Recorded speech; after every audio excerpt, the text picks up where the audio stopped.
Hello, everybody. You might notice that today I am back on no noise cancellation, no noise suppression, because apparently I was doing some noise testing, and that family of birds that lives outside my window, if I turn down my mic a very tiny bit, you can't hear them at all. And another thing, which may surprise you, is I have a very noisy fan on in the room right now. You wouldn't be able to tell it. It's not picking up on the microphone at all. But I very much do have a very noisy Nice. fan Don't break the law. going in my room right now. Anything else? Yeah, I seriously. need to adjust the Don't height of break my the law. desk a little bit more. I don't know if you guys can hear that. Maybe you can because it's actually attached to the microphone. But that's cool. That's neat. We're gonna be able to not have disgusting audio quality. Hello, Fungussy, Aqua, and Andromeda. How are we all doing today? I had some realizations. Let me take a sip of my Celsius. I had some awful I once realizations. considered keeping some pets in my office, but soon gave up Fun on little the idea. fact. It's I just kind of not need to turn right down to the keep music down a small little bit. animals where Music's a they tiny won't bit be too able to loud. see the sun. Not mute. There we go. Um, I had some realizations while reading Risley's kit today. I was editing a video. I have a video recorded where I talk about the Stellar Conduct buffs, and I realized that Risley's new C1. So he has the effect called the Gracious Rebuke, right? And that is his special charge attack. That is his empowered charge attack, the one that gets some damage bonus and heals him. But his fucking what's it called? His stellar charged attack, I think, is called Luster Gracious Rebuke. Let's just pull this up on the let's just pull this up on whatever the fuck the website is called, Nanooka. What time is it? I assume America. It is now 2 o'clock. We have an early stream today. It is a very early stream today. It wasn't planned to be a stream today, but I was doing some editing, and I was like, there were a lot of things that made me want to stream. I was doing some editing, and I was like, I don't know if I'm going to be able to get this video out in a decent amount of time. I'm probably going to have to work through, because I realized that the special program is tomorrow. So I kind of have to release this video tomorrow for anybody to care about it, because people have already released a few of their Stellar Conduct videos, and everybody else is going to be releasing their Stellar Conduct videos once that happens. It probably already isn't going to do well because of that, so maybe I'm just going to put myself through a bunch of work for a video that isn't going to perform well. And but whatever. I guess I get to talk about some nice things that I get to talk about. But it has become a lot more difficult to justify making videos recently. Let's look at Risley and talk about what the fuck is this? I got hit with 3 minutes of ads. Don't say hi. Oh, okay. Did ads really start right now, right off the bat? That fucking sucks. And hi, Ure. How are you doing?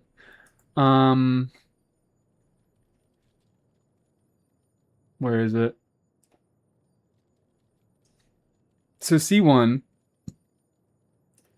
when Risley's HP, the gracious rebuke from the Ascension talent, blah blah blah blah.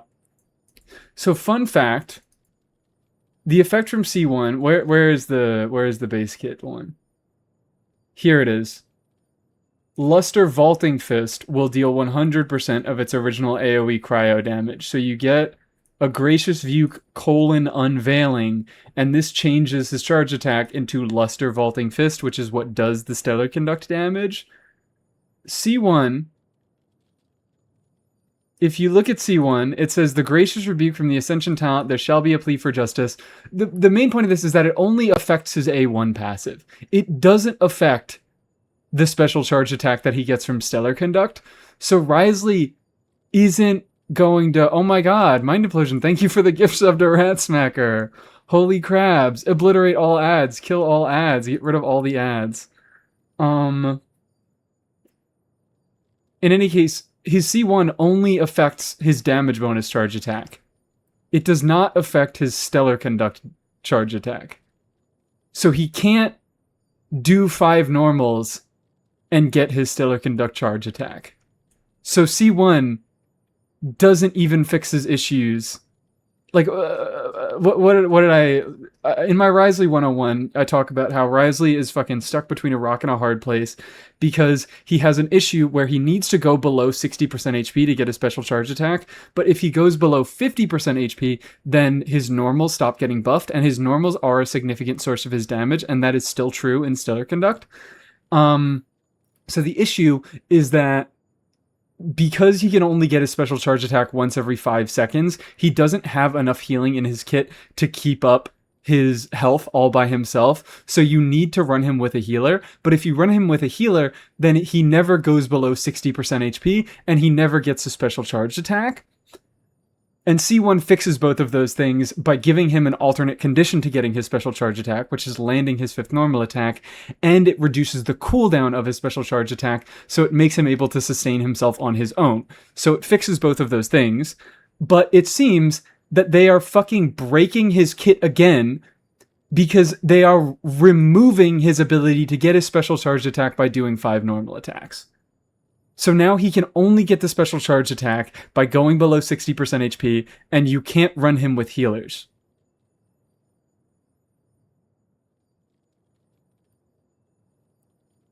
And I'm fucking furious. Why do they hate him so much? I don't even know. What do I say beyond this? Why are they doing this to my boy? I don't know. They kind of fixed it by making Luster have no cooldown. No, they fixed half of it by making Luster have a 2-second cooldown, so he can keep himself fully healed up, but you can't run him with a healer. And 2 of the newly buffed supports that are supposed to be run with Stellar Conduct units are both healers. Chi-Chi and Diona.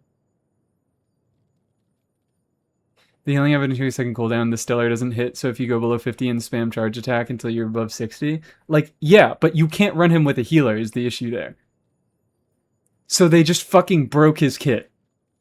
Like, his kit, it was originally just completely busted at C0, and it got fixed with C1, but now they just broke it at C0, and C1 doesn't do anything. So his kit is just broken all the way through, and you can never run him with a healer.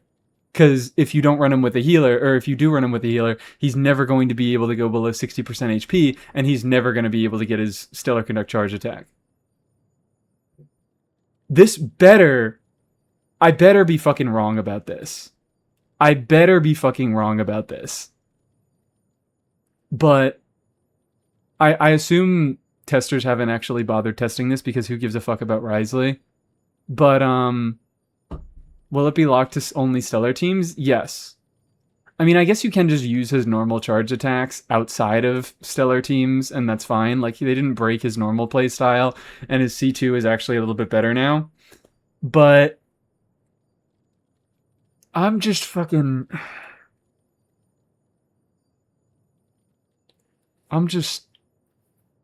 Why? Why? Why did they do this to him?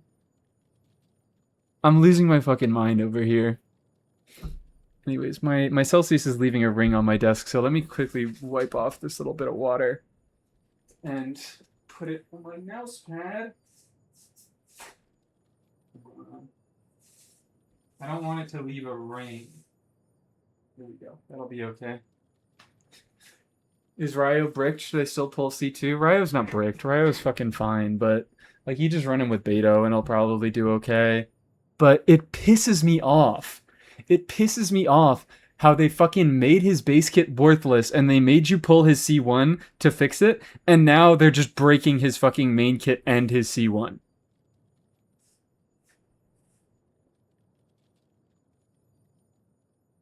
I'm just... It heavily limits his team versatility. It heavily limits how good he will feel to play for me. And that's another thing, is the reason that I pulled C1 is because I enjoy how he plays with C1. I enjoy doing the full normal attack string for to get that special charge attack, and now that's gone. Money hungry Hoyo, except there's not even a way to fucking fix it. Like they don't even fix it in C2. They don't say, "Hey, C1 pullers, you fuck you have to pull C2 now." They just say, "Hey, haha, C1 pullers, fuck yourself. It's over." You don't get to play the character in the way you want to play the character, which makes me hate these buffs so much more now. I'm fucking losing my mind over these. These buffs, air quote buffs.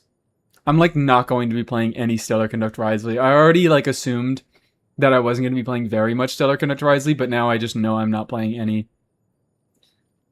Wriothesley 1-Havers are sad. Wriothesley 1-Havers are very sad. C2 is better than C2 Sandrone. I don't give a fuck. I know it's a good constellation. I don't give a fuck. Because he's still going to feel like ass. He's still going to play like absolute ass. Because you're not going to have you're not going to have an alternate way to get his charge attack. You're only going to be able to get a special charge attack if he dips below 60% HP.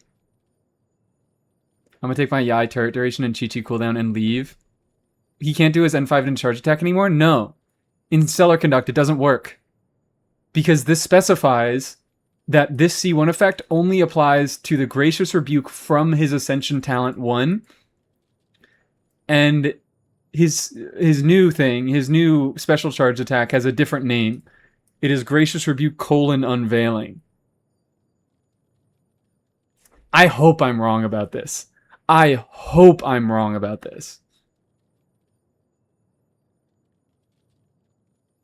Assuming you play with a shielder so don't take damage, past first rotation he got HP neutral combos by doing 3 and 5C and 2, and all the CAs will be enhanced. Like, wait, let me read this so I comprehend it before I snap back on it.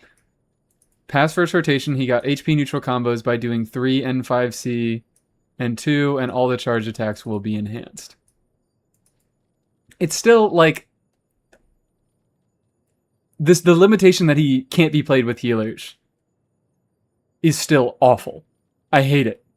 I despise it.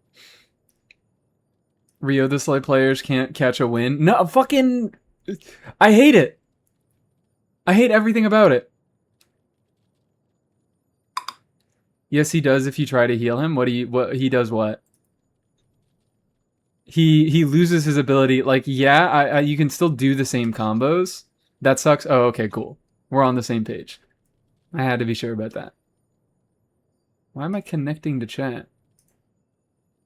Why did it just say I was connecting to chat? Whatever. Yeah, he fucking gets neutered if you try to heal him, which is terrible. Considering the fucking 2 of the new buffers are both healers. Diona does have shit attached to her healing. She has buffs in her burst that heals you. And she wants you to be above 50% HP to receive those buffs. And Chi-Chi uses her skill to activate her buffs, and that heals. Yay, Misa's hating again. Hi, Dorsal. Misa's hating again because Ryo is getting fucking nuked. Wriothesley is not going to be fun. Like, they're just removing what I found fun about Wriothesley, and they're destroying his team versatility to give him... Oh, wow, he has a few more numbers now. And I don't give a shit about a few more numbers if he is now played in a way that I don't want him. I misunderstood. I assumed that his C1 would give him, if he was in Stellar Conduct, it would give him his fucking stellar charge attack, but it doesn't. It only gives him his regular charge attack, his shit from a butt charge attack. He was going to be my stellar DPS. Like, he's not a bad unit. At least he works from one direction now. At least he works at a baseline, and you can keep yourself sustained with the healing that is in his base kit. But I pulled him for the C1 because I knew I would enjoy the playstyle that comes with the C1, and now he doesn't have that anymore. That's why I'm mad about it. Like, it's not a nerf.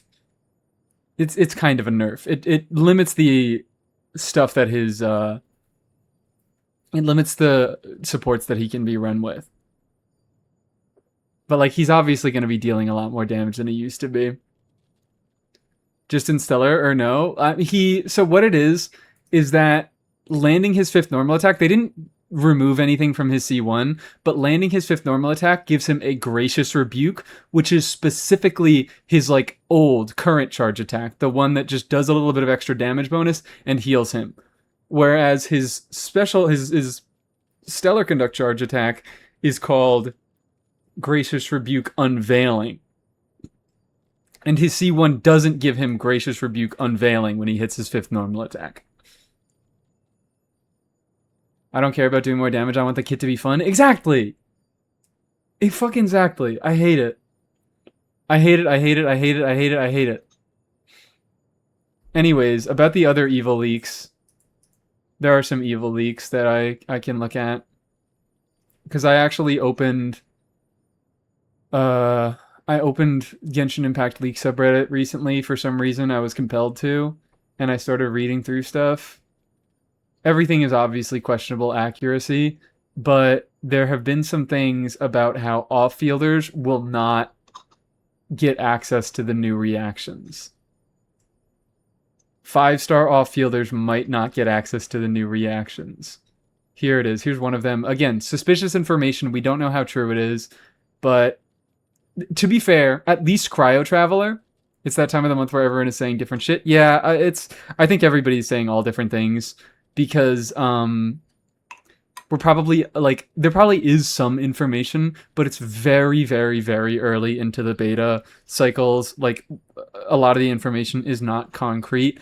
A lot of the people are talking about units that aren't going to be coming out for like another half a year.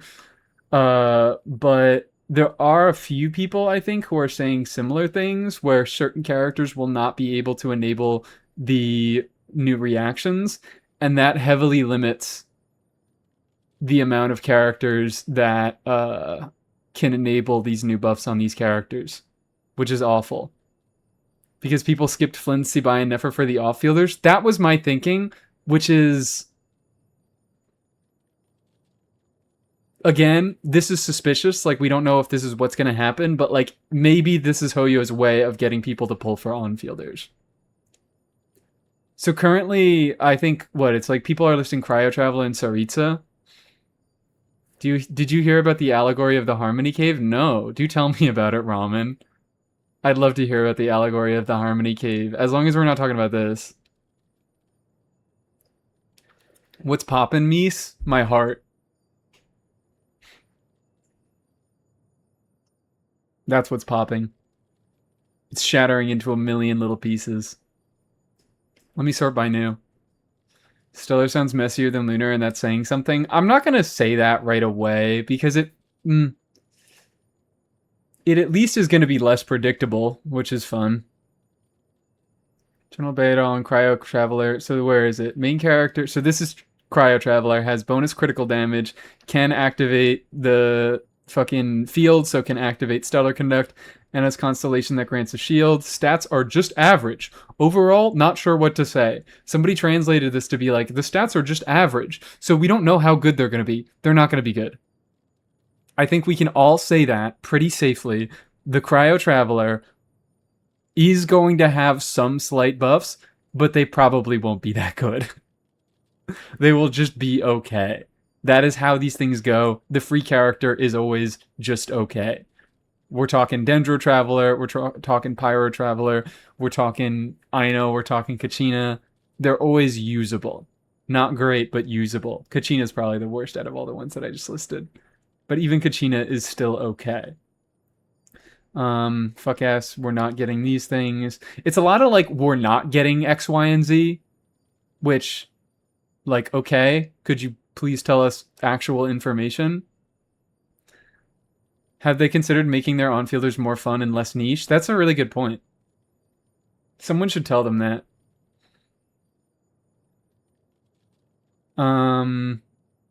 This isn't really is this meaningful? I don't know. It's just a bunch of bullshit. Vod's Tsaya is scheduled for 7.2, and they can buff the main DPS of Hydro, Animo, Cryo, and Physical. Is this real information? I have no idea. I'm not going to take it with too much. Lumine wields the futuristic rifle we saw in the gameplay. In a box stage gunfights. Okay, this is probably just a guess again, but this is just saying that the gun isn't part of their main kit. It's just a set piece. Physical, you say? I mean, physical is going to be having a better time in Shinjinaya regardless, because it's going to have better access to good off-fielders with Stellar Conduct.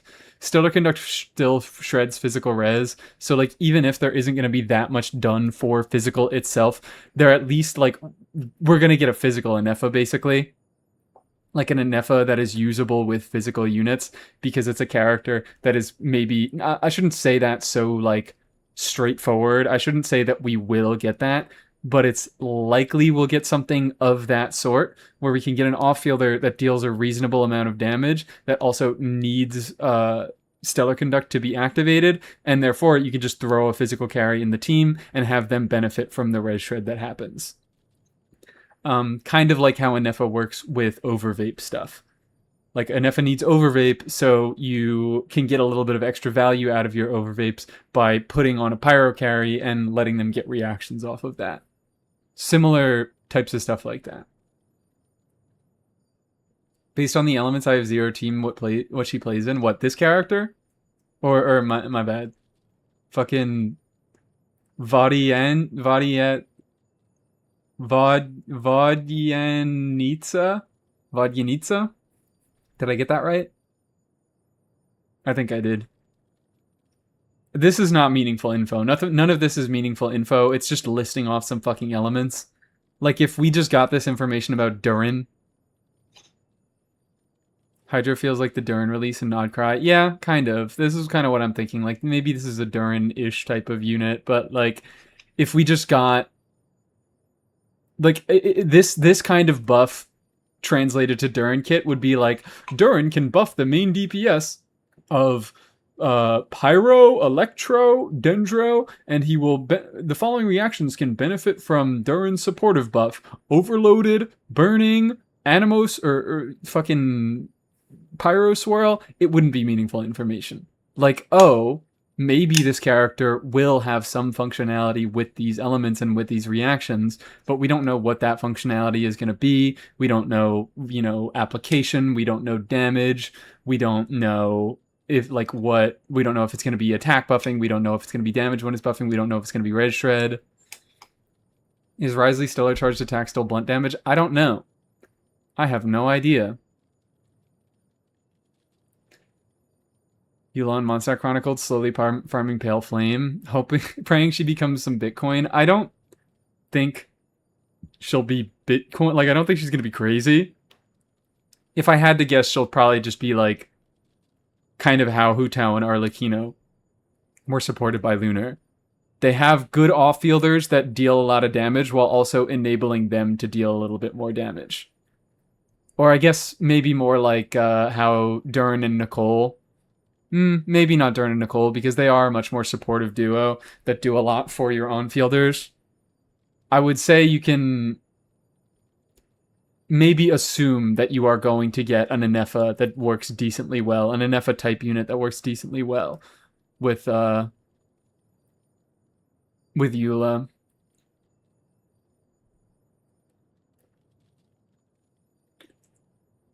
I haven't even seen Wriothesley gameplay, I believe. I'll just look up Ryo. Why is this r/Wriothesley mains? I'm on r/Genshin Impact leaks. How the fuck do I search inside Genshin Impact leaks?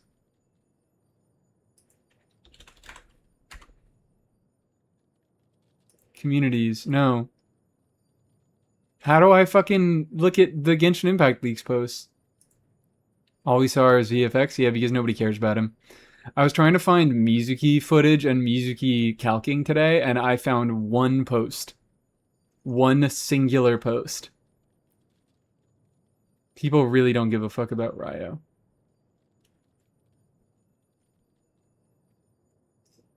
I assume we don't even... Do we have any testing?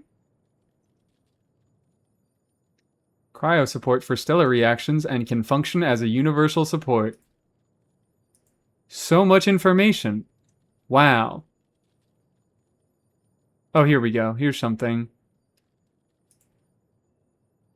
Let me shrink this down for you guys. Should I just like... I feel like I should just do this. Bitrate. Not helped by my fucking streaming bitrate. Oh my god, this is terrible.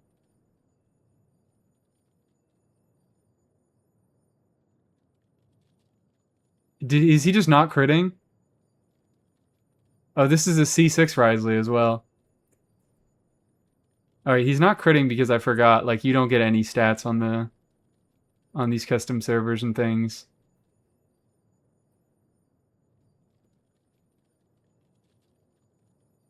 Hello, Sandrone. We don't really give a fuck about you. Get out of here. Get out of the way.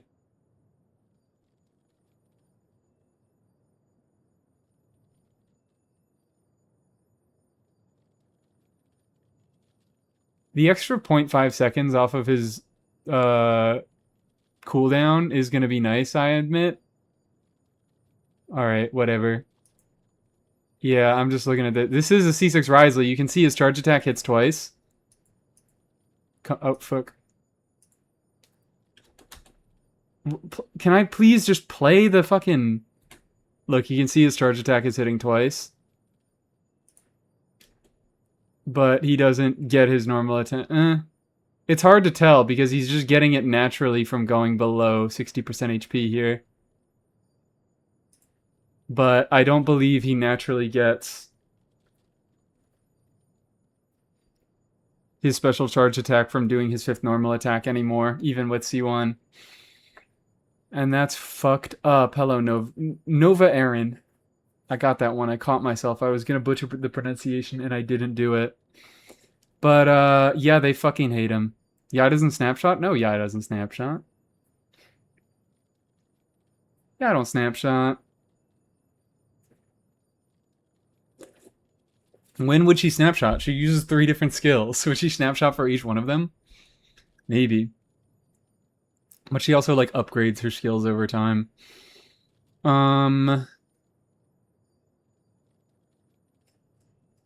Anyways, yeah, I'm upset about that. And we are getting some minor leaks saying that off-fielders... Is this another one? More info about 7.1? No, this is meaningless. Pavlina, unconfirmed, limited 5-star character, cryo. Mainly white color scheme with some purple-blue accents, has stellar elements. Looks pretty cute, described as similar to a gender-bent Kazuha. Who do we kill? Who do we kill about this information? Little Puppet. Let's kill Little Puppet about this. There we go. And hi, Stream PhD. Maybe I should get a Scofier? No. Is a Scofier even... I think... During Nicole... Emily stuff is now better than... What's it called? I hope it's not true that off-field 5-star don't enable. I also hope. But also, there's some conflicting information about it, so I just would say that leakers aren't really going any one way about this.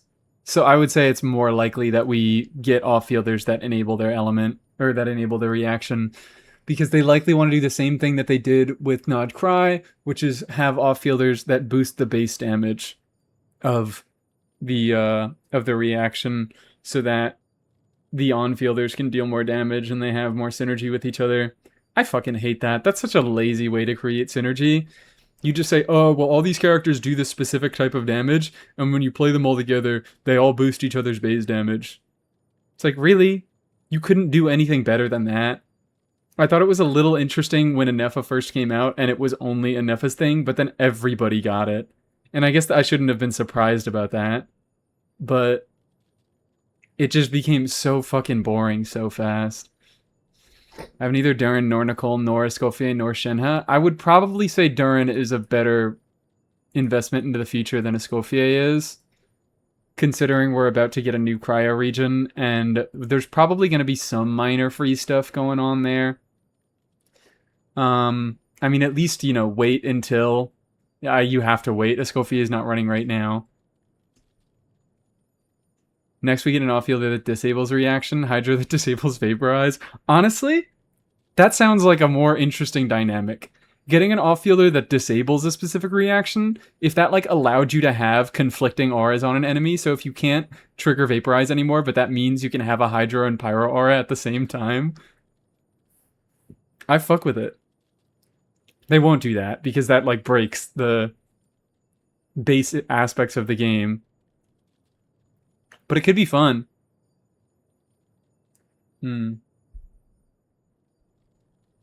Burn, bloom.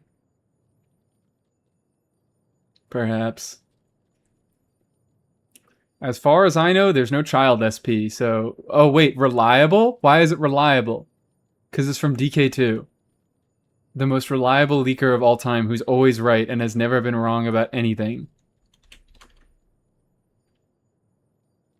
What the fuck? How do I search? Do I have to do like r/Genshin Impact leaks? DK2?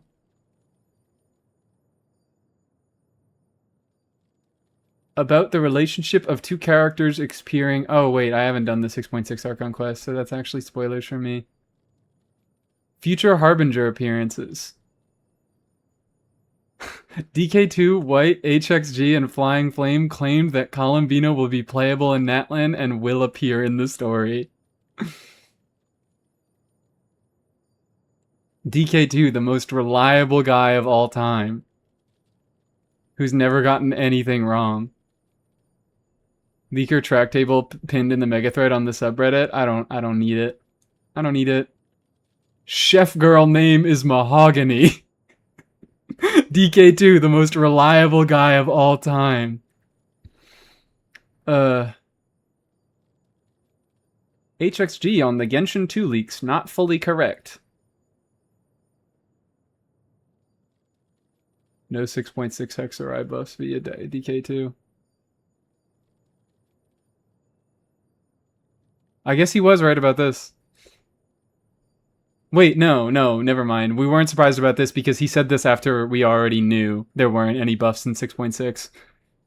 He said this after the beta had been active for multiple days. And everybody knew that we weren't getting any hex buffs in 6.6. 2 5-stars and 5.3? That was actually right. Anyways. Most reliable guy of all time who's never been wrong about anything. What other shit is there to talk about? Stellar Field, yeah, now requires application. Am I sorted by new again? Yeah, I am sorted by new. Leak summer event characters before live stream? Sandrone, Seat Lolly, Farina. Oh, wait, how does the Seat Lolly skin look? I haven't even really looked at it. That's not a leaker, that's a guesser. They all are. Hi, Tam. How you doing? Thank you so much for the 8 months! 8-month streak! Yippee! Good insert time of day, everybody. You want to hear some real crack-a-lackin'? There we go. That's how it's crack-a-lackin'. I don't... She looks like Mizuki. This just looks like Mizuki. What the fuck? She just stole Mizuki's fit. Mies, your knuckles are like dry pasta. That wasn't my knuckles. That was my neck. But yeah. What the fuck? Pasta neck, pasta neck. I have problems, okay? I have mucus drainage problems. Where's the Charlotte skin? Did nobody post the Charlotte skin? This is why I fucking hate. Oh, never mind. It's the next tab. Oh, that's so cute. That's so fun. That's a lot of fun. I do like that one. Will I be building Charlotte because of this? No. I don't know why they gave her a skin and they didn't do anything with her fucking kit. She could definitely use a little bit of something. But I guess Diona and Diona and Chi-Chi. Diona maybe feels like she deserved it a tiny bit more. Diona kind of had less to be doing. I don't know. They're about as good as each other.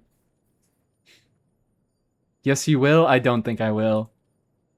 I don't think I have the time and resources to build my Charlotte. Anyways, they fucking ruined Wriothesley. Fuck you and everything you stand for. Why do you hate Wriothesley so much?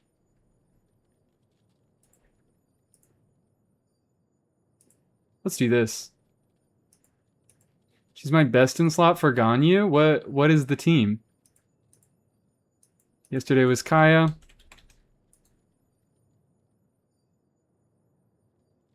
I also wanted to try dual streaming on YouTube again today. I actually kind of don't because I want more people to be coming over to Twitch. But I might be able to sustain a dual stream now. Better than Seat Lolly as it's hard to get scroll and TTDS? How is she better than Seat Lolly then? Because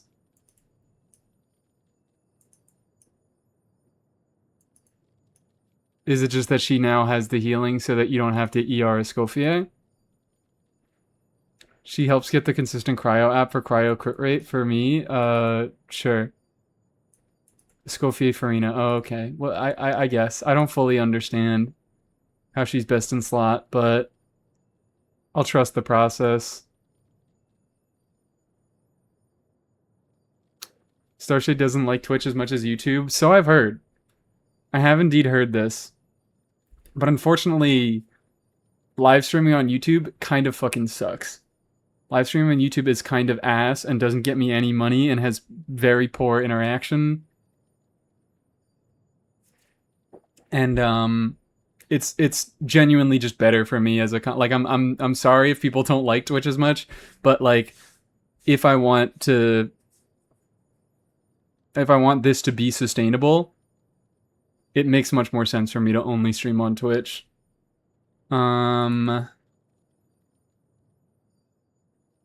Sword, it's 2.0 or further.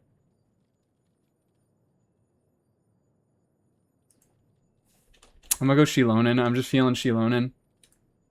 Wild, yes, Shilonen. It's probably in between these two. Yes, it is. Okay, so it was... I'm gonna go Kirara. It could also be Chlorand.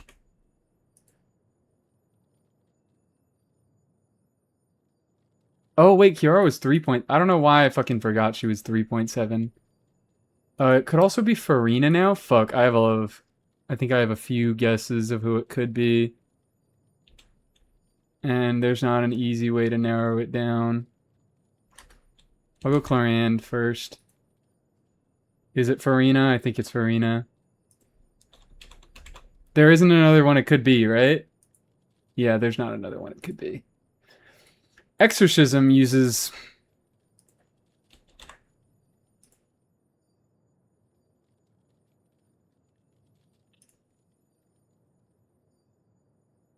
That's Diona! Look, that's a little cat paw in her shield. You can tell. Hi, Diona. I've been thinking about you recently. Oh, that's a thing we can do. Is preparing for these stellar buffs. So I'm really, really mad about the Wriothesley stellar buffs, but all of the other stellar buffs are kind of cool. So I'm doom posting about Wriothesley, but everybody else is kind of like swagging all right. So I might be able to... I kind of want to mess around with some stuff today. Like Diona is getting personal damage, guys. It's not good personal damage. It's like prune levels of personal damage. But given the fact that Diona doesn't really have any stats that she needs to be building for, you can just build her on damage. You can just fucking build her on damage. Because I found out, I was looking through the buffs, and it was what? Diona... Anyways, Wine. Who the fuck is Wine? Who is Wine? Varka, I guess? Venti. There we go. It could have been D-Luke, I guess. It was someone from Mondstadt. HP for healing and shield strength for Diona. Like, if you don't need the defensive utility, then it's not really that big of a deal. Which I guess that's good to check. But I was looking through the buffs, right? And she has a new thing now where every 3.5 seconds, if you trigger a superconduct, a stellar conduct, or a cryo swirl, she will launch 3 of her paws to do a little bit of application. And I was looking at her multipliers, and I was just assuming that her paw multipliers weren't that good because I don't think of Diona as someone who does significant personal damage. And then I looked, and they're 80%, which isn't that good, but 3 of them is 240%. That's not bad.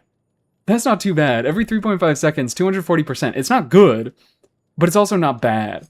So if you can get away with a weaker shield, because like nothing in her kit relies on having the shield. The only thing that changes based on her shield is this passive. Everything else, like she gets to keep her application if her shield breaks. And her burst, it just has to have have the person inside it be above 50% HP. That's pretty easily achievable. But yeah, this is very buildable. This is very buildable. Diona is going to be able to deal some real damage, and that part of her kit is not Stellar Conduct reliant.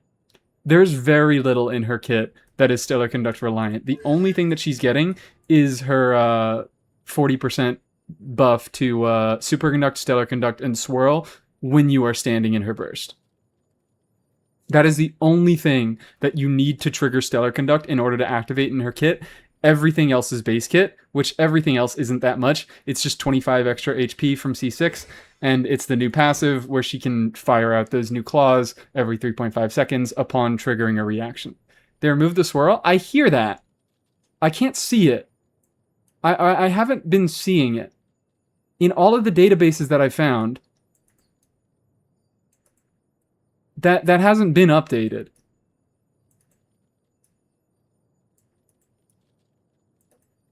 That changes might have been on CN. Yeah, like I don't...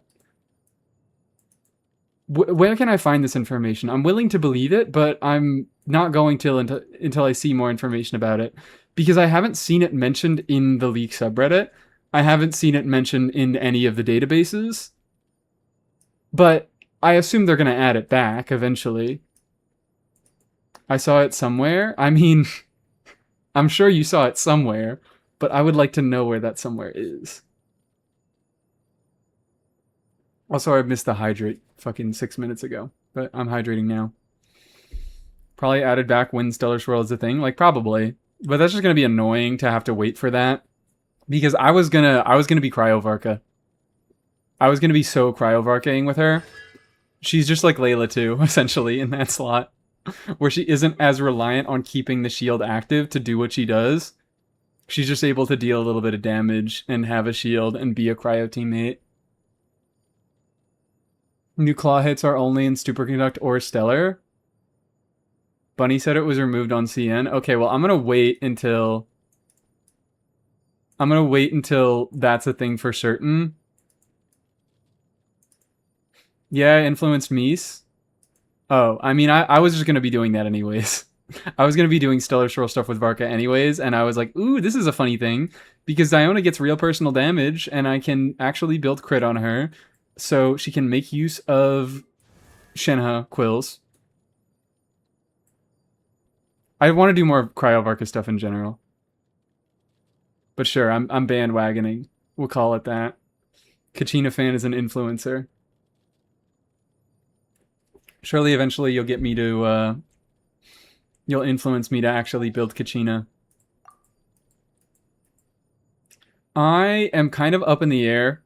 I have a few units. I already have, I have some talent levels that I would like to put on more units. Now I kind of want to bring... I was thinking last night, after suffering with Xinyan, I was thinking of crowning her skill again, even though I've already said I was promising on doing that. I haven't done it yet. And I think that would make a pretty reasonable difference. I should at least take her to level 9. Can you tell us about the Chi-Chi buffs? She just works now. She's a functional unit now. I should have a video coming out tomorrow about all the buffs. She applies cryo. Her cooldown is now 15 seconds. She gives a little bit of a stellar conduct buff when she uses her skill. Her burst deals a little bit of stellar conduct damage if you trigger stellar conduct. But she also has a lot of stuff in her base kit. Like the cooldown reduction is base kit. She gets a coordinated attack now, which doesn't really deal that much damage, but it does help her apply cryo. And it's an extra source of cryo application, which is obviously good for the stellar conduct thing. It tracks applications and it gives you a damage bonus based off that. It makes her application more consistent. It does give her a tiny bit more damage if you want to build her that way. If you want to golden troop your fucking Chi-Chi. That's the thing, but it's the multiplier on her coordinate attack is lower than her Herald of Frost multiplier, so don't expect very much. So now Varka needs Stellar Animo teammate. Well, I assume they're going to be adding it back. They're going to be adding back the swirl condition to her kit once Stellar Swirl is a thing. I hope. And also, maybe this is just one of those things that changes on CN but doesn't change anywhere else. Diona can tenacity now? Not really. I mean, she can, but I went over it in my video because her launching pause cooldown is 3.5 seconds, and tenacity, look, I equipped it on her because I was giving an example. The duration of tenacity is 3 seconds, so already it isn't full uptime. You have at least 0.5 seconds where Diona, between pause, where Diona isn't giving a tenacity buff, and realistically you aren't going to be able to trigger reactions exactly every 3.5 seconds, so it's going to be more like a second of downtime. Which, 75% uptime on tenacity is just a little bit... It's like usable, but it's inconsistent, and you're likely going to miss this buff on a lot of your impactful hits the longer you play Diona. Thank you, Kachina fan, for the sub. Welcome into the Mesurge. On-field Chi-Chi with Dark Durin? I guess so. I guess why not? You have enough cryo application for that now. Actually, that's a good point. Do the buffs require you to do another character? Can Chi-Chi be the one that triggers the coordinated attack? We need a better name. Maybe we do. I always forget it. We come up with a better name. And then I forget it. Over and over and over. Let me zoom out.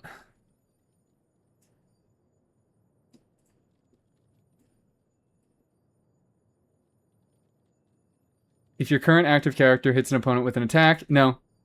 She can trigger her own coordinated attack. That's cool. Can we get another neck crack? I don't know. Give me a second. We'll see. But my neck has to stiffen up before I can do that. Yeah, no. I'm not getting another one. Give it maybe like an hour and I can give you another neck crack. So yeah, all the databases I'm finding, I really hope they don't remove this swirl. Because the swirl is kind of what makes at least Diona interesting right now. Because it gives her more teams that she can function in. Because like I said, this is not a stellar conduct requirement. You don't need to trigger stellar conduct to get this effect. She just does this at a baseline now. This is a new part of her kit. Or like, give me a neck crack. I've been way too stick. Alright. Stiff. Sure, I'll be your chiropractor. I'll come to your house and crack your neck for you. Sad when the Cryodendra reaction gets locked to 1 or 2 5-stars. Yep! It's gonna be so sad, but it's gonna happen. Don't say that. We need to not jinx it. I think, well, maybe the Traveler might get access to it. I hope. My opinions on Snezhnaya are hinging upon whether the Cryo Traveler enables all the reactions. So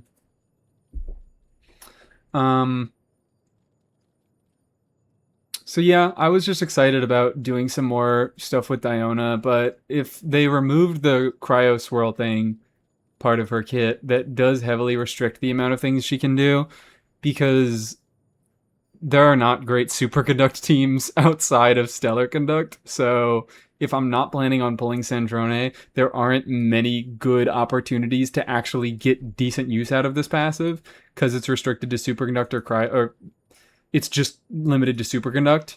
If they removed Cryo Swirl, it's only Superconduct that can trigger this effect. And Cryo Swirl was going to be decent because I actually have some decent teams that utilize Cryo Swirls because Varka exists. He should have enabled Lunar reactions? Absolutely. That's not a question. But he doesn't, and that's sad. And that is what made Nodcry kind of suck ass. Not the only thing that made Nodcry kind of suck ass. It also sucked ass because it was very predictable. The way everything played out, it was just like, oh, we get a fucking support, and then we get an overly specific support, and then we get a DPS that wants exactly what the support gives them. And oh, what's this? We get another overly specific support, and then we get a DPS that wants exactly what the support gives them. I wonder, that's really part of why I was so upset with Linnea, and I really did not want to get Linnea, because of how lazy of a design she is. I keep saying this about Anefa, but they just got lucky. They got lucky. Like, Anefa at her baseline is not a very interesting kit design, but they got lucky that they centered it around an interesting element, and they got lucky that she was an interesting element that you could do some cool shit with. They weren't too restrictive with her burst, and her burst is able to be an EM buff no matter who you're running in the team, whereas Linnea, she checks your on-fielder, and if they're not a Nodcry unit, she buffs herself, and if they are a Nodcry unit, she will buff them. Inefa doesn't have that restriction, so she becomes a lot more interesting, because basic EM buffs are good, usable with a lot of different units, usable in a lot of different scenarios. But she was she's not a horrible unit, but she just was extremely predictable, and she was not in a particularly interesting element. She kind of was like the final nail in the coffin of, this is what the entire year is about. Not that I was surprised that Linnea was the final fucking Nodcry unit to come out, but it really just felt really bad to go out on that note. To go out on the note of another Nodcry off-fielder that does the same things as all the other Nodcry off-fielders, but it's a little bit less interesting this time. Because her element is a little bit less interesting. I would have been a little bit more forgiving to Linnea if she was the one to come out first, but I still probably would have preferred Anefa.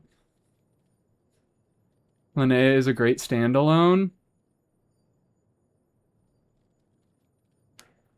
I guess. She's a good unit. I'm never going to say she's not a good unit. I'm just saying that she is indicative of a very lazy design. And so are a lot of the other units. Like, Anefa is like I said, Anefa is indicative of a lazy design, but they got lucky with a lot of her aspects. What about Lauma? Again, Lauma is a pretty lazy design, but Lauma is maybe one of the more interesting ones in all honesty because of her whole being able to buff Nefer and Bloom stuff. Like, I think the Bloom stuff is some of her most interesting things. Enabling crits on Bloom, giving quills to Bloom so that your trigger matters a little bit less. Linnea's nuke was unnecessary. I think Linnea's nuke is the most interesting part of her kit. I mean, I think it's unnecessary to making her a good unit, but I think it's the most interesting thing that she has. But it's still not that interesting. Pulling pans for Snedges to pull whoever doesn't have strict team building requirements. I'm sick and tired of these plug-and-play team comps from Nodcry. Yeah, exactly. Everything is far too plug-and-play. Which is why I have some appreciation for Flints and Anefa, because they feel like they worked better with a lot of the Hexarai stuff that was going on this year, so you got to be a little bit more creative with your team building. Whereas both Sibai and Nefer teams have a lot less of that. Is Mawika a lazy design? No, actually. I think Mawika has a fairly interesting design. I mean, Mawika... I shit on Mawika because she's really not what I wanted. Like, this is another issue of context.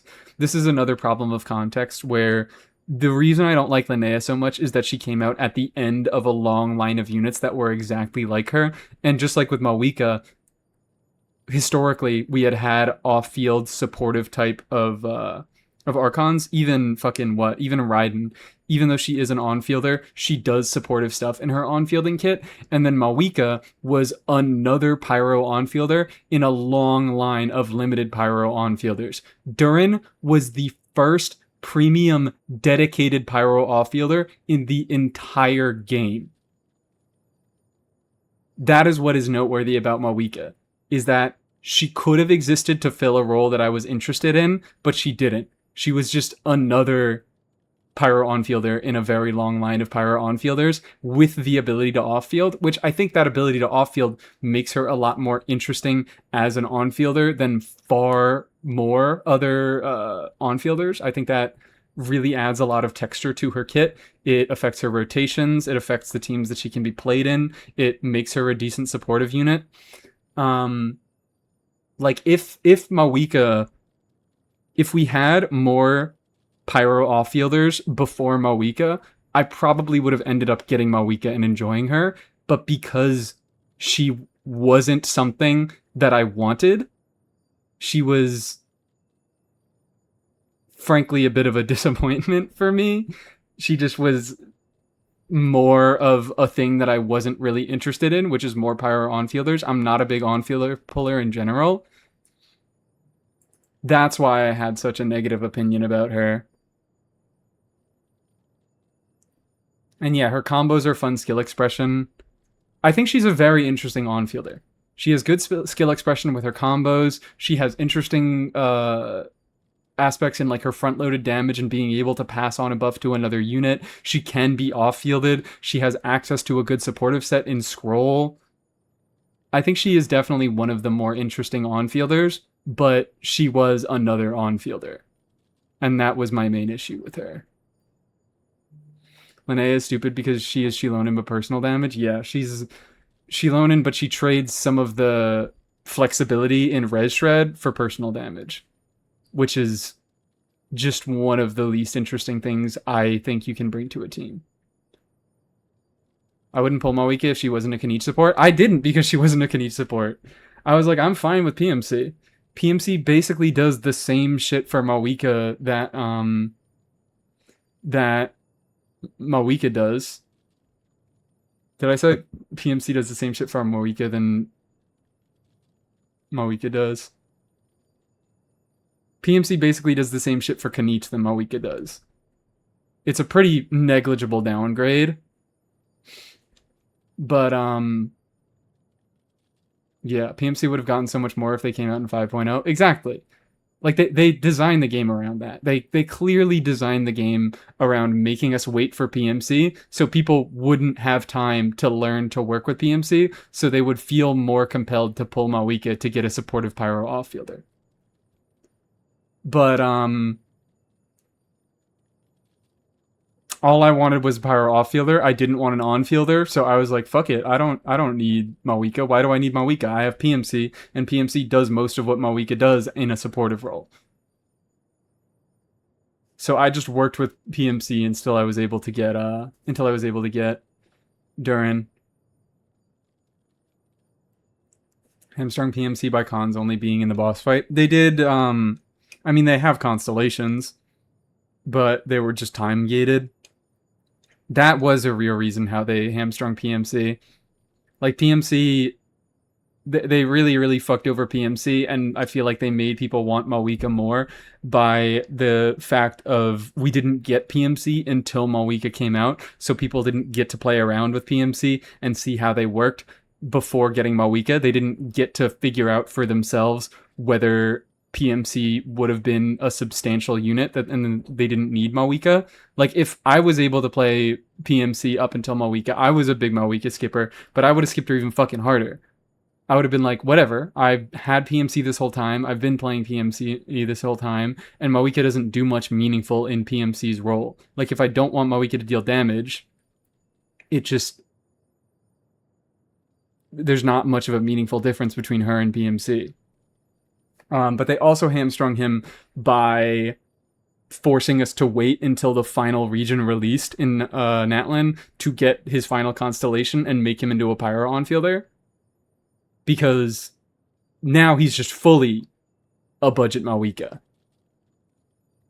Now, he's not only the off-field aspects of Mawika, but he can be the on-field aspects of Mawika. Obviously a lot worse than Mawika, but he can fill the same roles.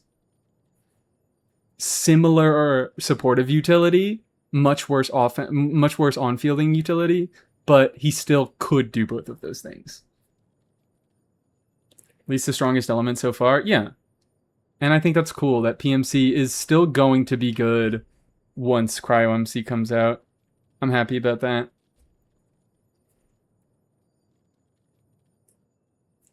I would have pulled her. I mean, like, Mawika is a serious upgrade over PMC. I'm saying that it's like a negligible DPS upgrade, but in terms of quality of life, Mav, and you know, she can do personal damage, so if you care about her dealing personal damage, obviously that is going to matter a lot more in her supportive teams, because she can just front load a big ass stupid fucking hit. I'm just saying that Mawika was not a unit for me for the most part.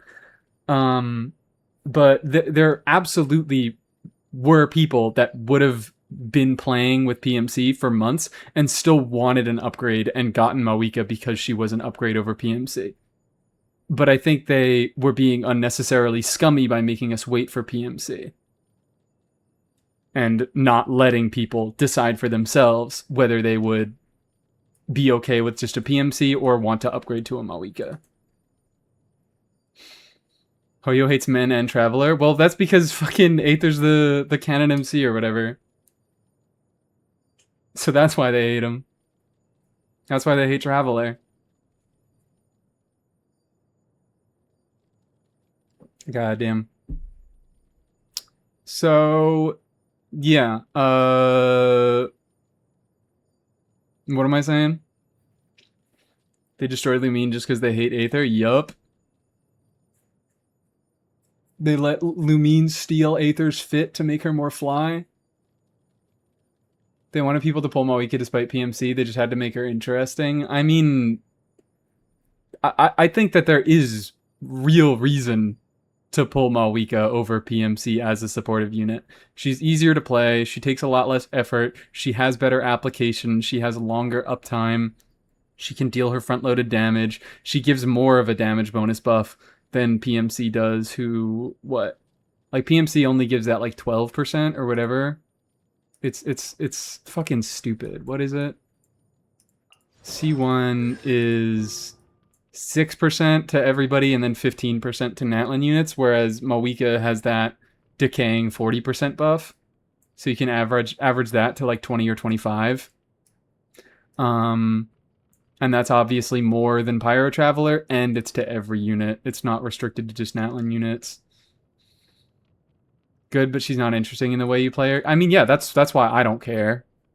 But some people don't care about interesting. Some people do just care about numbers and comfort, and that's fine. I care about numbers and comfort occasionally. Like, I do use Nicole in place of Bennett, even in teams where she isn't an upgrade, just because she has better quality of life. But that's not the sole reason that I pulled Nicole. I pulled Nicole because she makes me able to configure teams in more interesting ways. She upgrades a certain level of... She upgrades a lot of teams that I already enjoyed playing. The quality of life was only part of it for me for Nicole. So I understand where people are coming from. But it's just not for me, is the main thing. Hi, Epic. How are you doing? I learned her combos because I love Mawika and it was a fun experience. I don't actually doubt that I would enjoy learning Mawika combos. I could probably find some decent enjoyment playing Mawika combos. But I don't care about her enough just to pull her to learn her combos. And hi, Yuli. How are you doing? Hello. So yeah. I don't know. Cryo Traveler better fucking come out in 7.0. Cryo Traveler better fucking come out in 7.0. Thank you for giving a shout out to Yuli. Everybody go follow Yuli so you can watch her do her stupidest abyss clears of all time.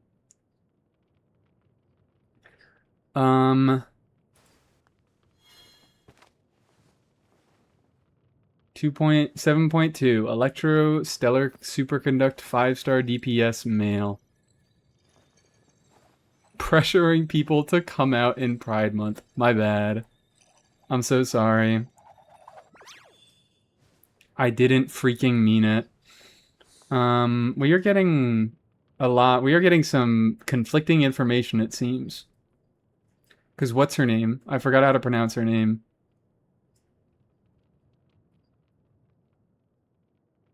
I kind of want to look at this for a second. Does it say that this is reliable? Oh, it's just questionable. I wouldn't trust any of this. Yeah, no, we're not trusting any of it. We're never trusting any of it, but it at least gives us some interesting stuff to talk about. That's what we're doing here. Ryo C6 nerf. No! No, look out. Hotfix update for Wriothesley. Wait, hold on. What is this? Watch this be the fix. What the fuck? Ganyu? Only ones we trust is HXG and Uncle Lunarcock? No. We don't trust anybody. I don't know why. There's no only we trust. The only person we trust is Auntie Lockaberry, okay? If there's one person we trust, it's Auntie Lockaberry. And that's because Auntie Lockaberry doesn't concern herself with stupid bullshit, whatever the fuck this is. She doesn't post all these text posts, all these vague fucking... She doesn't do all her vague posting. She doesn't say, oh, one of these characters is maybe getting this. Auntie Lockaberry just locks the fuck in and posts gameplay demos. That's why we love Auntie Lockaberry. Ganyu's getting stellar damage? True! What the fuck was the update here?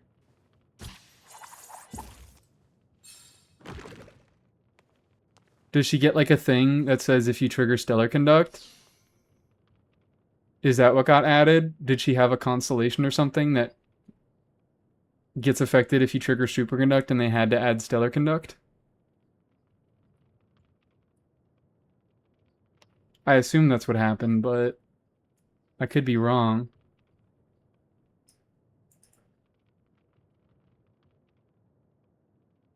They changed the ID of her Echo. Jesus fucking Christ, really? Alright, what did Wriothesley get? What is the hotfix?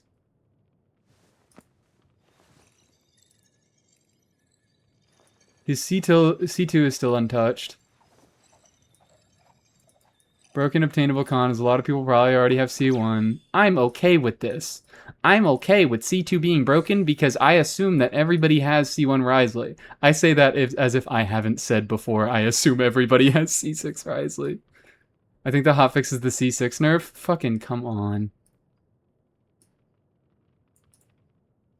People never stop to think just how stupid this character is, even at C6 nowadays, being able to solo clear a lot of content. It's not that Wriothesley is stupid at C6. It's that every other fucking character now has a million team requirements and they get fucking bricked if you try to play them solo. So Wriothesley was just one of the last units. I mean, he wasn't one of the last units, but like he just stands out as because it seems like people disproportionately got C6 Wriothesley. It seems like there were a higher percentage of people who... Thank you, Title. Thank you, Title. It seems like there were a disproportionate amount of people. For how many people pulled on his banner, it seems like there were a lot of people who got C6 relatively.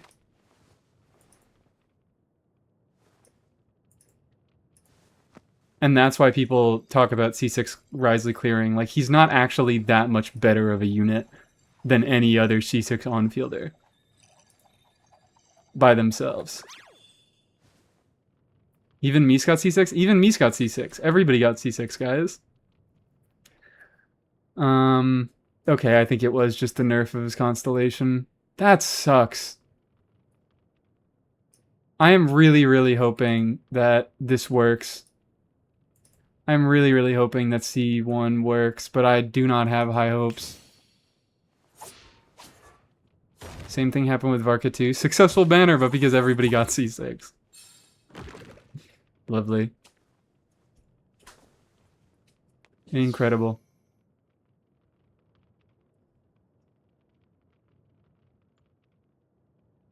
Alright. Um, so fucking. I guess I'm not gonna get to play any Stellar Conduct Wriothesley. Not that I was going to, because I'm not gonna get Sandrone. Hasn't he suffered enough? No, he hasn't suffered enough. Wriothesley needs to be bricked in a different way. Why the fuck would they do this to him? Why would they make him unable to be run with healers? Hold on, though. If you're building Diona for damage, and if you're not building her for healing, that makes her better with Wriothesley, though. That makes her better with Wriothesley, though. Because maybe he can actually drop below 60% HP. Come on, guys. This is why it matters. This is why you should build damage on your Dionas.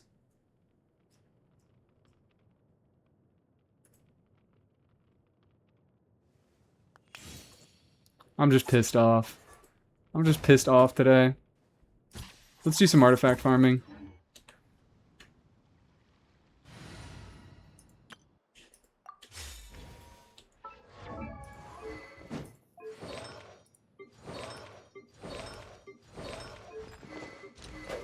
Let's do some artifact farming. Can you farm Bolide? Yeah, give me a second. I kind of want to build characters. I do really want to build characters, but I can't. I just don't have the fucking... I need to be farming artifacts. Well, who would I even build? Because I want to build characters, but right now, two of the characters that I'm most interested in the upcoming patch are Beto and Diona. Or, yeah, I got that right. Beto and Diona. And I have them both leveled. So I don't have to worry about them. This is like the good thing about the buffs, but also the annoying things about buff is like, oh yeah, characters I already have built are going to do more now, and I'm able to like maybe make some more videos with them. But also, I don't have to build them. Which is a good thing, but I don't get to build them. Aren't you leveling Kachina? Not really. Not really very seriously. I did get this entire level manually. Do I need to level Beto's skill? Actually, kind of a little bit yes now. Because a lot of her damage is going to be coming out of her skill.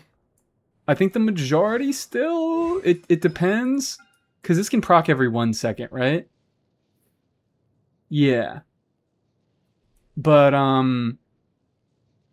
if you can get 10 procs on this, then 10 procs of this is about equivalent to the 2 casts of her fully charged skill. Because her skill does have pretty good multipliers, and I did neglect to mention that what you can do is for her skill, you can use her first skill, because she gets, what her buffs are that she now passively levels up her own skill now, so she passively over time charges it up, makes it deal more damage, and a secondary effect of that is that based on the power level of it, she also gives herself flat energy and reduces its cooldown.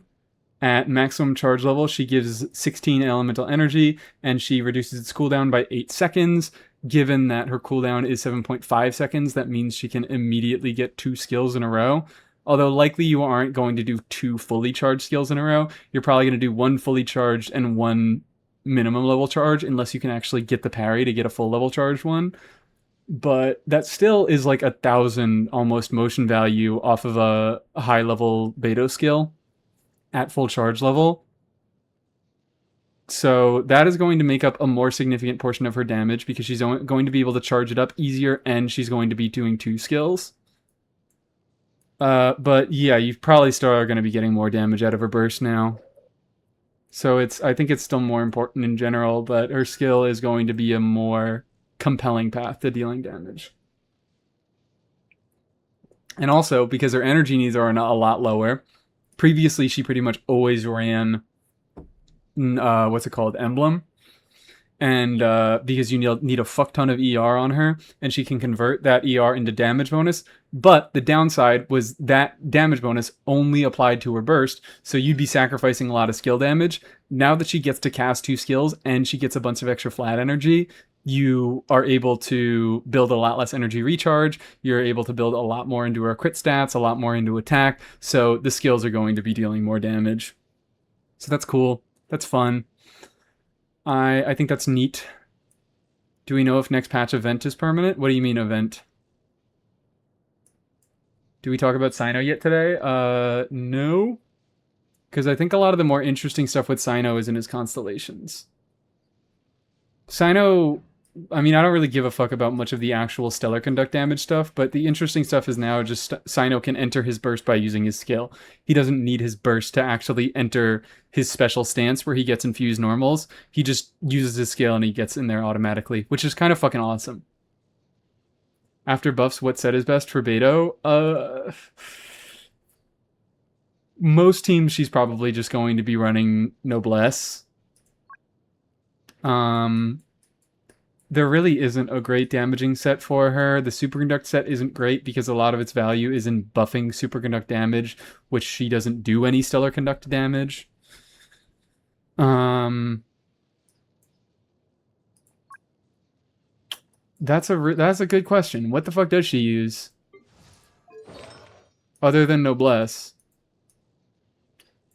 Because usually she's just going to be there for buffing. Her burst still is not fixed. She needs really like tight AoE scenarios for her burst to actually deal serious damage. And her skill, it is damage, but it's not like crazy damage.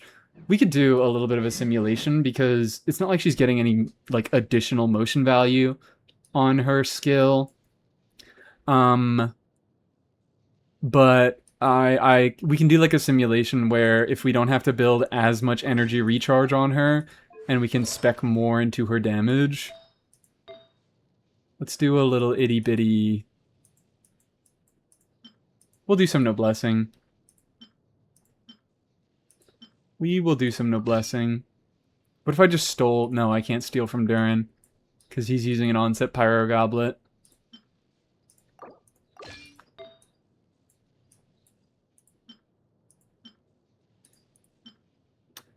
It's alright. Golden Trooper, I wish I could. Oh my god. I have no leveled Electro Goblets with energy recharge. Shit. That's rough.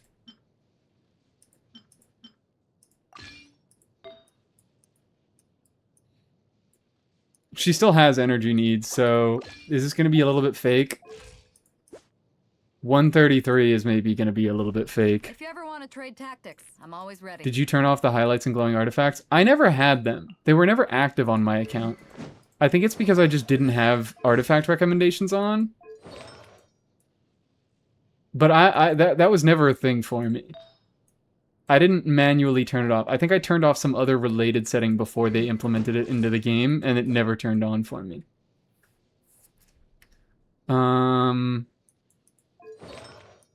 I swear they're in settings. I mean, probably, but I never have had them active, and I've never bothered to turn them on because I feel like I don't need them. There are too many ways a good artifact can look. So what do we even do? Assuming a team for her. This is a buff that does not require Stellar Conduct, so we don't have to limit her to Stellar Conduct teams. What do we want to do with her? Where do we think we can use a Beto?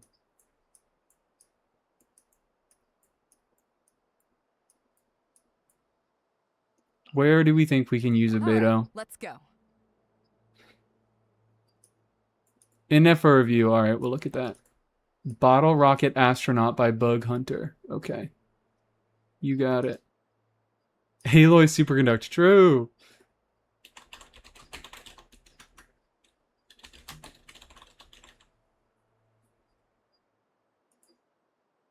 Play next.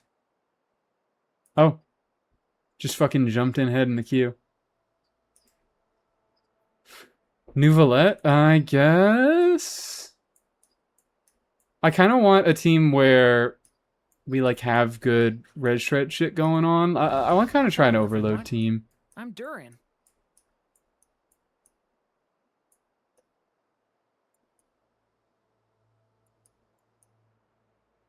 Also helps with the ER. Sackbow OP, true. 10 extra particles going on to Beto. Of not her element. We'll do... I don't know what I'm feeling. I could just be fucking lazy. I could just be fucking lazy.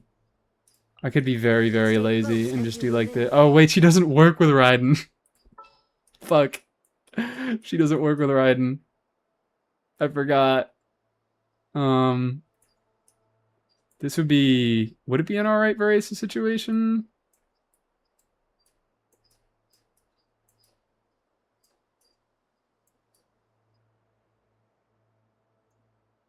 What if we did that? That would be funny. That would be quite silly. Cloran moment? It would be a Cloran moment if I had her. I could just do Razor. I could just run fucking Razor. I'll scout ahead. Like, why not?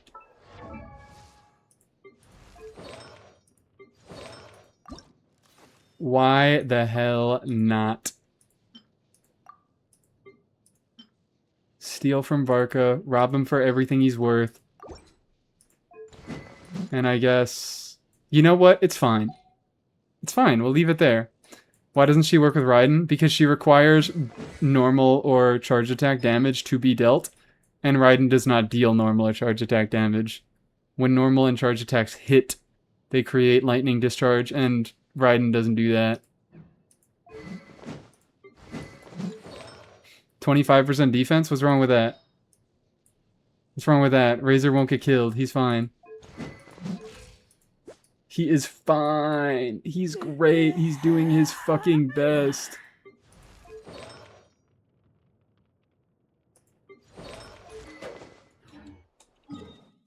Anyways.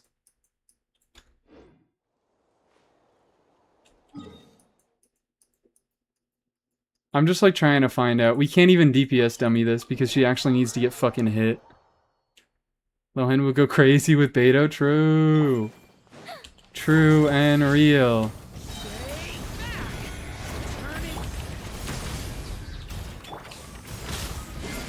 Look at that shit.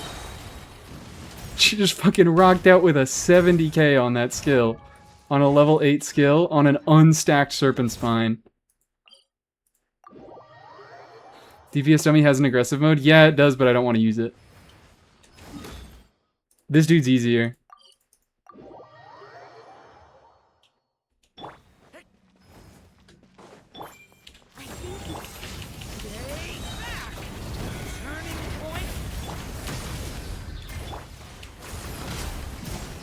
Oh my god, girl. You can't be fucking serious.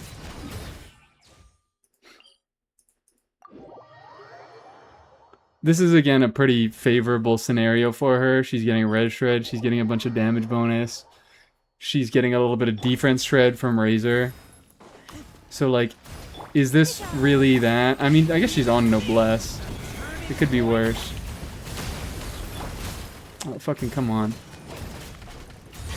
Let me use her burst so I get the extra... Come on, can you please crit? I don't like it when you don't do that. Beto at skill level 12 to hit 120k, it's a crazy multiplier. Yeah, it's like not a bad multiplier. Isn't that 90 crit rate? I thought it was. Yeah, it is. She just fucking hates me. She just despises me.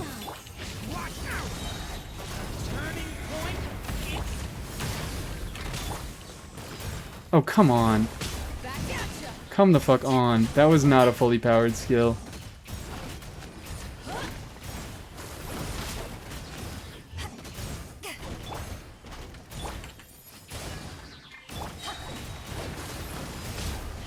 Ooh, that was terrible.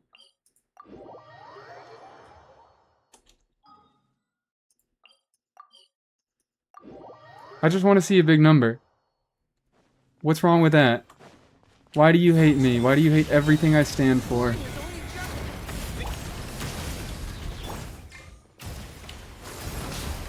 That was a level 1. But it wasn't too bad. I mean, a 70k off of that. 70 or 80k. If we do something where, like, a more traditional team that she would be played in, she loses a lot of her buffs is the thing. She loses a lot of her buffs.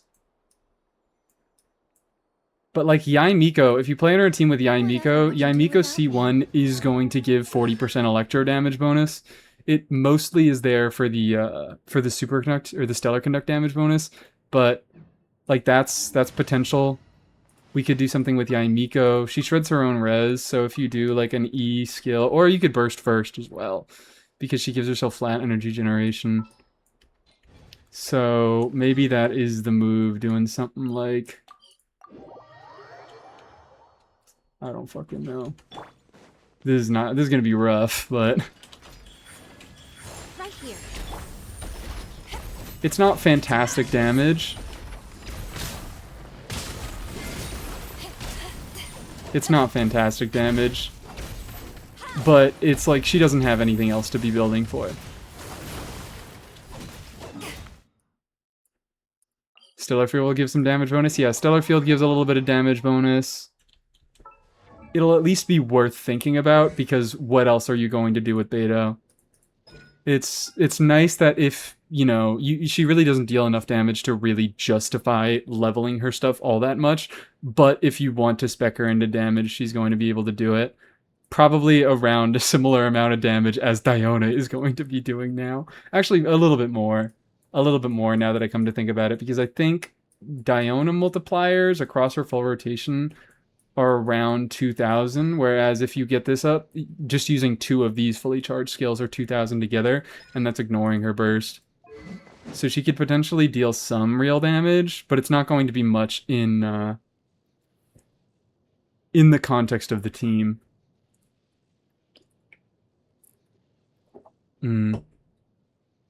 300k skills, true. I'm trying to think, like, where is a funny way that I can get just maximum fucking nuke skill value on her? I don't know. Is it crazy I built Beto before Fischl? No, I also did that. Was it a good idea? No.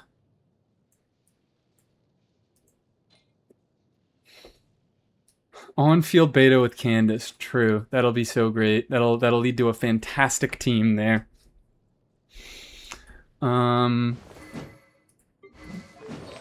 I could do a little, I don't know. What other set could you even do on her? There's not that much to really do. She doesn't have great options for doing skill damage. Like, her 2 best sets, I imagine Emblem might still be fine. We'll have to see. I don't know how low her energy needs are going to be, because effectively she's going to be getting, I don't think you are going to do the fully 2 charged skills. You're just going to do the 1 fully charged skill to get the energy and the skill cooldown refund. And then the second skill, you're just going to do the lowest level version of it. But that still is 6 particles plus 16 flat energy, which particles give you 3 energy if they're the matching element. So that is 18 energy off particles, 18 energy off of, or 16 energy off of the flat generation. I can't do math. What the fuck is that? I can't do math for the life of me. Is that 35?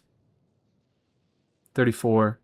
I really can't do math. It's 34 flat, or 34 total energy. Not accounting for any of the other particles in the team.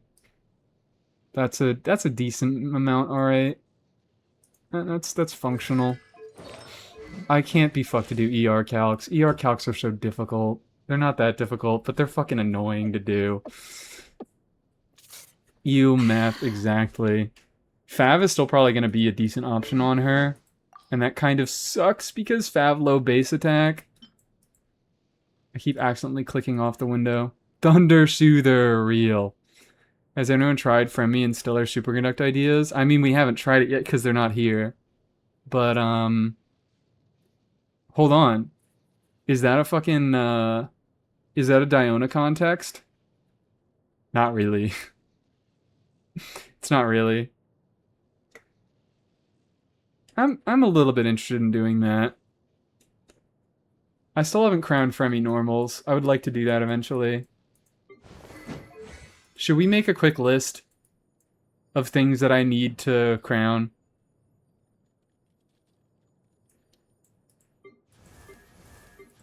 I feel like I should, because I promised to crown so many things. that I'm just kind of losing track at this point.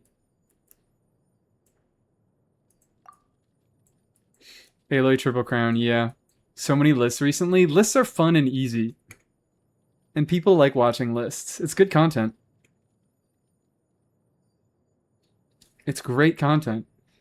I see why Jeff makes a fucking tier list every other live stream. Because they're fun and they're easy and people like watching them. It's a good way to organize information. We could do what? How can I like organize them into abilities is the thing. That's my one issue. List slop? I'm partaking in list slop. I'm a list slopper. I'm an undertime list slopper. Was that a thing? That was totally a thing. Undertime slopper? Am I getting the name wrong? That was an Instagram thing like 4 years ago or something like that. And I remember watching like 3 of his videos or something. Sure,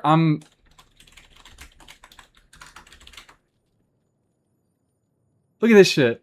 Undertime Slopper, this is the AI overview. But look, he's got a YouTube. You're telling me you guys don't know Undertime Slopper? Okay, it was 2 years ago. I don't remember anything about these, so I feel like I shouldn't click on these. But it was like a surreal fucking video project. And I think a lot of the videos started with somebody saying, I love Undertime Slopper.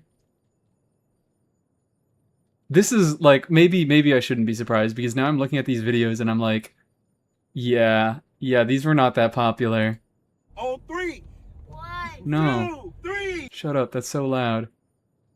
That's so fucking loud. Are we done? Can I skip the ad?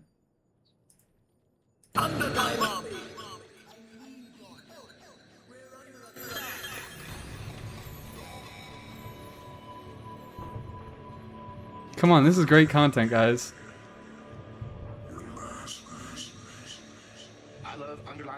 I love Undertime Slopper.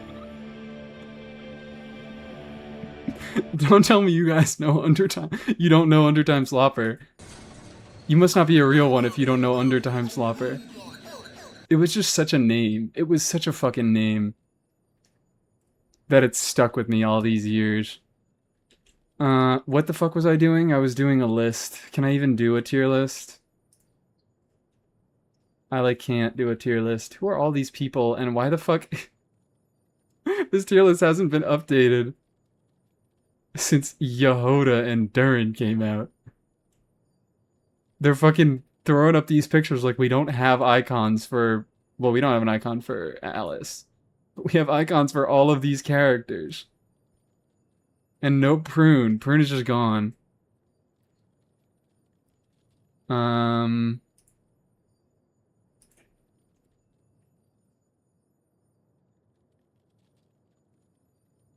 Alright, is there just not a way to do this by talent level?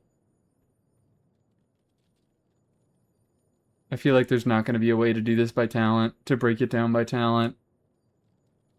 Alice icon exists? Oh, wait, yeah, it does, because of the fucking story events. My bad, I forgot about that. There's this?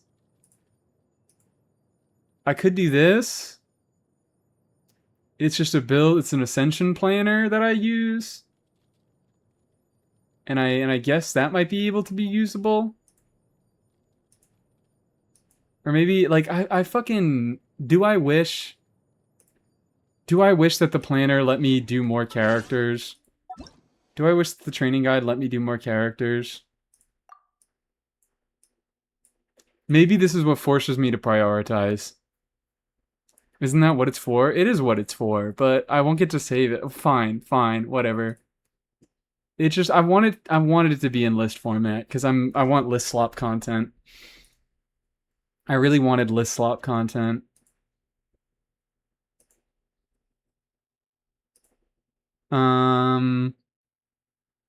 So who are characters that I actually want to be crowning on?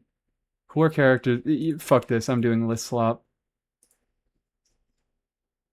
There we go. Okay, I'm doing less slop. This is gonna be easy. Skill. Or normals. Skill. Burst. Get the fuck out of here. Delete. Delete. That's how we do it. Easy. Easy.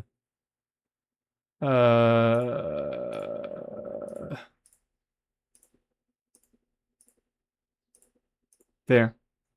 Good colors. Traffic light colors. Found one up to Lohan. I think I have a good one. Yeah, this one is all. It's up to Sandrone. Fuck, but it doesn't split up the travelers. What happens to characters you want to double crown? I don't think there are any, is the thing. You don't understand my situation. You don't understand my situation, okay? I can't even be thinking about double crowning. It's fucking dire out here. It is very dire out here.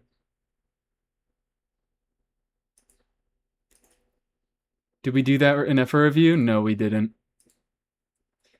And you know what? I was actually thinking of making the reviews cheaper today, and it's good that I didn't, because I decided that I'm not actually in much of a review mood. Let's look at this Anefa first. All three of those crowns are for Ganyu, you know it. We're looking for Inefa. Inefa. She's level 80 out of 90. That's a little bit rough, but it's fine. It's whatever. She doesn't care that much about levels. We're 88, 142 ratio. Little lopsided, but it's in the side of crit rate, so I don't really give that much of a fuck. EM is good. We have nice EM substats. We have very few attack percent substats, but that's okay because 2 attack percent main stats, not that big of a deal. Energy recharge, these are dead stats. Prospector's Shovel is also making the EM. Well, actually, no. Prospector's Shovel doesn't really change her stat priority at all because it gives attack percent on substat and it gives damage bonus on passive. It's fucked up. I hate these weapons. I hate the fact that they're locked behind Ascendant Gleam. I don't know why I don't feel the same way about, what's it called? I don't feel the same way about hex weapons. I kind of do. But there's just something uniquely scummy about the free-to-play weapon options being Moongleam locked. I guess you get the full bonus of the electrocharge damage no matter what, but that shit doesn't matter. That shit don't matter. Hi, Triple Crown Kave, how are you doing? Sadly, I cannot Triple Crown my Kave, that's not on the table. Good stat value. Hello, hello flower. Hello feather, hello neighbor. Well, you're not having any crit damage on that, but that's fine because you have good stat value otherwise. This is looking pretty nice. This is looking acceptable. Weird ratio, but it's fine. It's acceptable. You don't have that many dead stats. None on your flower, 1 on your feather, 3 on your sands, 1 on your goblet. Woof. I thought that was 2 rolls of flat HP. It is 3 minimum rolls of flat HP. That is, that's a little bit undesirable. That's a little bit rough. Was this at least a 4-liner to start? You have 3 rolls there, you have 2 rolls there. Yeah, it was at least a 4-liner to start. It was at least a 4-liner to start. That might be re-rollable, but I don't know. It's fine as it is, so I wouldn't worry too much about it. Flower is the best piece on my account? Really? It looks good. It's not bad stat value. It's just surprising that it's the best piece on your account. Because you have a lot of low rolls. Low roll, min roll of attack, 2 min rolls of crit rate, 2 low rolls of crit rate, and then 2 medium high rolls of crit damage. So you have a lot of rolls, but the roll value is a little bit low on it is the thing. But I guess if it's the best piece on your account.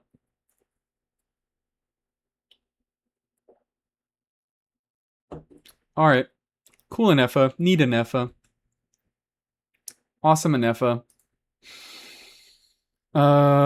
Okay. Fucking Traveler. I said I kind of want to crown my Traveler normals, but that is very low on the priority list. Should we organize it by priorities? Like, so Traveler, I think the leftmost will be the highest priority and the rightmost will be the lowest priority. I have you crowned. I have you solo crowned, so I don't really have to worry about any other crowns on you. Yes, okay, we're doing it by priority. Why do you have the worst Traveler? What do you mean? I have the most slay Traveler. Actually, this is a good question. Have I changed my Traveler back? I think I did. I think he's no longer ugly. No, get the fuck out of here. If you ever want to trade tactics, I'm always ready. Yeah, he's no longer ugly. I had him on the new outfit for a little bit because I just liked the change in aesthetic. But the default outfit is indeed better. And hello, Zafeel. Boom. Oh fuck, that's the wrong window that I made visible to you guys. Who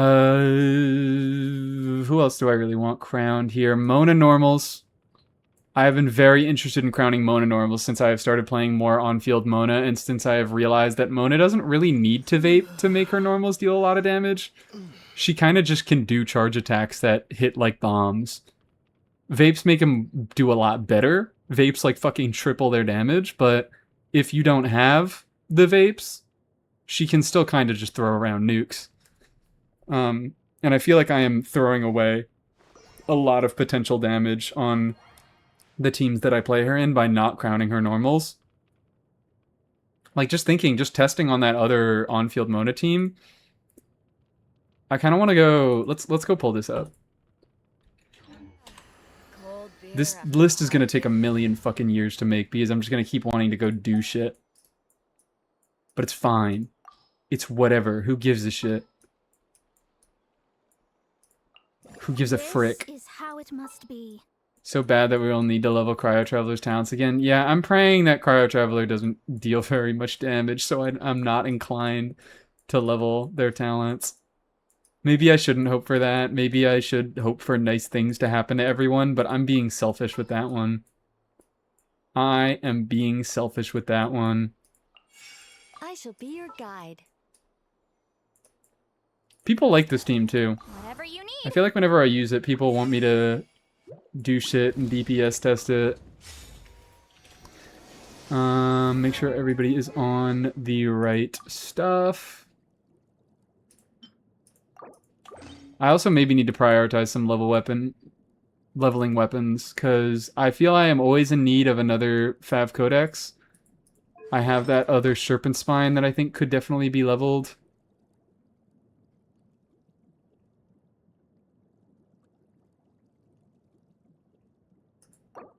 Yes.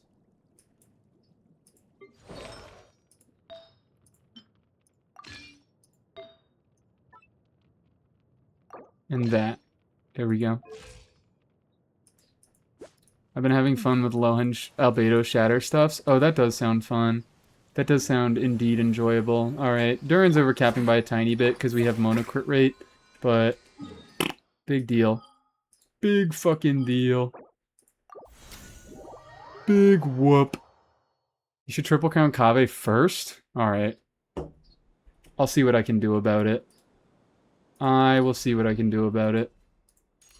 But look at this shit, okay? Look at this shit.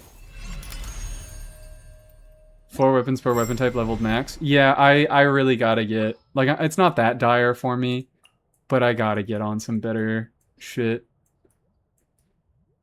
Did I even check if Seat Lolly was geared? I did not. I did not check if Seat Lolly was geared. I'm just gonna have to trust she's on the right stuff. And then Mona. This is how it must Swap be. you.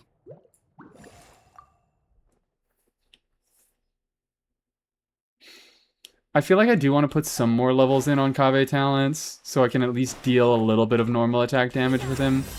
But I don't think he feels that good to play, in all honesty. So it's not a very high priority. Written in the stars. Let me break this up. Oop.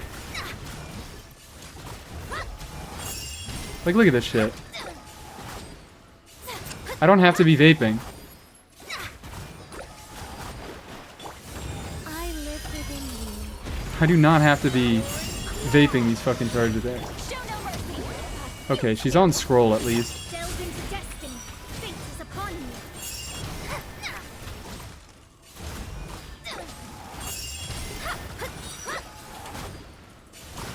you. Alright, she's missing a fucking fat load of crits. My god, Mona, you are not making this look good. You are making this look unnecessarily rough. Suffer the wrath decided by destiny.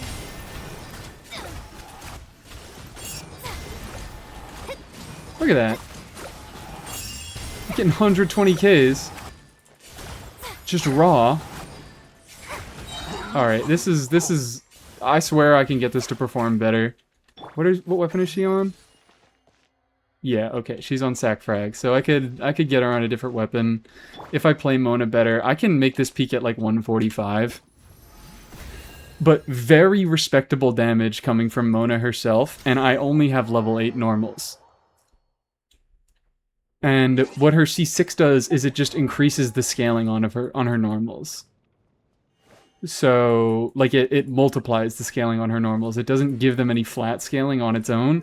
It multiplies her existing ones, 200% of their original damage. So, I am leaving some damage on the table by not crowning her normals. Let us grab Seat Lolly so we can double check this.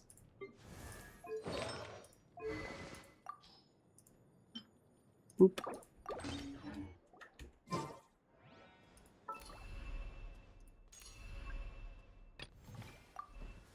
Maybe I can play it well. Mona killed Mualani with Prune's hammer just a little bit. I mean, I appreciate her for being a different unit than Mualani. Second favorite Hydra DPS, but she also feels like complete awkward shit to play. Heaven's will made not. Fulfill our path. You two. Shadows of fate. Fate is upon you.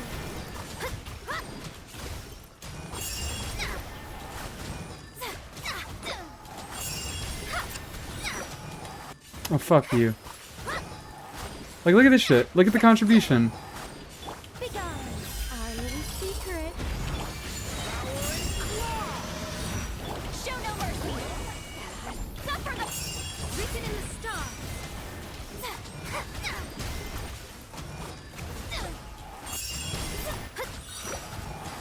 Oh, fuck you.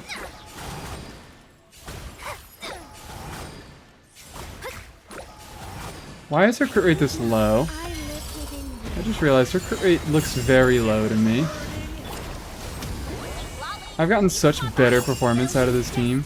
Decided by destiny.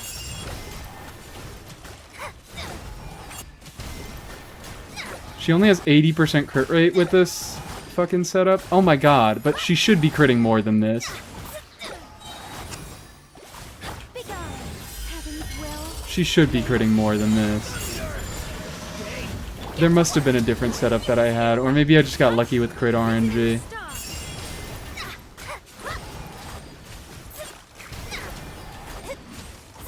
Look at that, okay. We're doing a little bit better now. I think not, our little secret. I think I'm also rotating pretty slowly. If I rotate a little bit faster and I do a little bit less on-fielding on Mona. I'm getting 35%, 30 to 35% of the team's damage coming out of Mona. There we go. We're getting a little bit better. We're getting a little bit better. And it can absolutely go higher. Because all of her damage is coming from her normals. Basically all of it. She is getting a very tiny amount of damage from her skill and her burst. But most of it is coming from her normals. So on that note, on that slight sidetrack, I would indeed like to crown Mona's normals. Your crown, don't have to worry about you. I'm never building you. I don't have to worry about a crown on you. Ningguang. I think lower priority than Mona, but Ningguang is another character that I would like to level her normals on, and I have been enjoying playing her on field. Another Nefer review. Alright, I'm gonna make that wait. And hello, Traveler. Thank you for the lurk. Ningguang, I don't have nearly as much to say about Ningguang. It's just that most of her damage profile is coming from her normals. I have less fun. Like, her burst is good. Her burst does good damage, but it has the whole RNG with the crystals, so you don't know where the fuck everything's gonna go. Her normals are a lot more consistent. I enjoy playing her with the normals more anyways. I like to see big damage out of her charge attacks. So, she's up there. You're crowned, you're crowned. You are not crowned, but I don't really play much Keqing. I feel like I don't have to worry about Keqing. Crowned, crowned, crowned. I am not crowning you. Even with those new buffs, with her dealing some significant damage on her burst, that is not worth a crown to me. It's not enough damage to be worth a crown. No crown, no crown, no crown. I kind of want to take her skill up to level 9 with the new buffs, but that's not a crown. Do I make a level 9 category? Is that what we do, guys? Or is that too much? Anyways, Ganyu is going up there. Ganyu is getting a crown whenever I get her, but I don't have her yet, so can't really talk about that yet.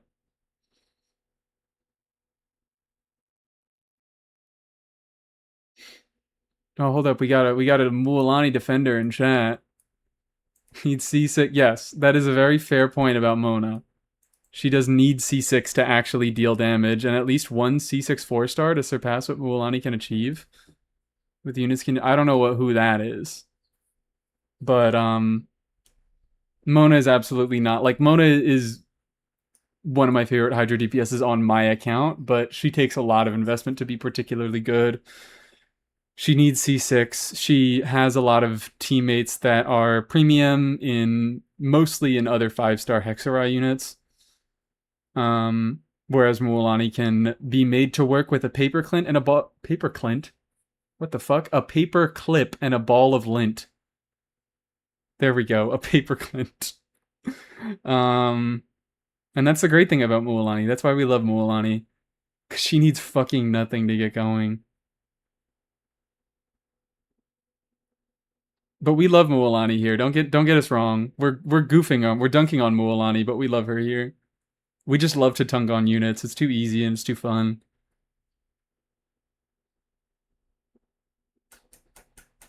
Anyways.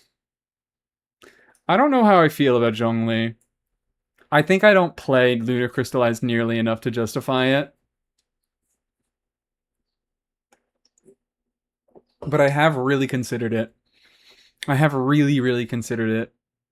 Because it's kind of fun to get a lot of damage out of his resonance, out of his skill, doing Lunar Crystallized shit. But I just don't play it anywhere near enough to actually get use out of it. Maybe if I had Etsy buy, I'd be more inclined to crown him. Maybe I'd use him more often. But as of now, I just don't use him enough to really bother putting in that other investment. Have I missed anybody? I don't believe so. I'm just scanning to make sure. I feel like Lisa should get a crown. I think Lisa should get a crown on her burst. I do believe Lisa should get a crown on her burst. I feel like she deserves it. Is it even that good? What are her motion value comparisons? How many times does her burst hit?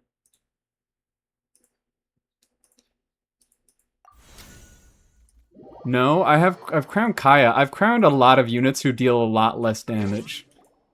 Just because I like them. Like, I have Chongyun crowned.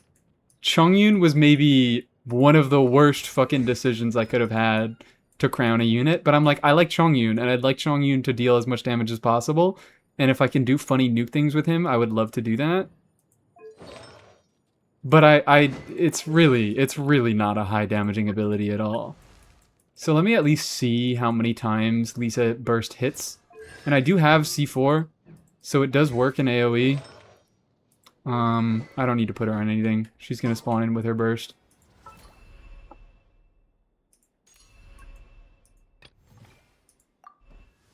I want Lisa to be buffed because I want to use Lisa more. And I find it so difficult to find use cases for her in her current state. I don't even want her to deal more damage. I just want her burst to be easier to get, and I want her fucking skill to not be horrible jank that needs a million seconds on field to be able to hit with. Mualani is that she just gimped by a low ceiling. Her AoE doesn't work if there's a literal low ceiling. I thought we were talking about like a low DPS ceiling. I was like, a low DPS ceiling? Mualani does not have a low DPS ceiling. Mualani is kind of high skill level. She's one of the more high skill level carries out of like recent carries. But yeah, she gets gimped by a literal physical low ceiling.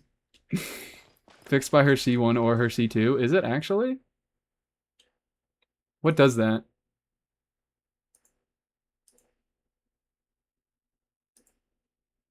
Enemies next to the... Yeah. A literal low ceiling. I fucking love it. Do her constellations do anything to fix that? I was unaware. I love to learn, even though I'm probably gonna forget this tomorrow.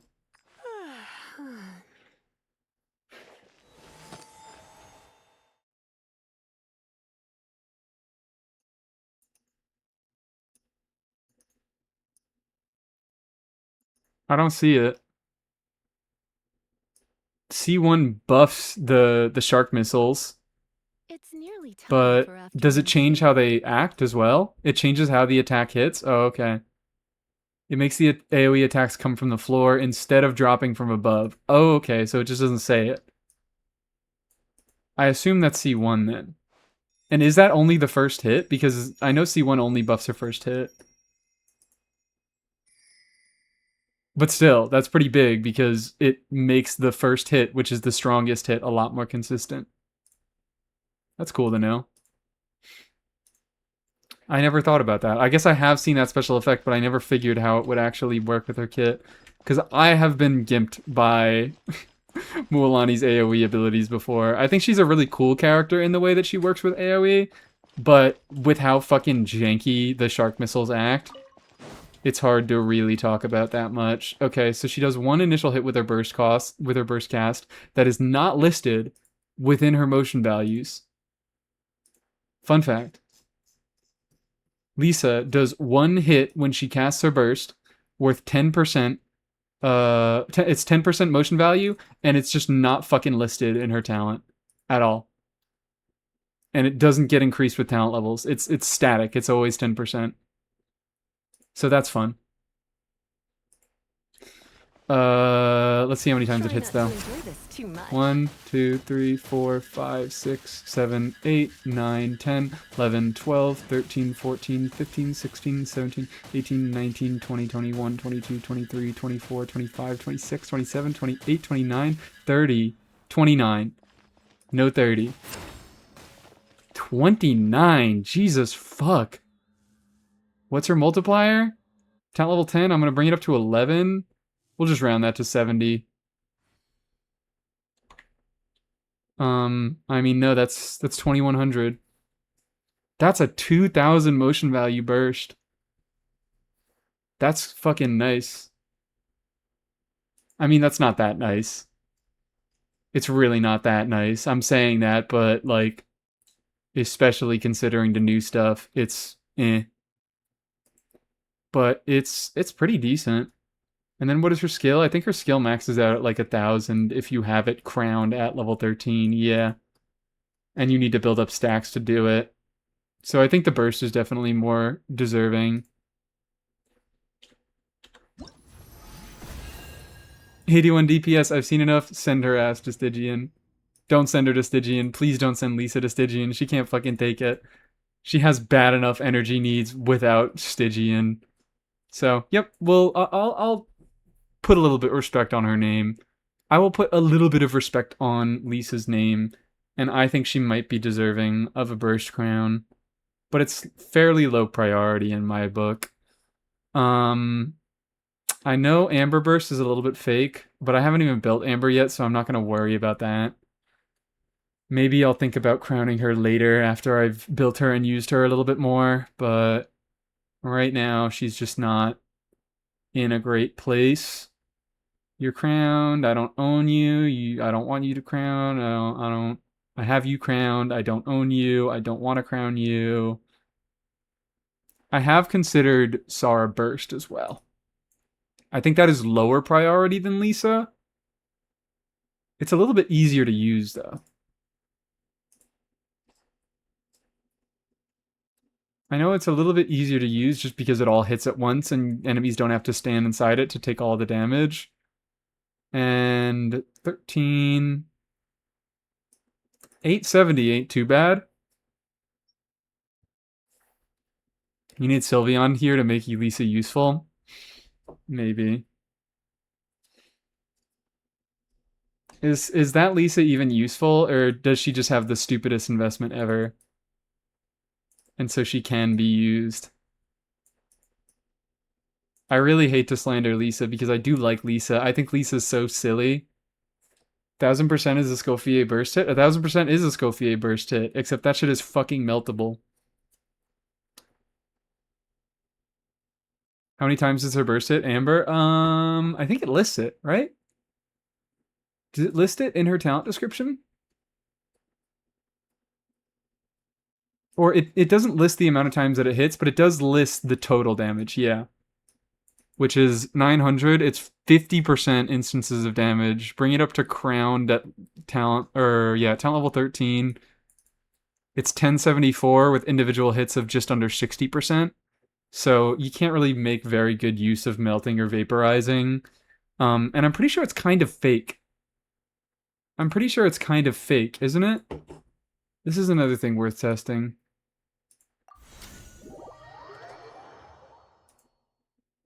I've heard that it's a little bit fake. This is great content now, I just realized. This is wonderful content. I'm having so much fun finding things out about new units.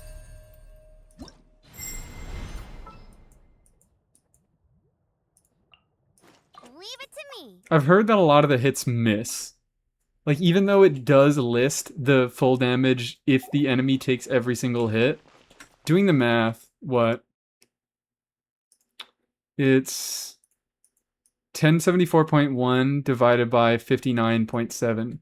1074.1 divided by... I already forgot the other number. Fuck you, stop resetting my zoom level. 59.7. That is 18 hits.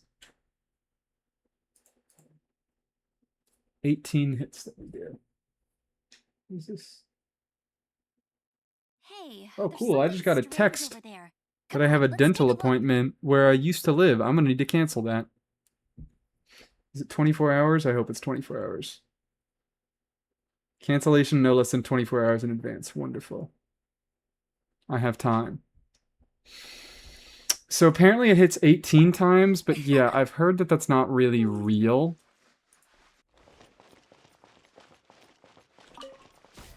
No escape. One, oh. I can't fucking count all of those. That is way too fast. That is way too fucking fast. Bet you can't keep up with me. No one escapes my sight. Could be 18. I don't know. I guess it kind of looks like 18. I think I would have to, like, record this and slow down the footage, which maybe I just do right now. I have the capability. Oh wait, no. This is all good. This is all good. What am I doing? Start recording. Did they all hit? I don't know. I need to count them. And I am unable to do that in real time. Okay. There we go. Stop recording. And now...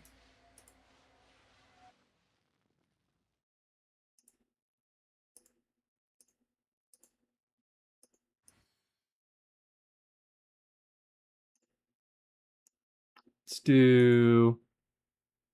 Here it is. Whoops, that's making noise. Let's count this all together. There's going to be 2 Mises for a second, but you guys are going to have to hold with me, okay? KQM have some stuff on it? That is a good point. KQM probably does have this information, but I think it's just... This is easier. This is easier. Okay, fuck. This is still difficult. Can I go frame by frame?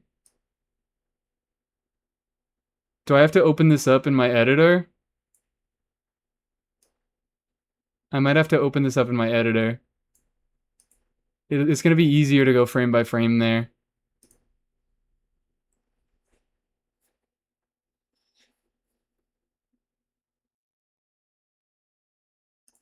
New project. Import media. What the fuck? What was that coming from? Where is that coming from? There it is. Sure. Change the project frame rate.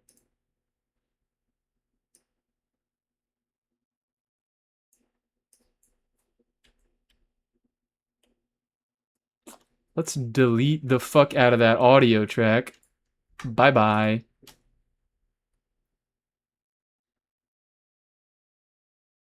It says 10 cover the inner and 8 cover the outer. Well, let's find out how well this does. 1, 2, 3, 4, 5, 6, 7, 8, 9, 10, 11, 12. It's even hard to tell here. 13, 14. Those are 13, 14. That's up to 16, right? I can see 1 360 hit and 1 240 hit. So we're up to 16. All 18 hit. Wow. All 18 did indeed hit. Wonderful. Don't know how reliable that is though. It's pretty fast, so like enemies wouldn't have to stand in it for that long, right?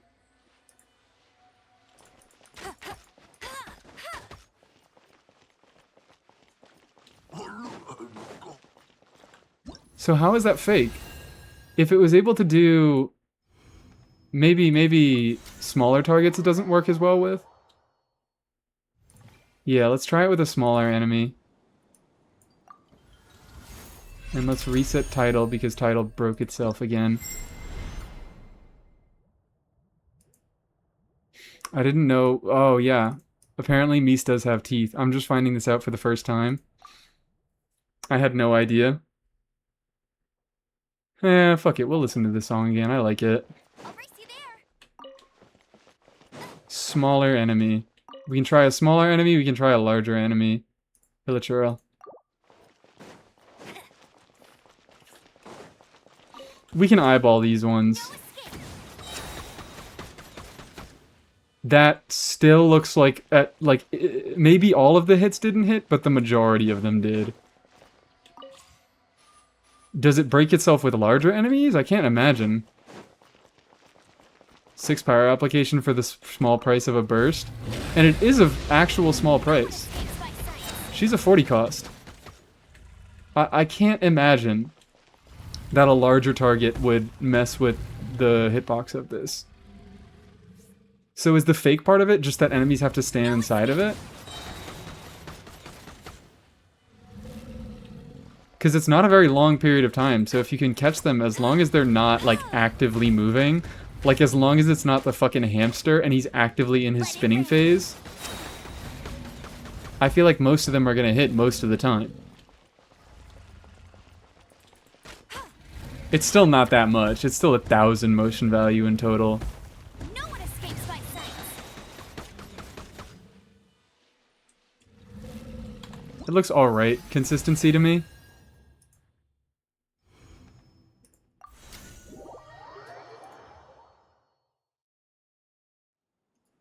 So I've been doing all this testing just to say I'm probably not going to crown her anyways. I could maybe if I have a character who I would consider. You know what? I already said I'd organize it by priority. So if I have ever even considered crowning a character, I will put them on the board, but it's just going to be very low priority. So there we go. Very low priority. They're like likely every other unit who I put in this category is going to be higher than Amber. Next.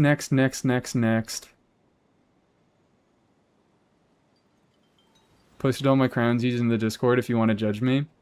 I can't judge anybody. I've used too many crowns. Is Aloy higher or lower than Xinyan? I think kind of higher, maybe. I think a little bit lower. But they're real close to each other.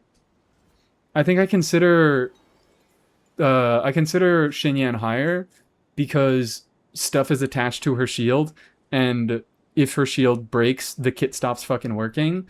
So it feels a little more urgent for me to actually want to crown her, because the sooner I crown her, the more use cases in which she is going to be usable. The less her kit just stops fucking functioning, and for that same reason, I want to include Layla in the skill crown tier. There she is. But she's pretty low. I think she's actually even lower than Aloy. Because I care less about Layla than I do Aloy. But I like Aloy. Or I like Layla. They have such similar names, I keep getting them fucking mixed up. I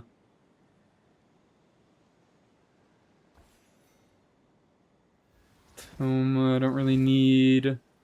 You're crowned, you're crowned, you're crowned. You're crowned. You're crowned. I don't have you. You're crowned. I've never considered it. You're crowned. You're crowned. Cole? I don't think so. I don't think so, right? How many times does this Cole burst hit?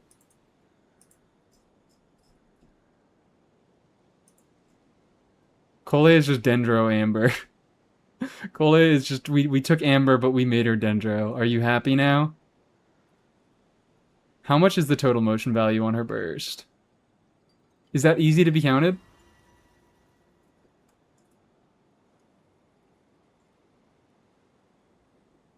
Oh, fuck. That's why I kept getting confused. Is because I was like, Kirara, she came out after Cole, so I went too far. But no, Kirara just has an early-ass ID.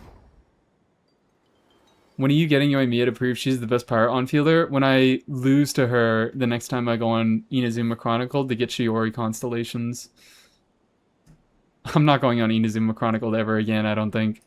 Maybe I would to get weapons, but then I don't have a chance of getting characters. I do want some Inazuma weapons. I want Redhorn, and I want Mistsplitter.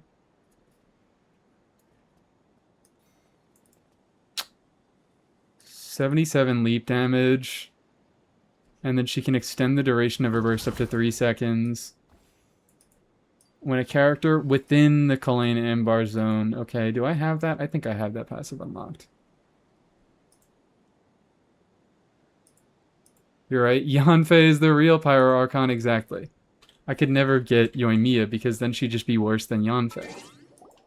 So I would never ever use my Yoimiya because I am well known to only use the most optimal units. Everybody knows this. Shut up. Everybody knows that I only ever use the most optimal units. Cole. I do have that passive. I hope, I wish, I pray. I do. She's level 70.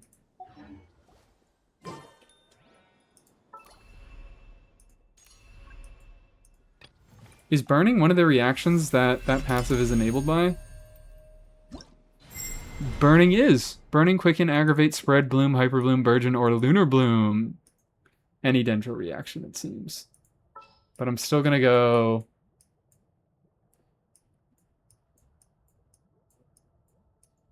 I'm just gonna throw in Lisa for easy application.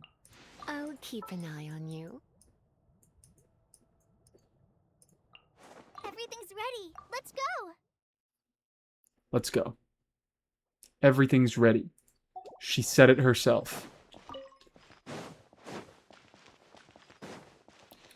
So I should be able to get the full extension off of this. 1, 2, 3, 4, 5, 6, 7, 8, 9, 10, 11, 12, 13, 14, 15, 16, 16. That's not a lot. 16 times full motion value. If she's crowned, it's 91.19. No, not 91.19, just 91.9 times, did I say 16? That's 1,400. 1,400 plus the initial hit? What's the initial hit? Initial hit's over 400.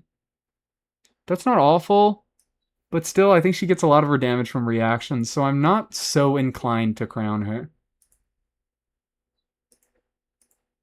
I'm not so inclined to crown her. We'll also put her low on the burst crown.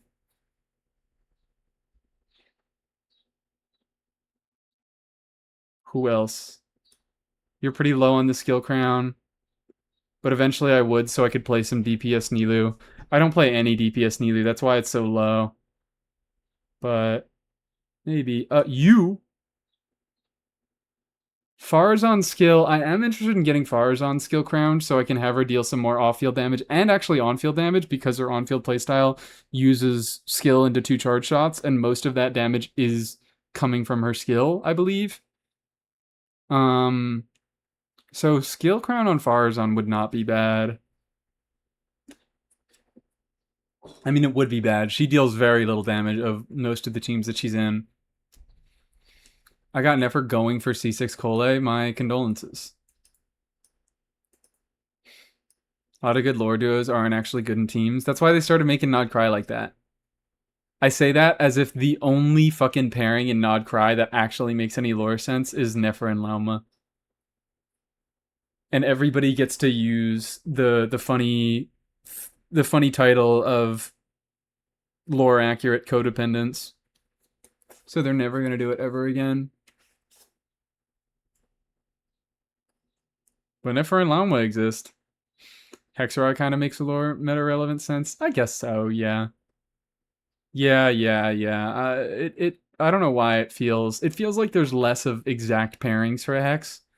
It feels like most hex units were built to work with all other hex units instead of just one specific hex unit.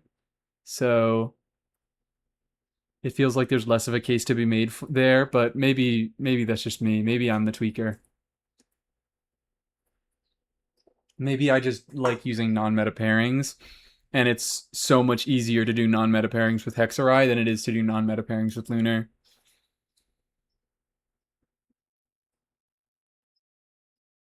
Is this on shuffle? It is. Okay, more crowns. Who's getting crowned? Yo-Yo Burst. No, I don't care about Yo-Yo Burst that much. DPS Yo-Yo is not that serious to me, but you know what is more serious to me? I think Dea does deserve a crown at this point. I think I'm being unfair to Dea. I think I've been very unfair to Dea by not giving her a crown. Especially because her C1 only fixes her HP scalings. So she only gets extra HP scalings from there, where her attack scalings are still solely governed by her talent levels, and I play her with more attack buffers now.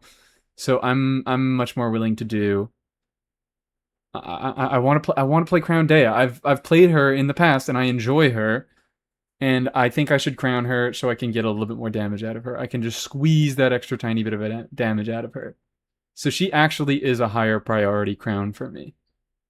Also, looking at this fucking list is so hilarious with the context that I only have 3 crowns on my entire goddamn account. It's dire. It's dire. I'm like looking at anybody else. I feel like I've skipped a few characters. You know what? Fuck it. Very low priority. Very low. Even lower than Amber. Maybe, it's funny is the main thing. That's why I would consider crowning Yao Yao, is it's very silly. And it's not even the worst thing ever. Wakana's your Deus? She's C2. She is C2. So she deals pretty okay-ish damage. It's not great. Hyuugui deserves a crown. What, her fucking skill? You can't convince me of that one. Burst, maybe. Skill, never. Did I skip anybody else? I don't know why I keep going back to all these other characters and thinking, do I want to crown any of them? Because I do believe the answer is just no. Global crown? No. Sorry, no global crown. I don't play Xiangling enough anymore. I don't enjoy her enough anymore. Mika's crowned. Fremine normals. Actually, Fremine normals are probably like there? Probably right above Traveler. They're still low priority. What stat do you build her with? You mean me in particular or in general? I build her with HP because my HP pieces are better. That is the answer. You build her with whatever stat that you have better substats for. Her HP and her attack scalings are very, very close to each other, so you just focus on substats.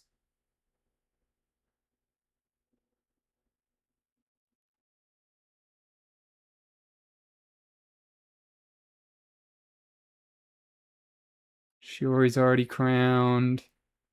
If I ever get Clorand, I would crown her skill, which I have considered getting Clorand, so I guess I'll put her up there. But she's kind of low priority on characters I even want to get, so we can slot her in over there. There are little goblins in my brain telling me that I need to crown Kachina skill when I build her, but I don't think I'm going to do it. I think she's going to be a 188 character. So sorry if Kachina fans in chat, but I genuinely don't know if I can justify that. There we go. Look at this shit, man. Look at this shit. Why do you want Clorand? Because I find use cases where I think I would enjoy using her. I don't have an attack scaling Electro on fielder. The only attack scaling Electro on fielder I have is fucking Raiden. I mean, I guess I have Razor, but Razor's more of an infusion / physical DPS. He does a lot of electro damage, but he is a little bit more specific in the teams that he wants, and it's harder to just throw him into whatever team wants an attack scaling electro on fielder. Sino is EM. Sethos is EM. Sino is technically attack scaling, and maybe I won't want her because Sino is about to get that buff that makes him able to on field whenever he wants. The playstyle is extremely limiting and you like to be creative. I don't know. I've kind of gone back and forth on her. I think it's cool that she heals herself and she can be used to enable Farina. It's just kind of like, I feel like I'm picking between her and Varesa, and between the two of them, I think she's more interesting than Varesa. That's kind of what it is for me. She's low priority for me when it comes to pulls. Ganyu's going to come first. Siegewein is likely going to come first. But I think I would like to get her eventually.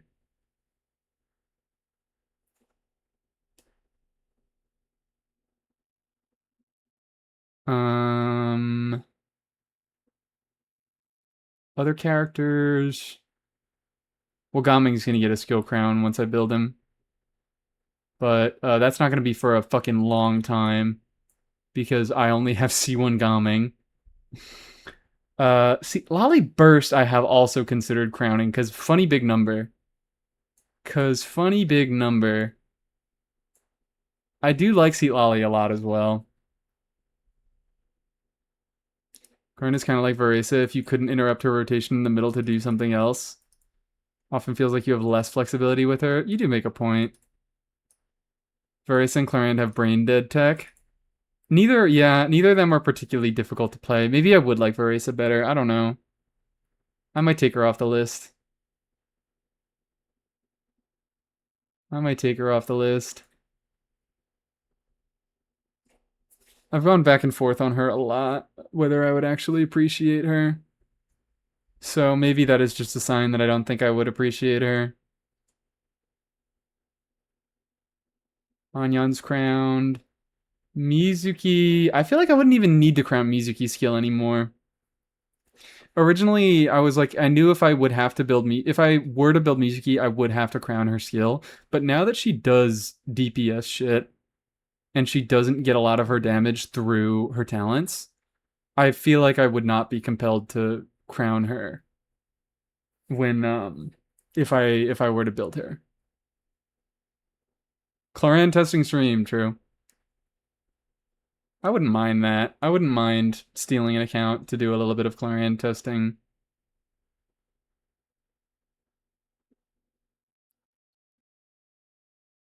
Ino crown, no.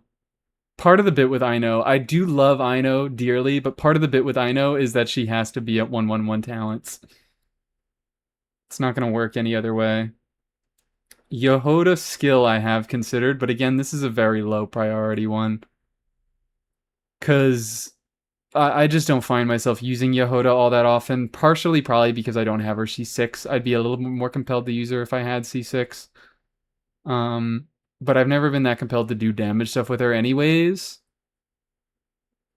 What's the deal with the tier list today? These are crowning priorities for me. Leftmost is the highest priority crown, rightmost is the lowest priority crown, but these are all the characters that I've considered crowning at some point.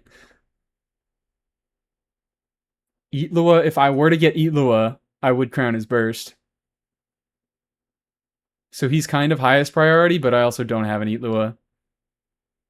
We'll just put him up there. We'll put him up there. Don't really find Yehoda more fun even at C6.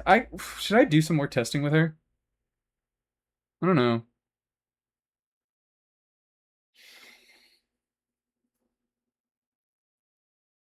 Ninetying her and having crit stats for Lunar Charge does more for Ino's damage than talent levels? Yeah. Yeah, so that's kind of that's the point. Is that for Ino, she is budget. She's very, very budget, and I don't have to do much to make her work very well.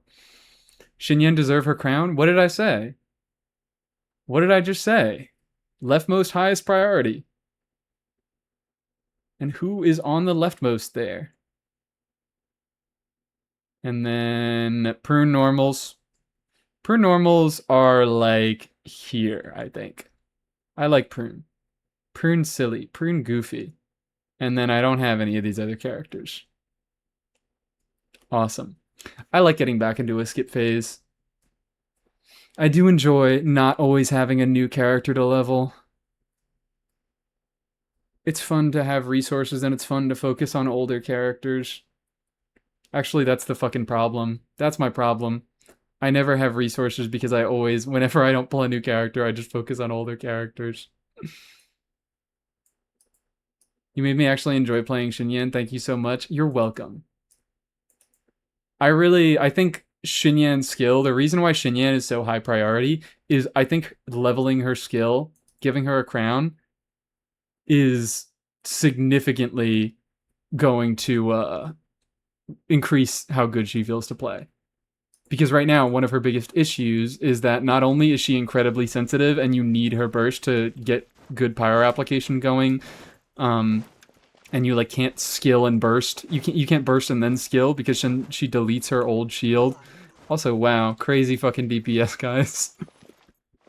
Guys, don't look at this DPS. It's not an accurate showcase. I used infinite energy.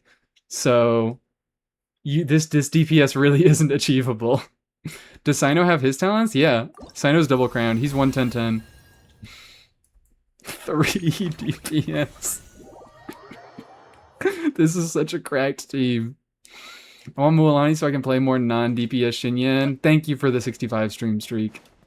That's wonderful. Submit it to Dummel. Well, it's fucking lost now. If anybody wants to go back and take a screenshot of that. Is Xinyan a Moika alternative for Mualani? Yes, she is. She's a little bit more rough to play because, like I just mentioned, she has to get her burst. You also have to have C2. C2 is pretty much a requirement to make Xinyan a reasonable alternative.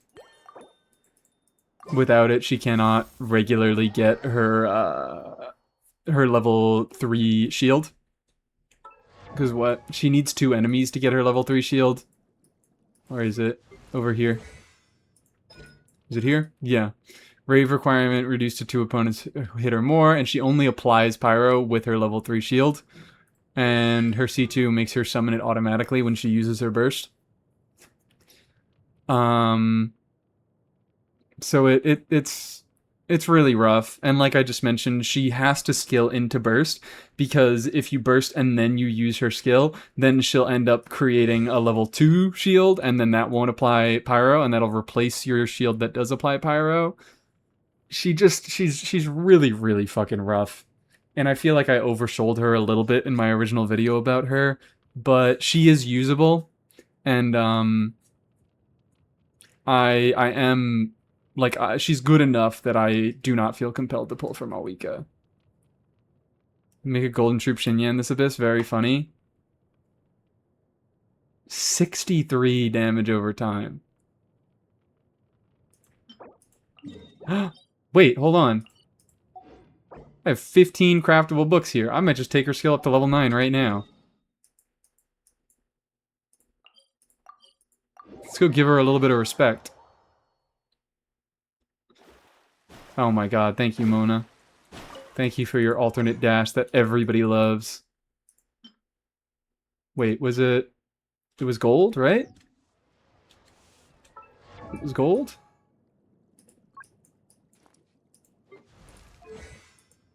It's gold, yeah. Let's put a little bit of respect on Shinyan's name. Why don't we? I have 5, I need 12. Go Layla. Fuck you, Layla. Piece of shit. Won't give me any bonuses. I'm sorry, I didn't mean it. I love you, Layla, so much. I'm just a little bit upset. I can't control my rage all the time. There we go. That's nice.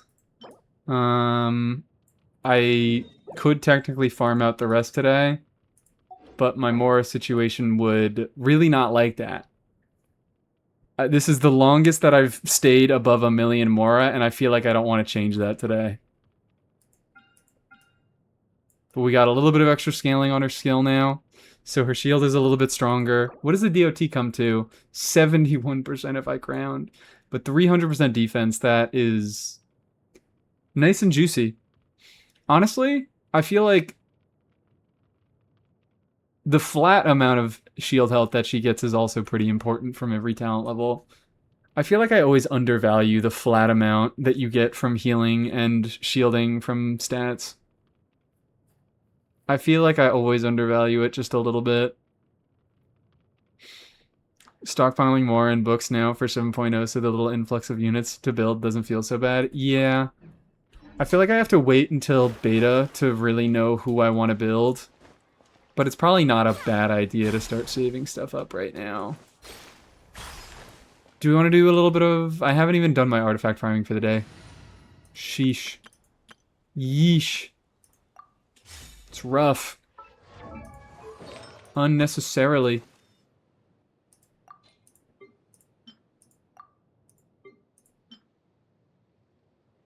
Actually, hold on.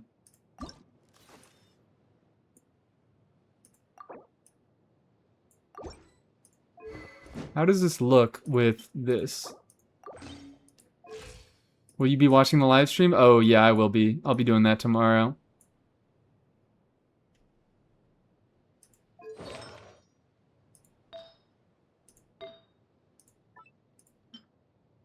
What's the trade-off here?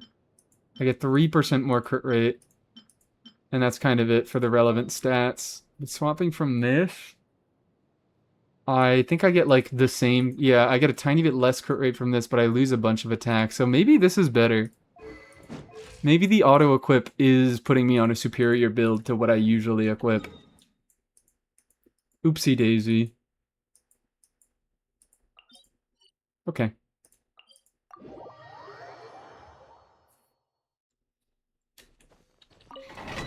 I just get the urge to build whatever bench unit I had. Latest victim is Mika, yeah. Luckily, that's the thing. If you just build every fucking unit you have, eventually you'll run out of units to build when you have the urge. Like, I can't build my Mika because he's already built. So I don't have to worry about all the more investment that goes into him, that goes into that stupid fucking crowned skill. God, this is pissing me off. I want another Mika so bad on this banner, and I can't justify wishing more on it. I really cannot justify wishing more on it.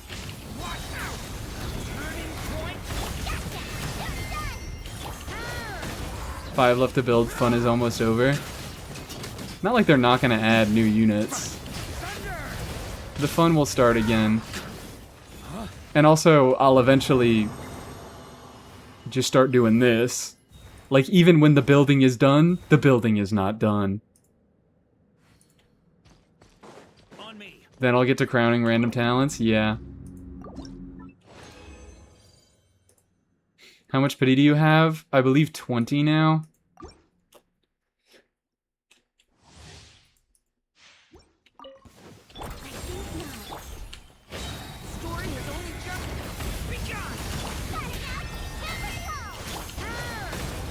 Recently decided I want Sandrone. Is C1 or R1 better if I have limited pulls? Well, depends on a lot of things. It depends on what weapons you have access to. It is going to depend on the 4 stars on the banner and what constellations you have on them.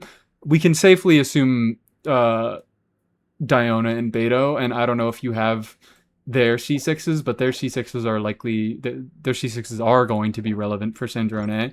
It depends on, like, yeah, what are you upgrading from and to? I know Sandrone C1 is not that good, but if Sandrone C1 gets you some extra 4-star constellations that help you out making a better team, then maybe it is worth it.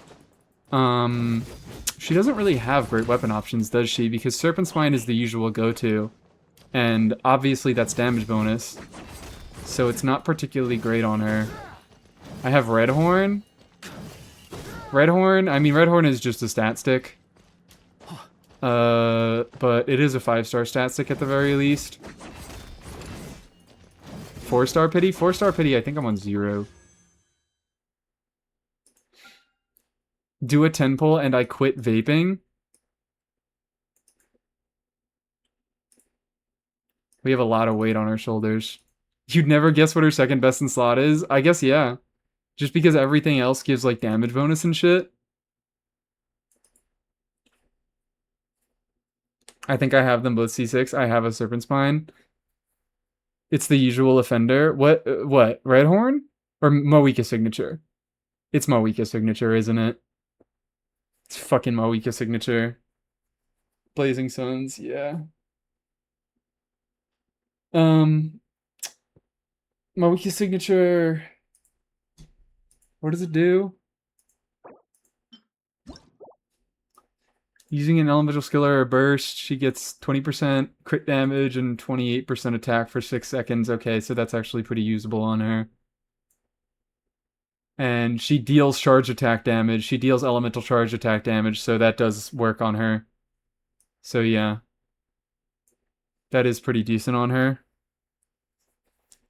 7.0 craftable. Yeah, 7.0 craftable has a decent chance of being good on her, but then you have to have a lot of billets.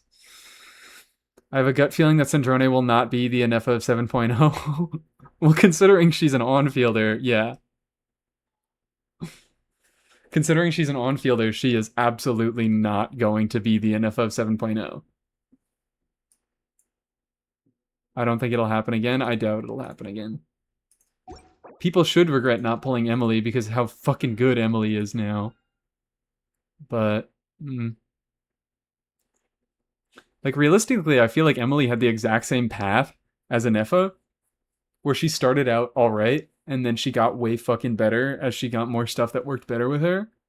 But it took a longer time, and she wasn't quite as good, so people didn't care as much, but Emily's still fucking cracked. I should go for R1 then? I still don't know. I still don't know. I mean, it's just best to check that. Check Red Horn versus her signature. It also depends the other weapons on the banner. Like, who's it gonna be? Who's the lineup? It's Columbina, Sandrone, Raiden, Citlali. So you're probably gonna risk. I'm assuming it's gonna be Sandrone, Columbina first half. So you're likely going to be risking a Columbina signature. If you care about a Columbina signature, then R1 is also going to be a little bit more valuable. I wanted to R5 Bina eventually. Oh yeah, you got the C6. I forgot. You got C6 on Bina's launch, didn't you? So that's going to probably be a fine banner for you. That's going to be a pretty decent banner for you. So likely R1. It's all going to come down to what you value more. Splendor 2, except this one's actually good because it gives you energy. That's the reason why Splendor was bad. I already lost Halo to Bina Sig. I can't do this again. We have a bunch of Columbina Sig haters in chat. It's not even a bad one. Did we look at Aquas and Nefa? We fucking didn't. I'm so happy I didn't discount reviews today. I am in such not a review mood. Anka. Aqua, get in here. Aqua, wake up. I think I'll want R1 more. What does C1 even do? It's 30% stellar conduct damage bonus as far as I'm aware.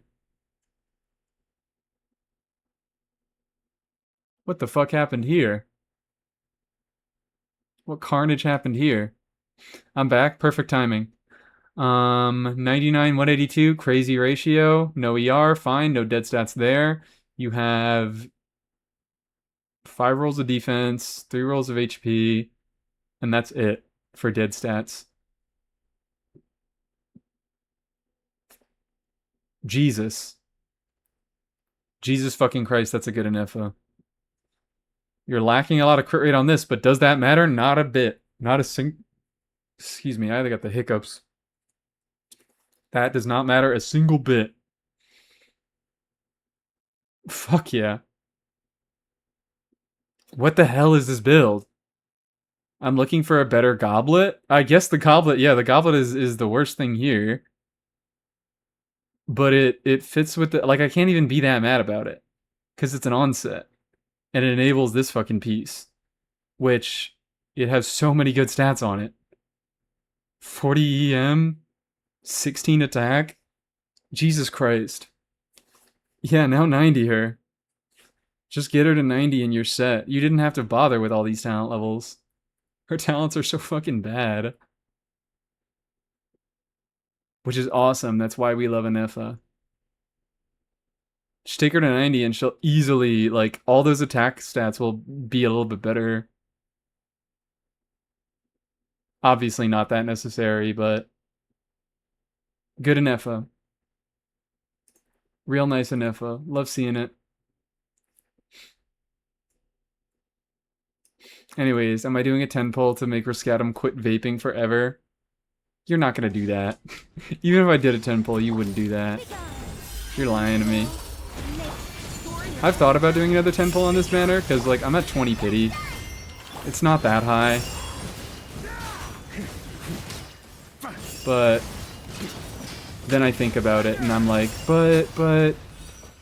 Then I lose 30 wishes if I get, like, a Mav in that.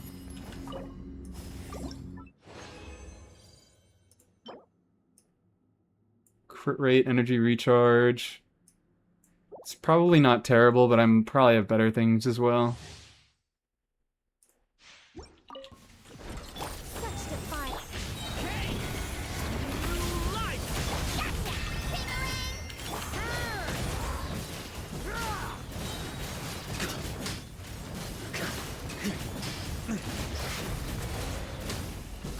There we go! My vape died and I wasn't really planning on getting a new one. Oh, okay. So you're gonna quit regardless. So I don't have to do anything. Don't give in to peer pressure, I believe in you. Thank you, Rex. Also, hello. I don't think I've seen you in chat today.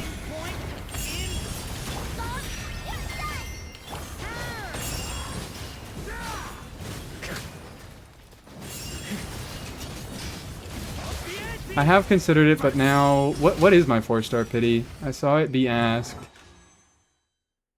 And I don't actually know what it is right now. It's 1. And I am on a 50-50. Not very high at all. But I don't... Right now, I mean, I'm not pulling for all of next patch. Good evening. Double crit both high rolls. Good evening. Nothing bad can happen when you full send a 10 pull. Now we're just lying. Now we are just telling lies.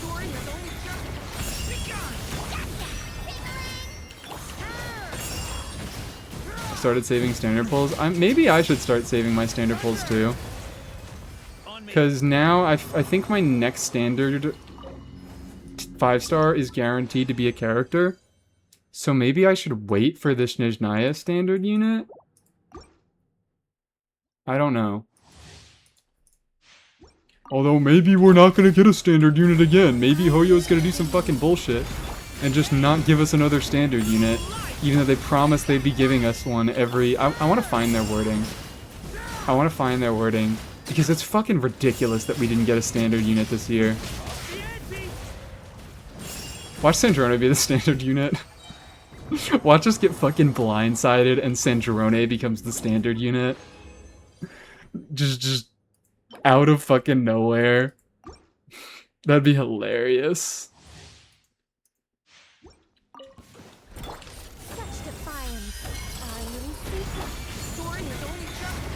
Saving standards for cryo, I know, true.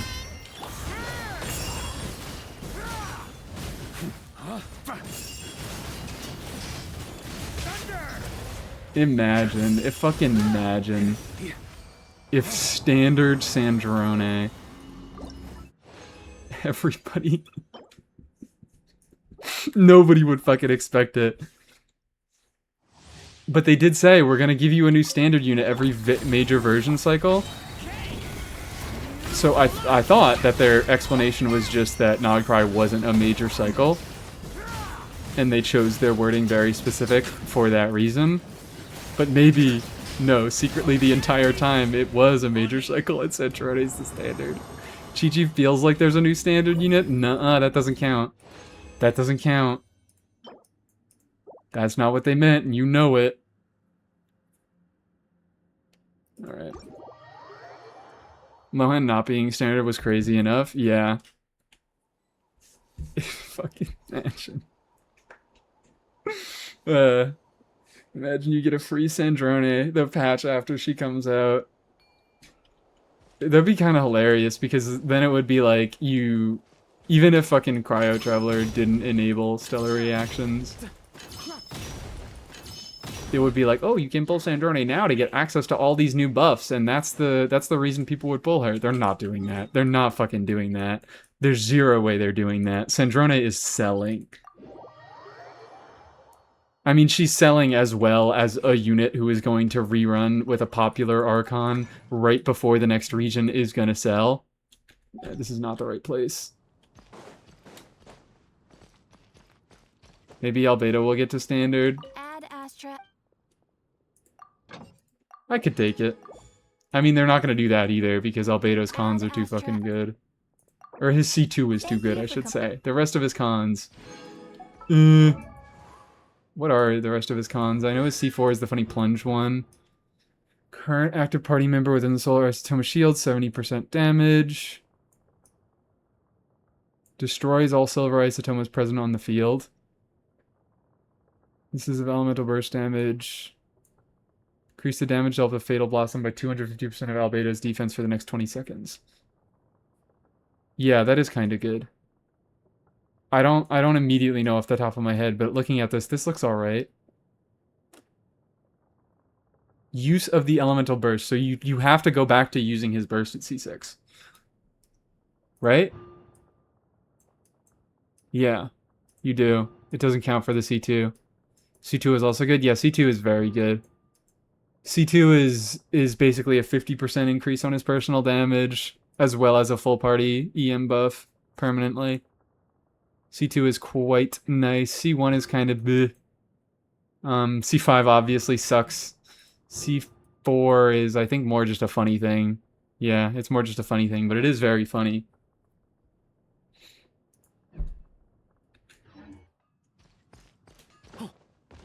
Why push Onion when you can just get C4 Albedo? Exactly. On me. It actually, would it be a better use now? I don't know, because you have to go so far in to get that constellation. But Shan Yun is really not the best anymore, given that more characters are getting a lot more important things to be doing with their motion values. Like, they don't need to be plunging anymore.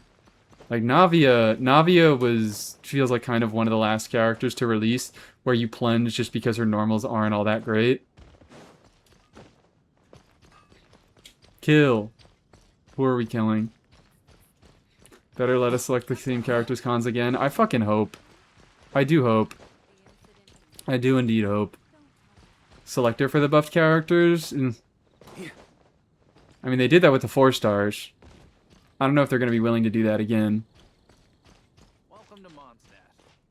Given that we are getting a banner. We haven't even heard anything else about that, but we are getting a banner for the buffed characters, at least the limited ones. For... Is Chi-Chi on that banner? Or is it just Wriothesley, Shino, Miko? Are Chi-Chi and Mizuki on that banner? Chi-Chi is, Mizuki isn't? Is that... Do I remember that correctly? That's fucked up that Mizuki isn't. Isn't everyone but Mizuki? And I mean the 4 stars, because they're 4 stars. Yep, no Mizuki. Damn. What the fuck? No Mizuki. I mean, again, this is like, it's the Yai banner that also has Sino and, Wriothesley. It's fucked up. That's really, really fucked up. And Chi-Chi. I forgot about Chi-Chi, so sorry. There's not too much losing on that banner. It really is just if you don't want the on-fielders, you're gonna have a little bit of a difficult time. But Chi-Chi isn't bad at a baseline. Chi-Chi cons aren't too terrible. I mean, they're standard constellations, so they really aren't great. But they give her a little something extra. Can't wait for Mizuki to get buffed again. Yorp! Can't fucking wait. Interested in how the pity system will work for that banner? I really hope it's shared with the other Chronicled banners. My brain is so rotted right now, and it's telling me that I want to pull on the Mawika banner so I can get another Mika. It wants to gamble so bad. But I'm not doing it.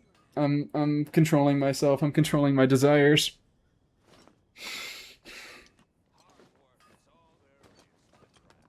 I'm not gambling, guys. I'm not gonna do it. It's never gonna happen. Not in a million years.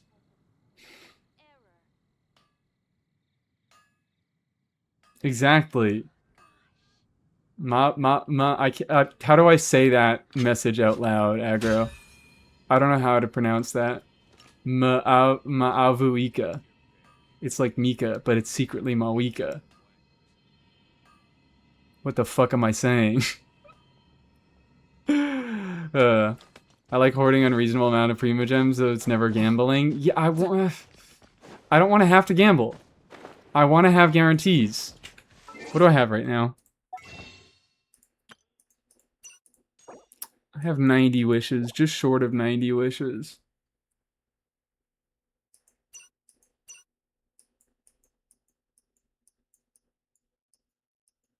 I'm kind of thinking, should we check leaks again? Should we check the suspicious ass leaks again? Because I'm also like trying to tell myself that I'm not going to pull any characters in 7.0, but realistically I just won't know until we get the betas and I know what their kits are going to do. But like if Cryo Traveler enables the reactions, I am likely going to do my best to skip as much as possible. If you get Mawika, will you ever recover from it? Yeah, I would, because I'd be doing funny things with her. Like, that's the thing, is it's not even a loss if I get Mawika. So then he said he's probably just skipping on-fielders. I'm skipping as much as possible. I'm probably also skipping a lot of on-fielders.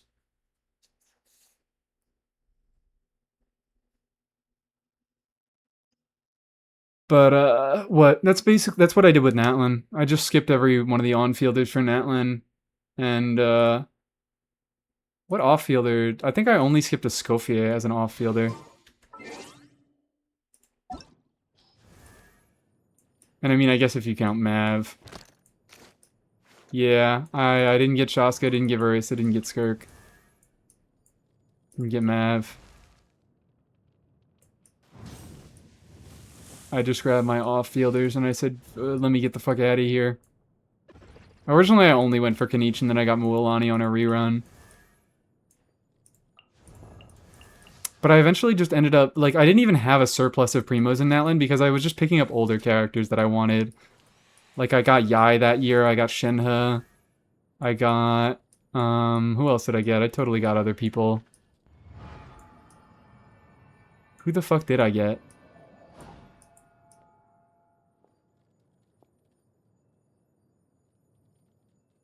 I got Yai, I got Shenhe, I know that much.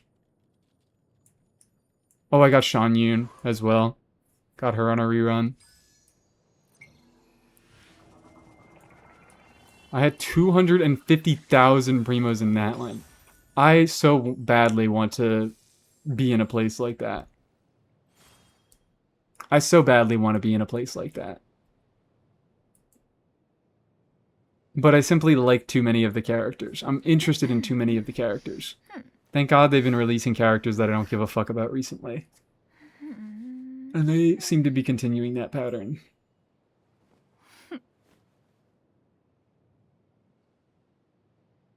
Wanted Oron, got Shaska. Wanted Kachina, got Mav. Fucked up. Real fucked up. Still waiting for my Kanitri run. Is he even gonna get his own dedicated banner anymore? I feel like I don't know.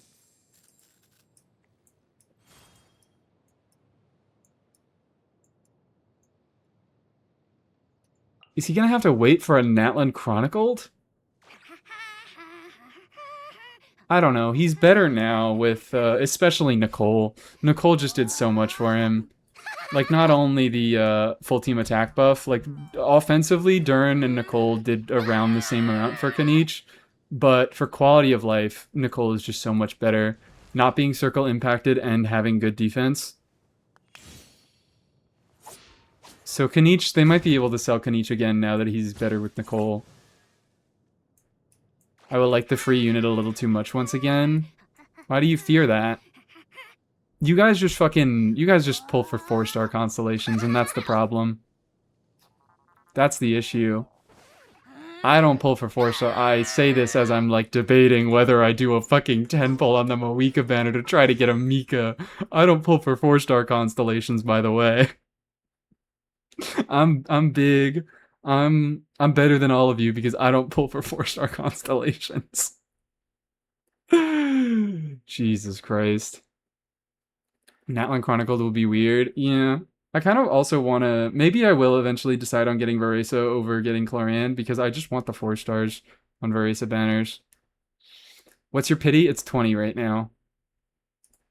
Gotta get that physical crit damage? No, it's not even for the crit damage. It's for the fucking attack speed. Yeah, I'm exactly 20 pity.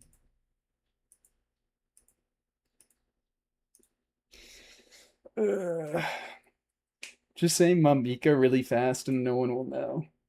I got a Nicole because I wanted a prune? Exactly. 30 pity for a Mav wouldn't be bad? I fucking guess not. Like, considering I'm not getting any characters next patch, I seriously doubt that they are going to... I assume that next patch we are getting the Chronicled banner with the buffed units, and I seriously doubt that we would get 2 Chronicled banners in one patch. Because that is my next most desired upcoming unit. That is who I'm saving for, is Ganyu. So, next Liyue Chronicled, I am getting a Ganyu. I don't know when that's going to be. Do you promise not to touch the Mav talents? Yeah, I promise not to touch the Mav talents. I've already told you guys, my goal for Mawika, if I were to get her, level 70, 111 talents. The minimum to make her usable in Imaginarium. They usually put Chronicled on the second half? I don't know about usually. I think they just put it when it is the most thematically appropriate, or when they feel they can siphon the most primo gems out of people. And I guess usually the new unit comes in the first half, so they backload the Chronicled banner onto the second half so that more primos are taken. Do singles? No. Nav will be the only level 1 on your account by the time Genshin ends. No, because I want to get her, like, I would actually use her for her Ascension passive. I would actually use her for her Ascension passive. Look at that. Also, the issue is, if I got Mav, I feel like it might kill Xinyan on my account, and I don't want that to happen. That's like the one bad thing that Mav would do. Because she kind of is just like easier Xinyan. On Instructor too? Yeah, either I would do Instructor, I would do Tenacity, I would do Scroll.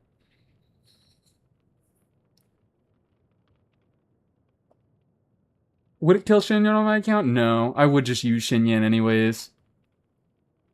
I don't use Xinyan when she's best in the slot. I use Xinyan when I want to use Xinyan. Is Alley Flash good or something? I'm going for Lohan's weapon and I just got it. It's not. Like, it's fine. It's acceptable. It's high base attack. It's, like, usable on Durin.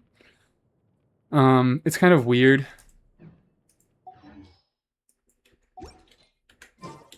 No shields, so Xinyan already solos? Yeah. And I'd be putting more talents into Xinyan.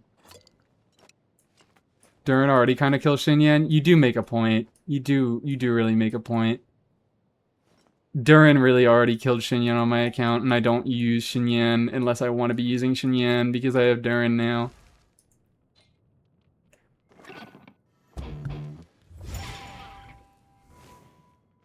But what? Alley Flash? Alley Flash is just weird.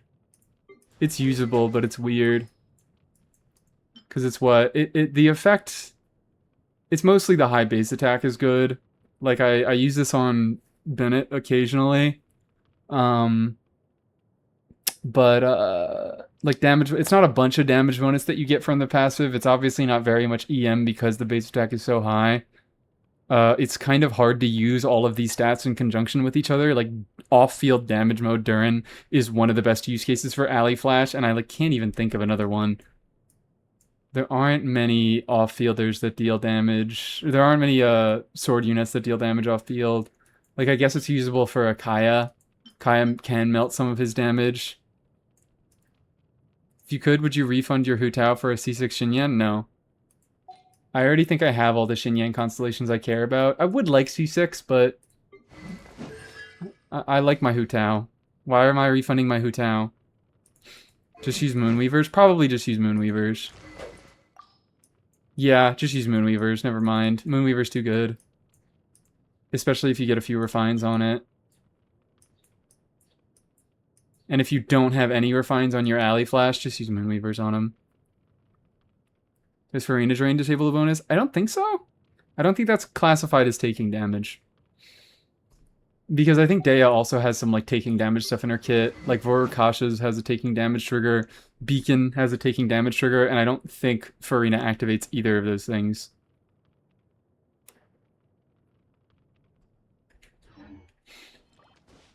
Whee. Just a little 10 pull. You people are so evil. I'm the motherfucker who brought it up.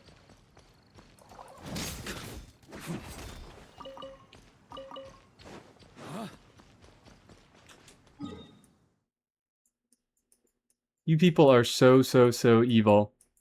Your subconscious wants to gamble. I know it does. And that's why I'm doing my best to resist it. And it's kind of losing right now. I shouldn't have told you guys that. I really should not have told you guys that. Now it's just going to get worse. Because that's the thing. I mean, I guess Mawika, if I were to get a Mawika, I wouldn't even bother leveling her. So it's not a matter of resources. What would Mika C5 do? Nothing. Literally nothing. It's just funny. Like, the reason I am pulling on this banner is to be funny. That's it. This banner has a very low value for my account because I wouldn't build my Moika to deal damage. It's just to be funny. Because I want a C5 Moika or a C5 Mika to be funny, not a C5 Moika. And I want a low-level Moika to be funny. Is it even funny? It's not even that funny. But I would at least get to brag and be like, I have my C5 Mika and he buffs 25% attack speed. Because right now he buffs 22 and it fucking annoys me that it's not 25. C5 Moika would be incredible. In one 10 pull, it's gonna happen. Are you feeling funny today? I'm feeling very funny today.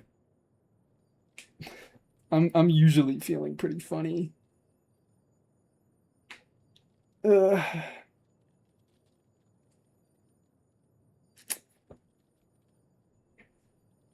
Level 1 C5 Moika for maximum funny. Mika attack speed scales. Yeah, Mika attack speed scales with talent level. You're so funny that 40 pity doesn't even sound that bad? Okay, alright. This is another step. 40 pity does sound kind of bad. 30 pity doesn't sound all that bad, but 40 pity is kind of getting up there. 40 pity is reaching the stage where I am not willing to continue going. 35? You're fucking bargaining up.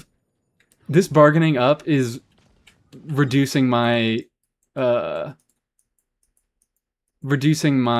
willingness to do gambling. This upscaling here, let me calm down, alright? Let me settle my fucking mind a little bit and do a little bit of artifact farming. 110 pull, then singles till next 4-star. If this were Shark Tank, you would have gotten kicked off like 3 minutes ago.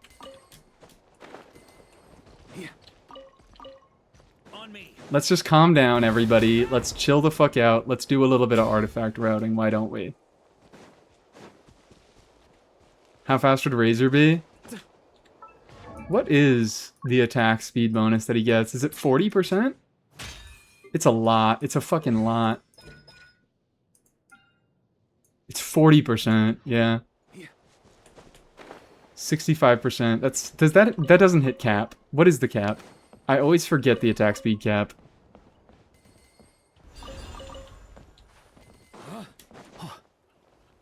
Do I have permission to choke aggro? Yeah, you don't need my permission. You can just do it.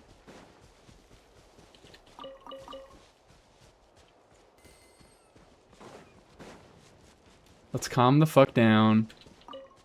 Let's chill out, why don't we? Just all... On me. We're getting a little bit excited here, aren't we? We're getting a little bit excited about this. I'm saying all this, and then even if I did end up pulling, I would not get a Moika. Attack speed buff caps at 63% increase. Oh, so... What I'm hearing is that I don't need Mika C5 to hit the cap. Oh, fuck you, title. Fuck you, title. Fuck everything about you.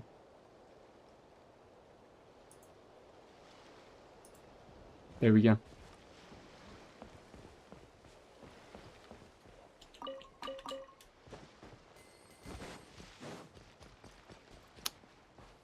Oh shit, I didn't turn into this dude.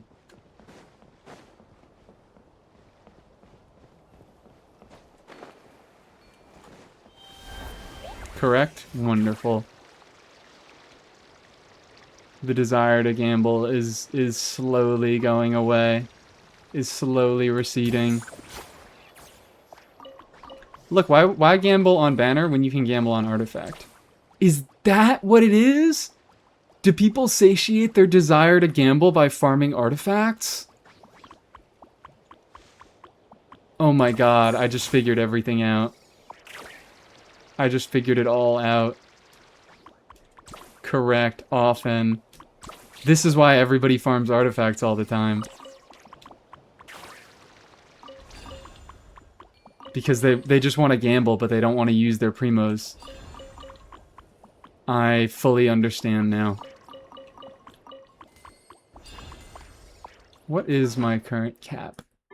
Okay, I am far. I still have 200 more artifacts I can collect before hitting the cap. Farming or rolling artifacts? Yes, of course. Yeah. For me, it doesn't satiate my desire because artifacts, it's like making a character have better numbers is nice, but I just like new characters. I just like fucking around with new kits. Which is also why I'm like, getting a Moika would not be a downside. It's just I'm not willing to go, like, what I was saying at the beginning of the stream, I don't even hate Moika's kit. I just hated Moika's kit for what it was at the time that she came out. Like, I was not interested in another Pyro on-fielder after a long fucking line of Pyro on-fielder after Pyro on-fielder. Where is this? Look at this shit. Look at this shit. Klee, Hu Tao, Yoimiya, Linny, Arlecchino. All the fucking limited Pyro units, even Diluc, is a standard. Dea is a bit of an off-fielder, but she has an on-field damaging playstyle. And then Moika was just a fucking another one. That's why you gotta pick one to be ill about, and then Akasha Max. I can't be I actually can be Akasha Maxing. Now that I have Emily R1, I can Akasha Max a little bit. But I care about too many characters. I want to farm for too many characters. I can't pick one to be sick in the head about. How's it going today? I am resisting the urge to do another 10 pull on Moika banner. Like, I'm not even really that scared about risking a Moika at this amount of pity.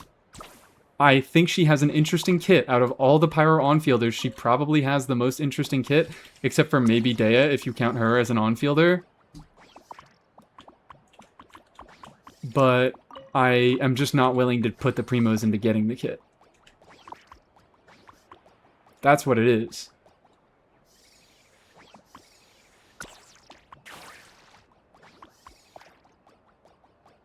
Fine, just stick to 30 pity then.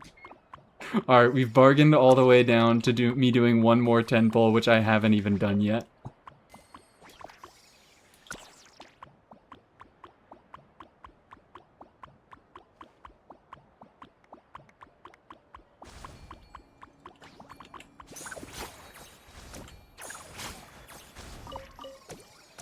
Want to do Yelan Idol, and if the dice roll a certain number, you can't fucking trick me. I know the bit. I know the bit is that she always rolls the exact same number in her idol. You can't get me. If she actually rolled different numbers every time she did her idol, I would use that for so much bullshit. I would use that all the time. I would never be able to shut up about it. Wait, what? Yeah, she always rolls the same number, doesn't she?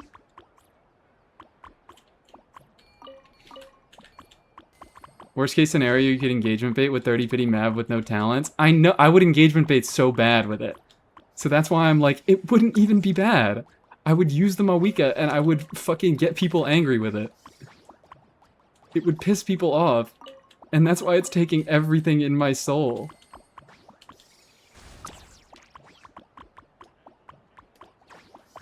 I love to piss people off. It's one of my favorite things ever.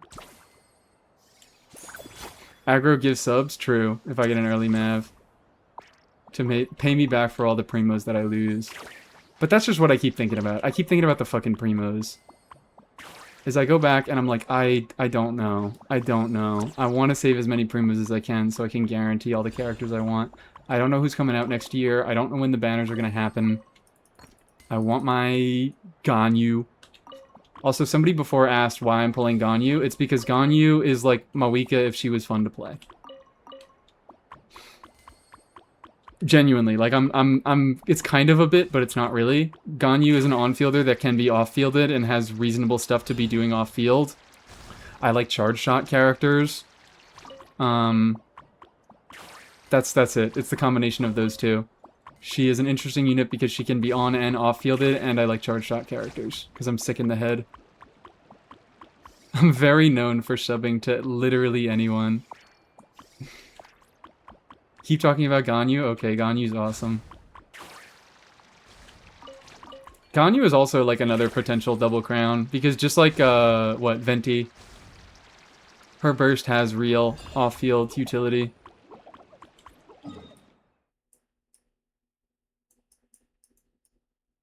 Let's go over to Natlan, get these. Columbina is basically Mawika too, yeah.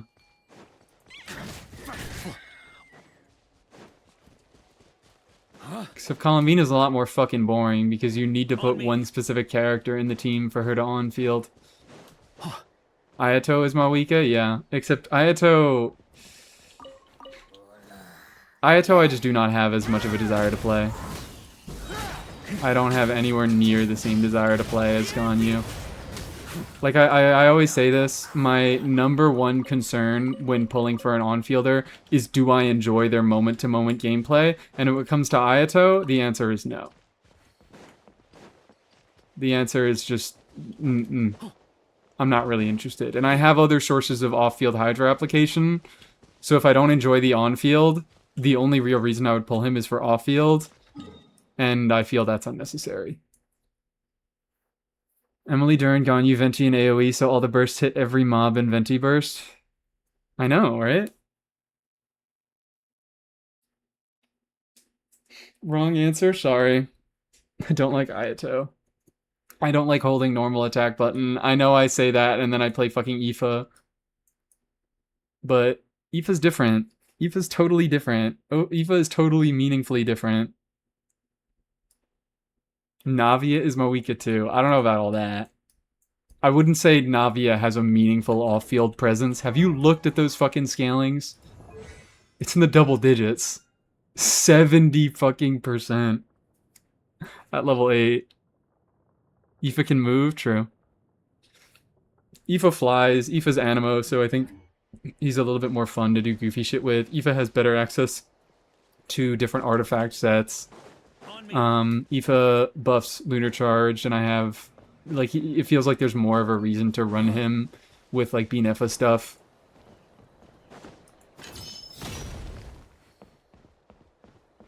It is different because he's hot. I wasn't gonna say it. I wasn't gonna say it. Normal attack buffer and an attack speed buffer at C4. I know. You know who else is that? Who I already own? Well, not at C4. She needs C6, but still.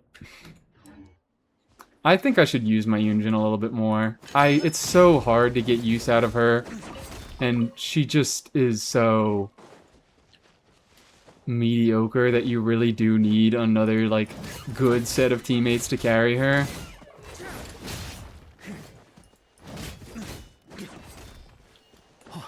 Pitting two queens against each other? I am this time.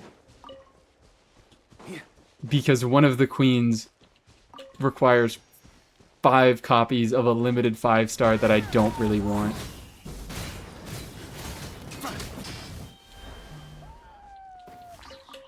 Fuck it, I'm feeling funny.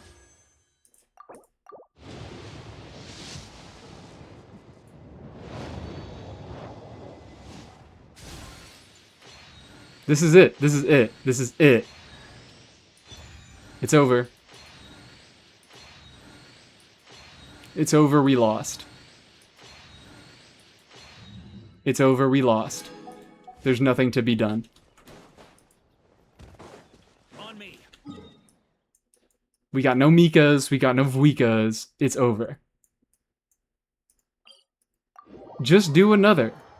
No thank you. Just saying, I know that was an early pity 4-star. I know that was an early pity 4-star. And it did tempt me. It did tempt me. But I can't be doing that. I can't be telling people not to pull for 4-star constellations and then be doing this.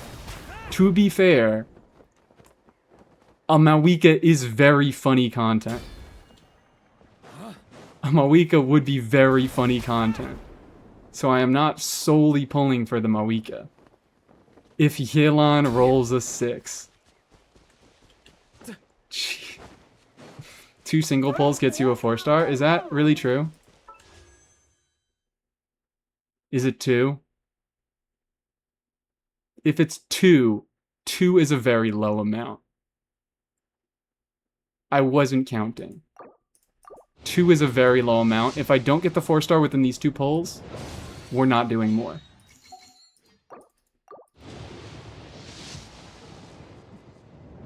Alright, I fucking lied. I'm a liar. I'm a liar. Now I gotta go for it.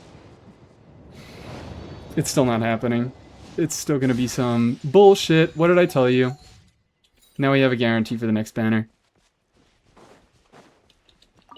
Why are you gambling? Because I want a Mika and a Wika would be funny. But nothing happened.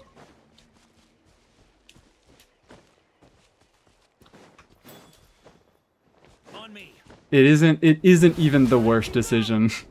I do want multiple things on banner. I am not wishing solely for 4-star constellations.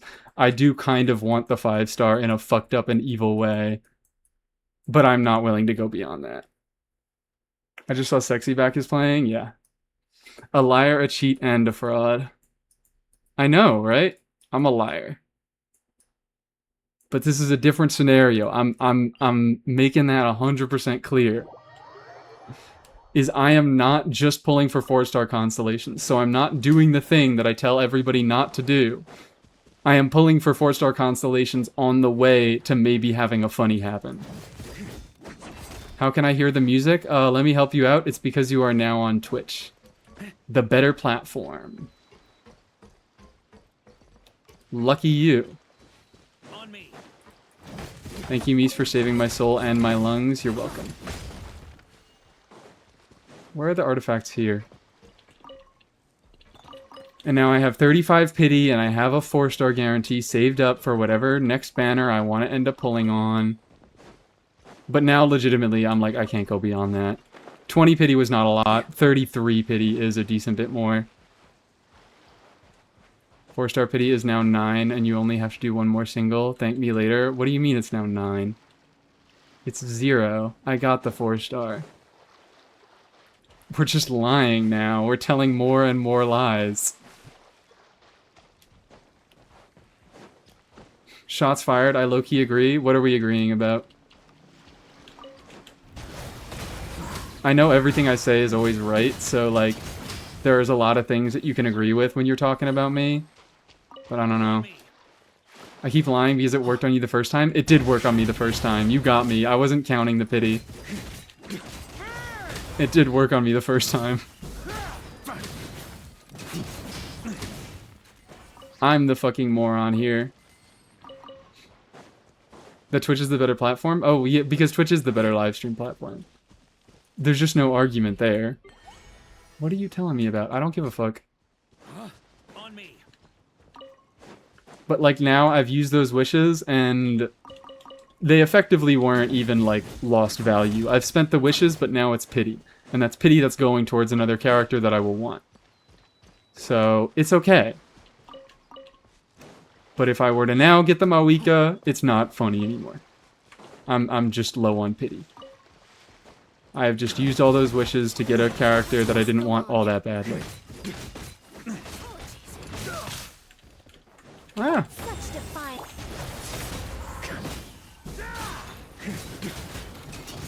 What am I even doing anymore this stream? I'm just running around killing shit.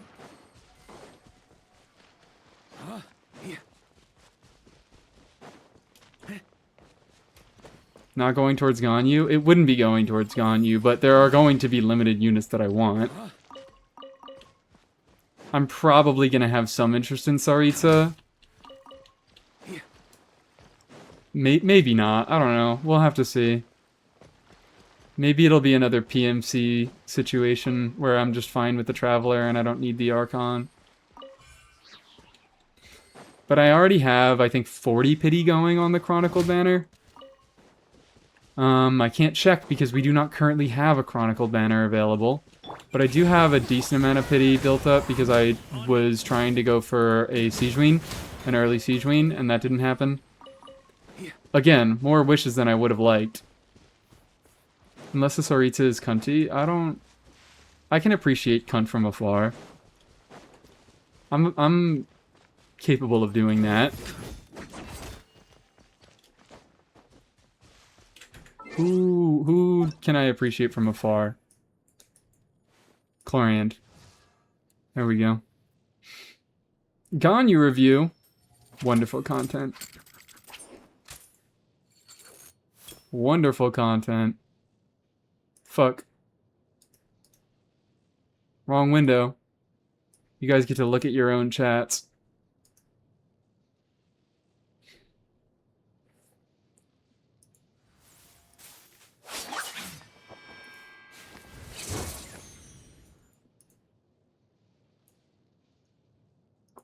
What the hell? There we go.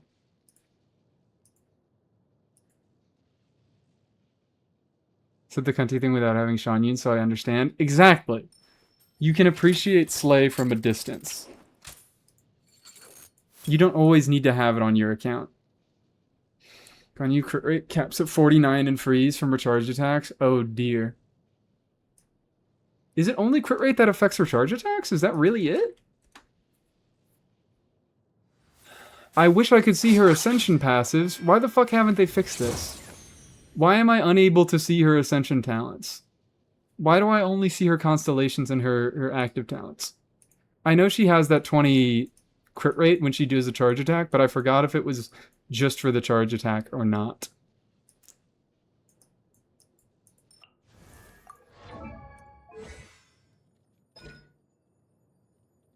The crit rate of the arrows. It is only to her. Charge attacks. Okay, so that goes up to 59. Marechaussee, or my bad, 49, just 50. Marechaussee takes it up to 85. And then, yeah, with cryoresonance, that takes you up to 100. That's fucked up. That's really fucked up. This is a 100% crit rate on you if you have good cryoresonance uptime. 280. It's looking pretty good. You have pretty nice attack rolls. Fuck me. You don't need more crit rate, so that's looking like a good piece there. Not a ton of dead stats. It's mostly like this build. It's a nice build. Attack circlet. Interesting. Interesting. I guess, is that better? Have you tested that? I can definitely imagine that being better because of how much crit you're getting from resonance, from external sources, and you're not getting a bunch of attack in this team. You're not getting very many attack buffs. Like, I think overall a crit circlet and an attack percent goblet might be better, but with this specific build, like with the artifacts you have available, this might be the best that you can do. Attack circuit is optimal because of how much Aqua, MH, passive, and resonance gives. Fucked up. Fucked up. Love it, though. And it's fucking 50 CV. Fuck you. This is real good. This is real good. You have a few dead stats, but this is a very unconventional and a real silly and good build for what it is. Sorry, today's not a big review day, but I don't know. I don't have much to say beyond that, except crown her fucking normals. She okay with 0 ER? She doesn't horribly need her burst. Her burst does what? It gives damage bonus, right? Yeah, it's just 20% damage bonus. Which... damage...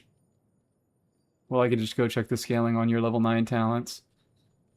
119 ain't too bad. Yeah, it deals decent damage. It gives a little bit of a buff, probably worth using, but I don't know if it's worth building for. 0 ER is plenty of triple cryo, then I'm wrong. Who is the third cryo? Is it Shenhe? I'm assuming Shenhe.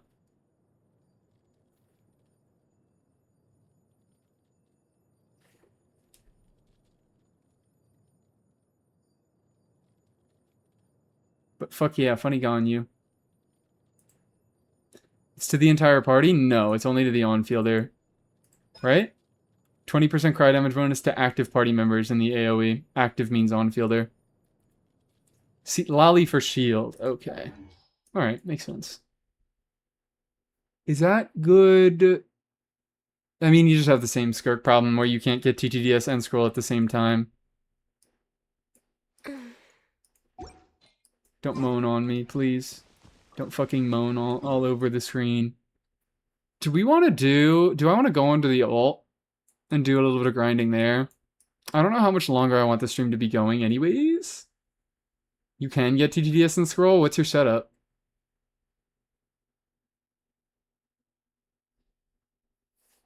Because the issue is that if you do what?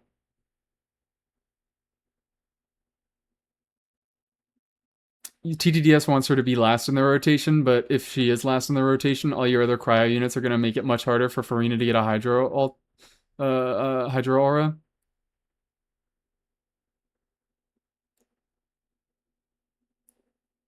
Farina Q, Escoffier EQ, Farina E, Lolly E, and 1.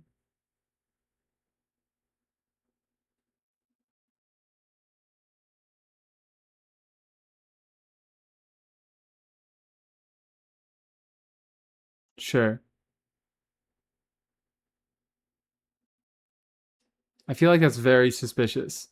There are some micropauses with Farina and Escoffier which can make you do N1s to make it consistent. It's 100% consistent for me, but I run even star seat lolly anyways and avoid that hassle. It just sounds too difficult to be bothering with. Is there a way I can? There's not really a way I can simulate that without a Escoffier. Because I'm assuming the timings are very, very important on them. Like, I couldn't do it with Rosaria, even though she has the same application as Escoffier. It's probably very, very timing based. Farina E, Seat Lolly, EN1. At this point, why no Shenhe? It's for the shield. The shield is good. Ganyu like a shield.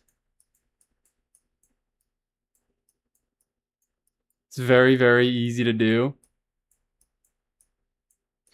This is just another moment of me doubting Lexor on something that I'm probably wrong about, but I am doubting it.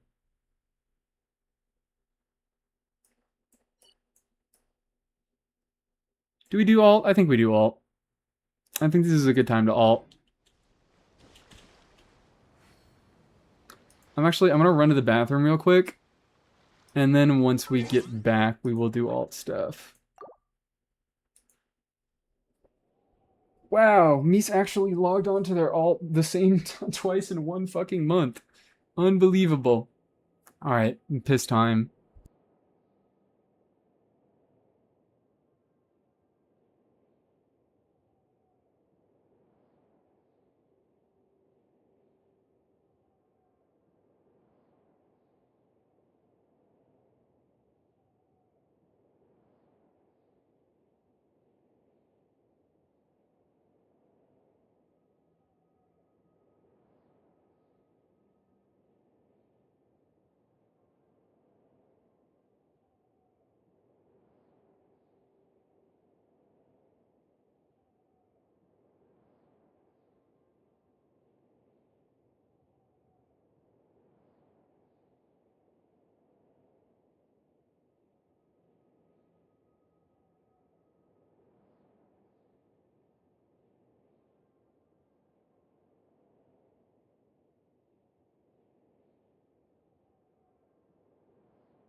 Hello.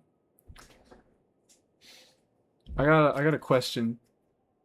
I got a question for all you dick and balls havers in chat. Do you wipe after you pee? Personally, I've started wiping and I can't get off that train now. I can't believe I didn't for so long. Yeah. I also say just started, but it's been a few years at this point. But still, I am more than a few years old. So there were a few years. There were a good amount of years. It depends. Kind of. It's more of a dab. All right, good. I love that everybody in chat makes sense now. I'm happy that we are all on the same page here and we're all making sense. Glad to have a bunch of wipers. It's very meta to wipe. That is a very good use of the it depends command. What does it depend on? I have to ask. Temple of Space is just alternate universe of Hamlet. This dialogue is just like from Hamlet, and that's how you know it's good. And that's how you know it's fucking good. Because Shakespeare is so slay. I don't want to do Abyss right now. Actually, it might not be that bad. It might not be that bad. I could do this. Alright, do I continue doing this quest? Sit or stand, though? Get controversial? I've also converted to be a sitter. I have converted to be a sitter.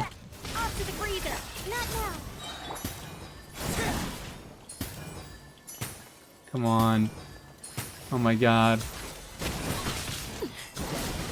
Whatever. I'm just gonna normal attack spam. I'm not gonna worry about actually getting melts. Depends, because if you do it in the shower or the pool, I guess so, yeah. If you just drop one in the pool, then you don't need to wipe. The water does the wiping for you. Where the fuck am I going? Do you auto- oh my god. I remember, okay. When I was originally doing this quest, I manually glided all the way down here, and I had to pick up the fucking little Oculus. I feel so stupid now. I feel so stupid now. But anyways, yeah, I've become a pretty consistent sitter at this time in my life. Sitting is just, it's more comfy now. It also makes the wiping part easier. Oh, come the fuck on. Burning grass.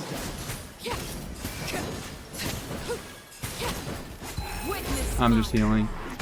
I'm just fucking healing. This goes here. There we go. Mies pulled a Scophia? Yeah, I did. We got a Scophia. She's on the main account. I'm building her now. I just got her on this banner. I need to stop making that joke. It's not funny. It's so unfunny.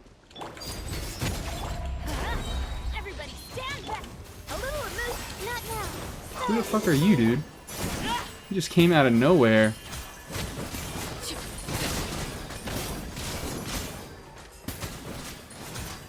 Do I want to see Lale on this account? I guess that depends on if I actually end up getting Mawika. Which I guess this is what we're up to. I guess this is now what we're up to. I mean, not that it's a big surprise. I think we all knew what I was doing here. I hope we all knew what I was doing here. Fuck you, man. Actually, hold on. Is there a little man nearby here that I can turn into? There's a man. But is this close enough? This is close enough. I'm fine. There we fucking go. And look at this. This is also ping that is reasonable to deal with. Like I said, it's still over 100, but it's not fucking 300. You jinx it, now you're gonna get Mika here. Do I even have... I do have one Mika on this account. I do have one because I remembered. I was like, oh, now I don't need to track the Mondstadt specialties. That's awesome. Ooh, I could also get Chlorand on this account to track the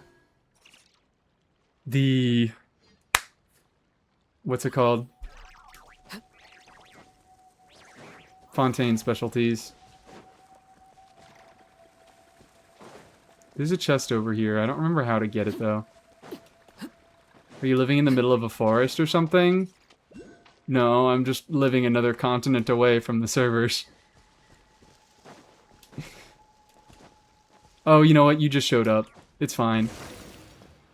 I shouldn't be mean to you. Hi, Foxtronaut. How you doing? But, indeed, some context clues should be telling you that this is not my main account. A few of them. I feel like, do people even know that I don't like Escoffier? Do people even know? Like, I feel like everybody's always on me about, like, Mawika is my least favorite unit, but she's just not. She's just not. It's Escoffier.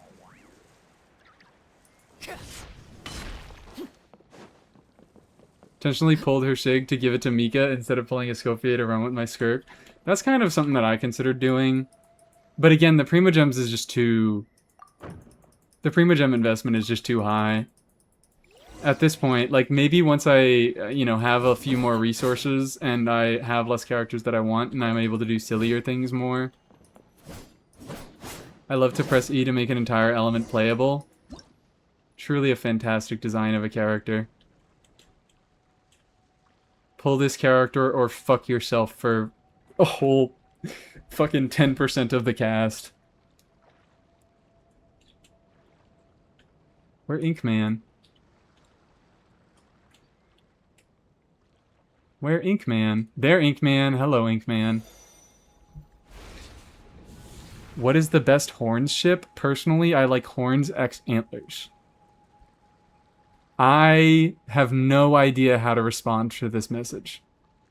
This is confusing me. A lot of people would want to get fucked by 10% of the cast. No, that's just not what I said. You're taking too many creative liberties now. That is just not what happened. Nobody got fucked. 10%, no, 10% of the cast is the one that got fucked, not people. We're messing everything up. Always wears Inkman, but never how is Inkman. He can't talk. I would love to ask him.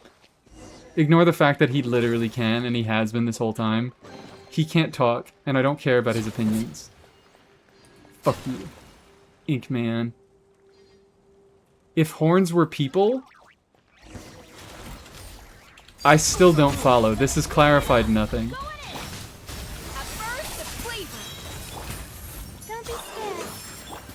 What great kit design. What fantastic kit design.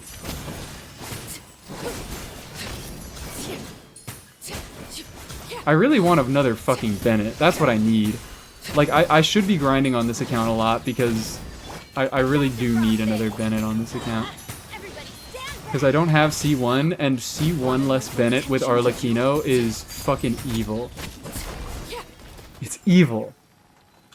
Because C1 Bennett, I don't know if you guys remember this, but base kit Bennett doesn't buff attack unless you're above 70% HP. And, Arlecchino. So I'm not getting any fucking attack buff from Bennett in this team right now. Is it here that I do? There we go.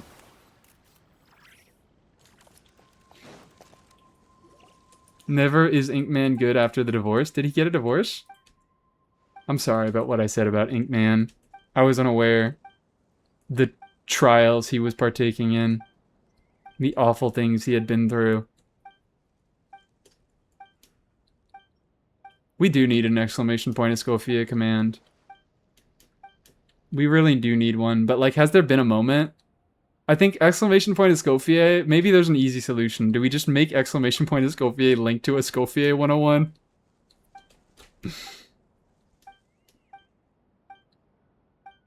Sorry that I was 3 hours late, but could I ask you to give a TLDR on the stellar units? You can! And I will tell you that I'm probably going to be releasing a video tomorrow about it. Something with which to commemorate this occasion. But the real TLDR, the very short version, is that the limited units now have stellar conduct damage, and the non-limited units are meant to be stellar conduct supports. That's what it is.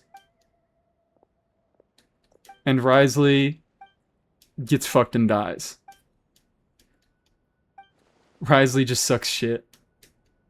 And is he's not unplayable, but I'm mad about the changes that they made to him. And then Mizuki, and then Mizuki.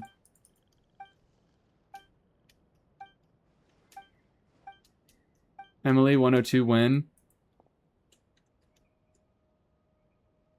Emily 102 now would just be like, you can play her with Nicole and Durin, and she can carry every single unit in the game. That's Emily 102.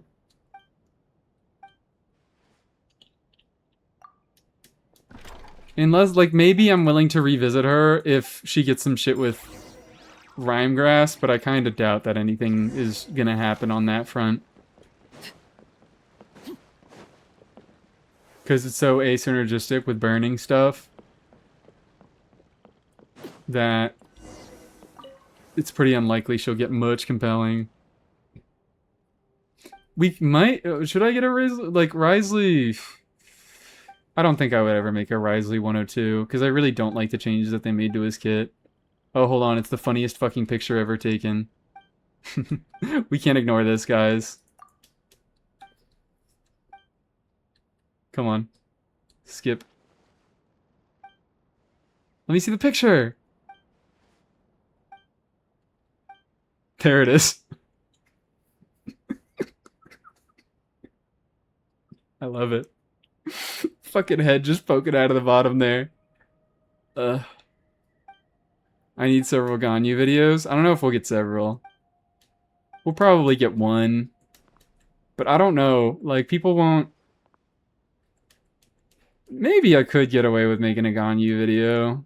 Maybe I could. Maybe a Ganyu video is right in my wheelhouse. I kind of hope she doesn't get buffs. Because I think she's already fine as is, and when characters get buffs, more people talk about them, and my videos do worse. Still use the new Ryo buffs as an excuse to make another Ryo 101?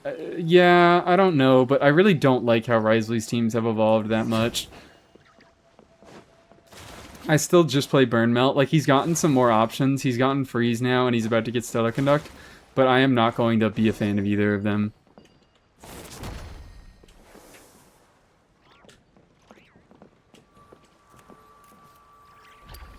There we go. Can we get a Dead Sister 7 TV emote? We could get a Dead Sister 7 TV emote. What the fuck? Oh. Sure. But maybe... I think this is a point to apply... Did you say that? No, you didn't say that. That was Girato. I don't know why I thought it was Aqua. Be the change you want to see in the world. You can make a Dead Sister 7 TV emote. No one's stopping you. Woke up just in time to catch my streak? Hell yeah. Hi, misinformations. Woke up just in time to meet MC Escher, the man of the hour.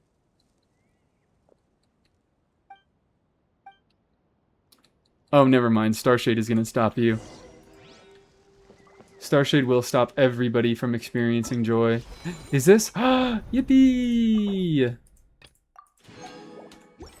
3 more gems.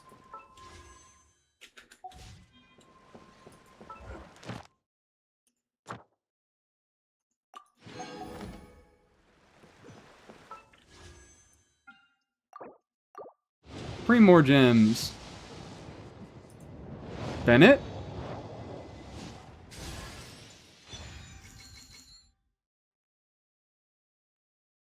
They're fucking with me at this point.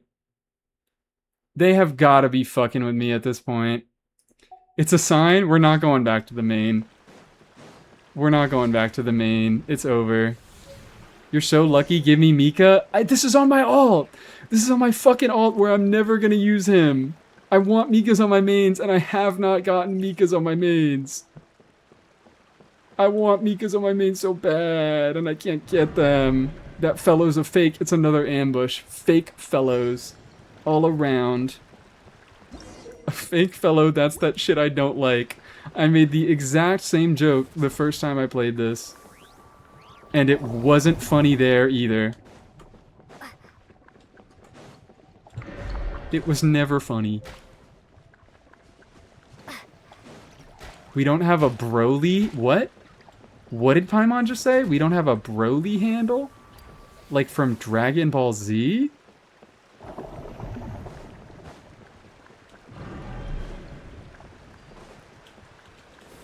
I don't need to be the change. For some reason, my mains already have a bunch of videos. Because Xinyan has a reputation of being the worst unit in the game, so people play her for that reason. Oh no! And, I make the videos about the rest of the characters you play.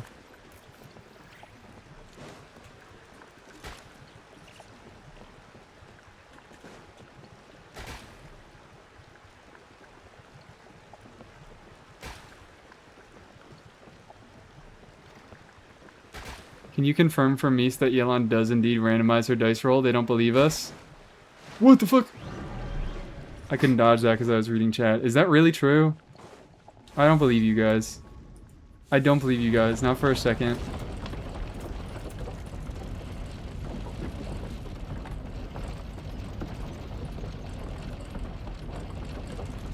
It is random. It genuinely is.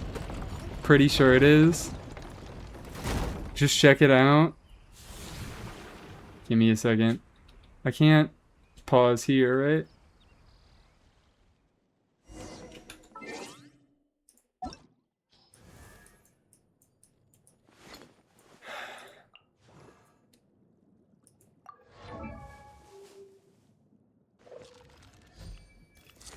Was that a 4? I can't fucking tell because her character icon was covering it up. Oh, you know what it was? I got him confused. Because she shows her die for her character entering animation. And that's not random. Do it, girl. Swapping characters is supposed to re-trigger an idol. Huh? Come on. Do it. You piece of shit. I fucking hate you. You do your idol animation. And now it's time for Yelan to do her idol animation. Here it is. You're right. I forgot. I forgot that she actually does have an idol that rolls a real die.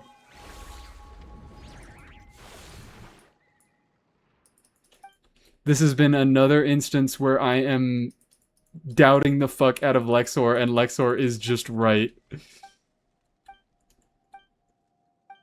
That's just what always happens. I can't believe you anymore. This is part of the bit. This is part of the relationship. The relationship that we have. That you want to give me money because we have this relationship. Right? Clearly. Everyone should give me money so I will promise to become your best friend. Why would I lie to you? I don't know. Why would anybody in Twitch chat ever lie to me? No one's ever done that. No one's ever lied to me about how much pity I'm at so they could see me gamble more.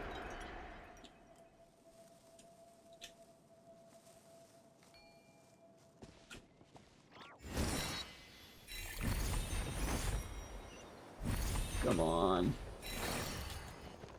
YouTube chat is more trustworthy. What greater pleasure is there? I think YouTube chat... You know what? No, both of you... You don't lie on purpose. But you guys do just tell me wrong things. When was Yunjin last banner? I think it was the Arlecchino banner, right?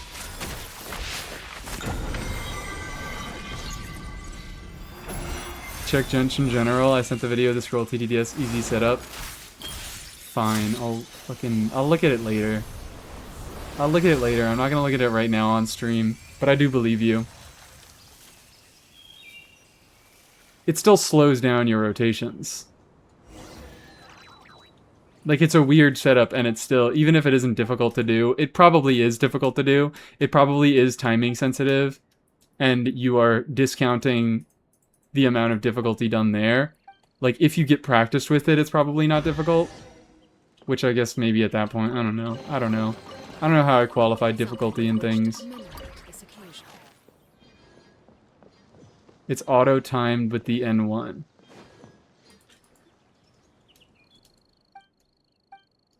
No.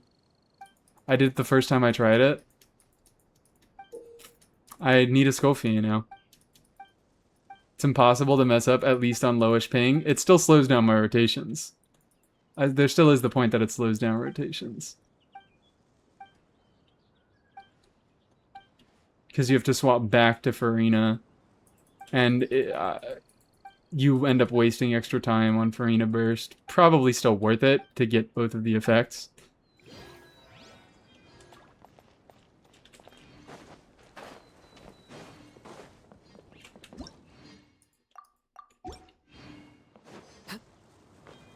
Talk to everyone. This was shorter than I remember. This part of the quest was a lot shorter than I fucking remember.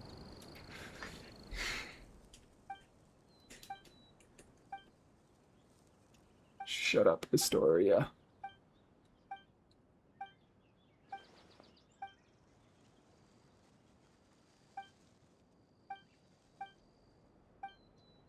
I'm being annoying about it.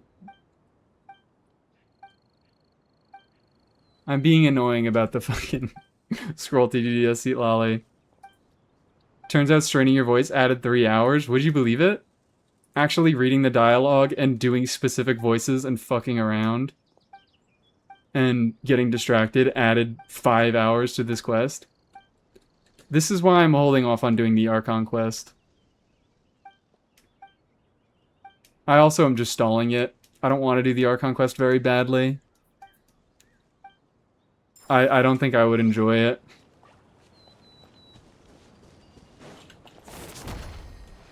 Just given my track record with a lot of the past quests. But I don't get to do fun voices. Ugh. Now I don't want anything to be voiced. And I saw leaks that the upcoming world quest was also voiced.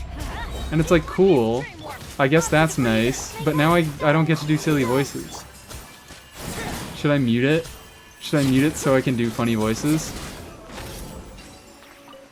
It's pretty good this time around. I hear that about every single Archon quest. I just don't trust that anymore. I just do not trust the opinions of anybody doing the Archon quest anymore. I just have to check for myself. Yippee! Yippee! Oh, I only need one more memory factor.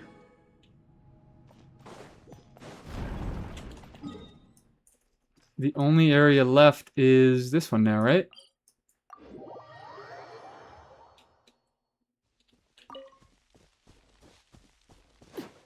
See ya, idiot.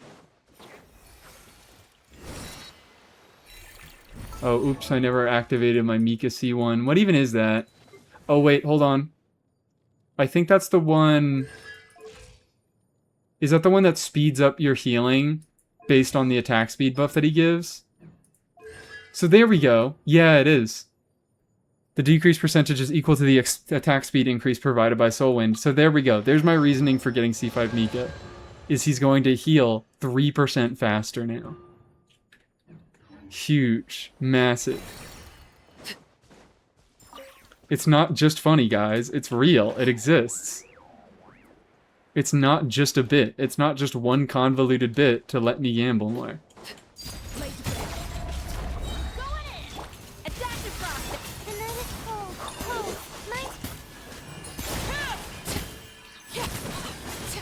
I'm like doing all the melt setup and then I'm just not fucking bothering actually melting anything. Whatever. They'll be taken care of.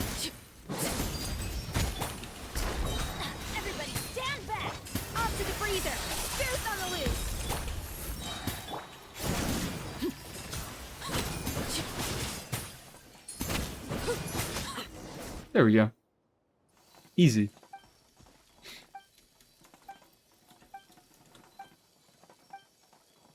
Wish Mika had a DPS he synergizes with. I actually think he's pretty good in a vacuum. You missed out.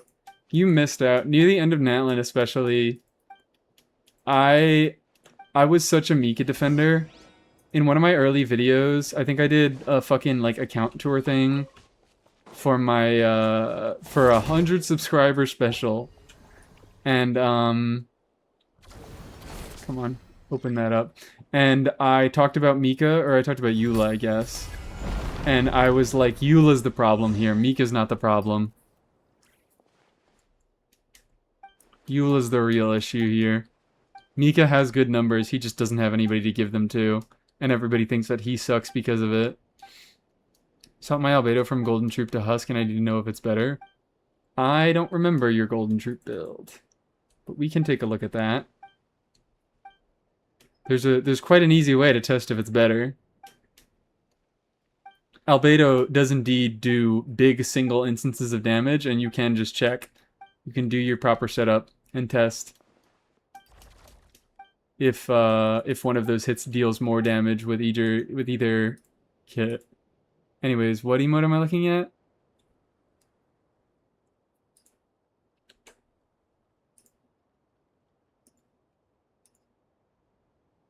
I should add 7TV emote as a redeem.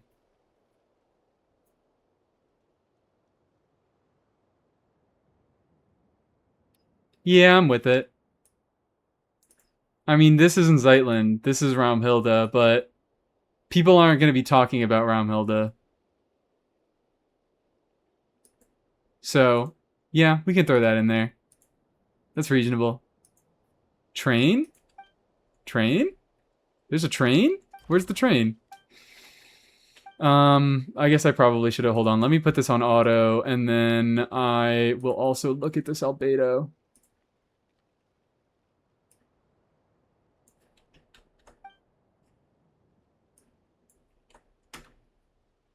He's Zeitland's dead sister? Yeah, I know. I like it. I do like it. I just had to come around to it for a moment. Because I was like, that's not Zeitland. That's her dead sister. That's the Raumhilda one. But I realized that people are going to be talking about Zeitland a lot more than Raumhilda. So that's fine. I get it. It goes with the bit. Albedo, Peak Patrol, C1. We're level 88 because everybody's level 88.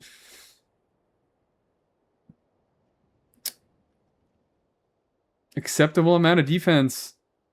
You get an extra 400 from C1. So you do break over your cap, so damage bonus goblet is nice. And these substats. Ooh, wow. Ooh, wow. Ooh, these are some good substats. The ratio doesn't look good, but that's just Albedo. It is very good for Albedo. It is very good for Albedo. Yeah, wow. That's a pretty nice guy there. That's a pretty nice guy there. Paw Patrol, yeah, I know Paw Patrol gives a bunch, so that's why you're fine on defense, because you're getting some from Husk, you're getting some from C1.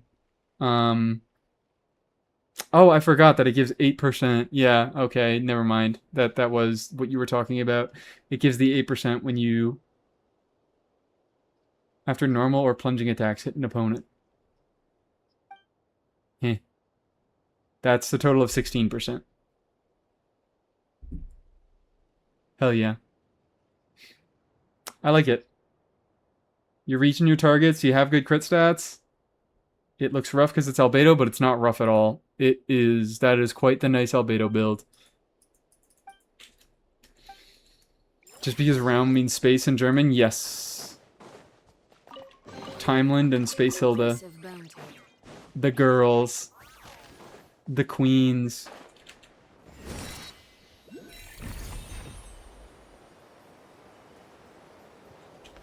The ladies themselves.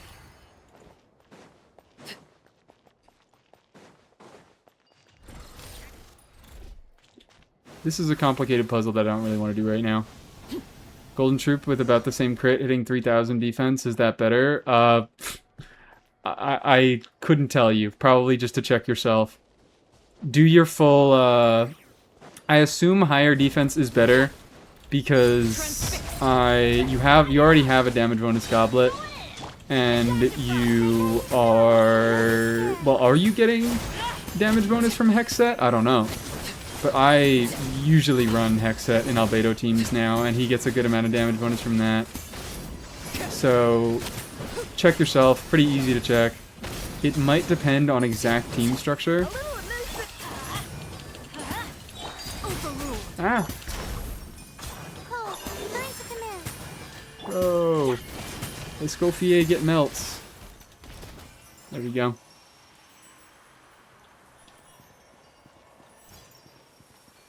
It's probably pretty close. Golden Troop and Husk were already pretty close, and the only reason Husk pulled ahead is that he has defense needs, but if you hit both of your defense needs with both builds, it's down to substats.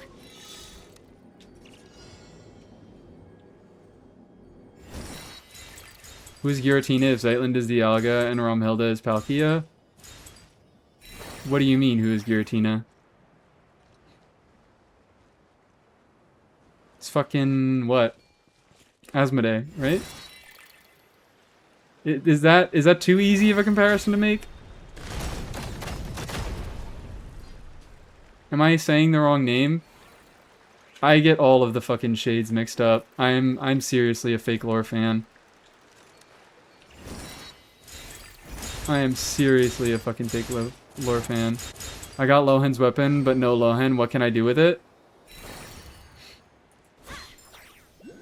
Be full of remorse, I guess. It's a miracle. I'm sorry. Everybody stand. Oh! There she goes. See ya, girl. It's still a crit stat stick? It is still a crit stat stick, but... do we have a Jade Wing? A burst of flavor.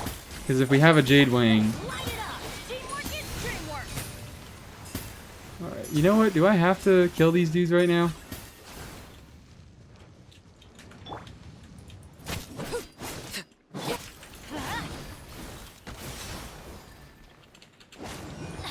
Paw Patrol buff caps at 3200. Oh yeah, I forgot that Paw Patrol also has a fucking buff cap. Is it 3200? Then yeah, it depends on Paw Patrol cap.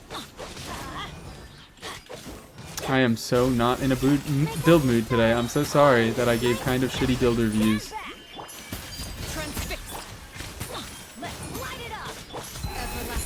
There we go. I just needed to heal a little bit.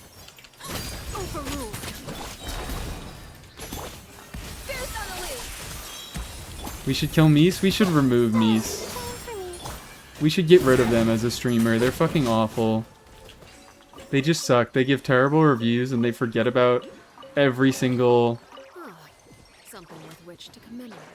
possible small detail when talking about every single character. They miss so much. They forget that Paw Patrol gives defense and has a defense cap to its buff that you should actually try to hit.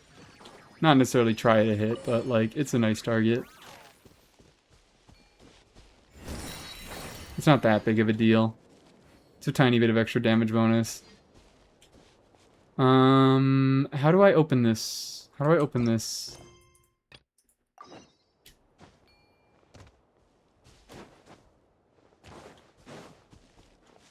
I would give much better build reviews, just saying. So we don't have to kill me for you to start streaming. You can just start streaming. It's possible. I love infecting people by calling it Paw Patrol. Is it really infecting at this point? I feel like that's just the... maybe I'm just brain rotted, but I feel like that's the common name that we've all agreed upon. What greater pleasure is there than the unexpected? That's its real title.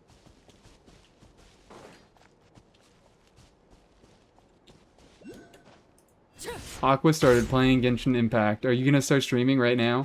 Can I raid into you?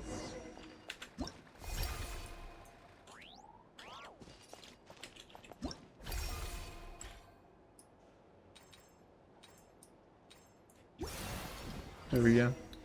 You're kind of my gender model. That's an honor. For somebody whose face you haven't seen, that is an honor.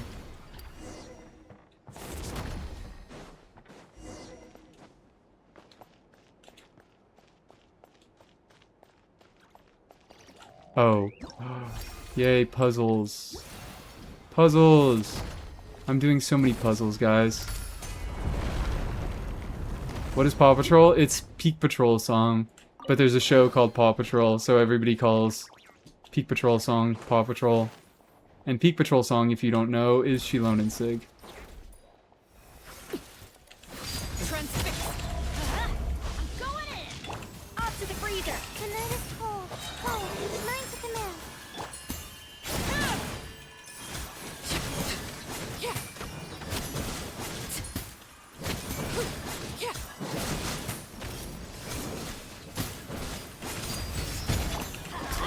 Everybody stand back.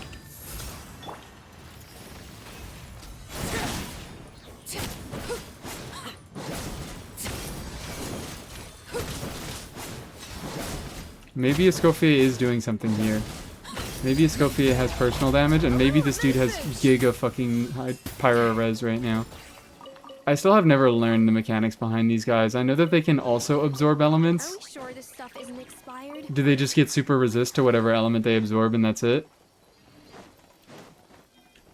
Is that the whole mechanic?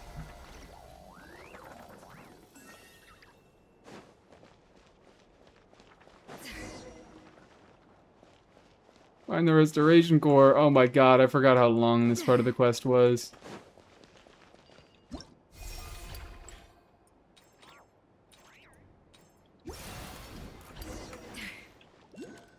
There's only half of the thing. This is unfortunate.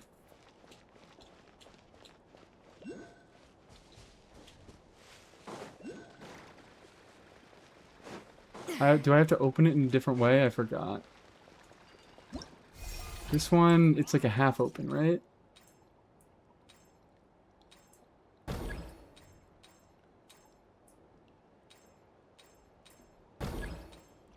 There it is. It is a half open.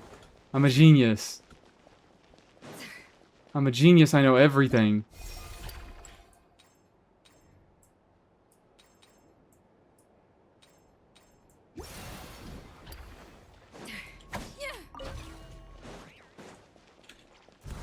This is fucked up. We're getting back to the Fontaine mechanics. Alright, give me that. Thank you very much. Is there a chest in here? No, then I'm leaving. I do not want anything to do with you creatures. What? What is this? Overrule. What the fuck is this? Do I have to kill you? Is it mandatory?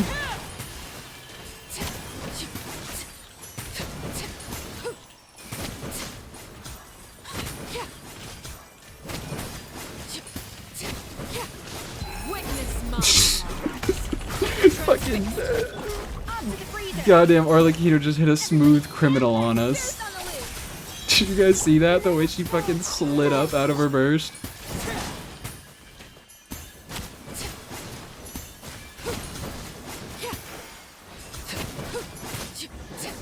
God. I feel like it's her and Raiden that always happens to, where they just get weirdly bent when they use their burst if they're taking damage on like the same frame. Be quiet, stop apologizing. The more you apologize, the bigger of a burden you are.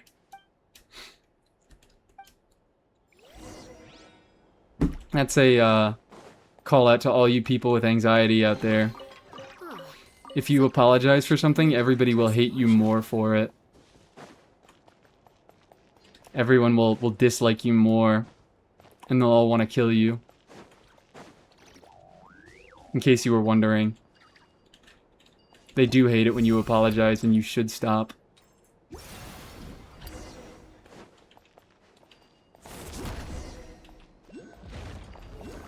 Am I supposed to shoot myself with a big massive gun? Ideally. It has to be a big massive one. A regular sized one won't do the work.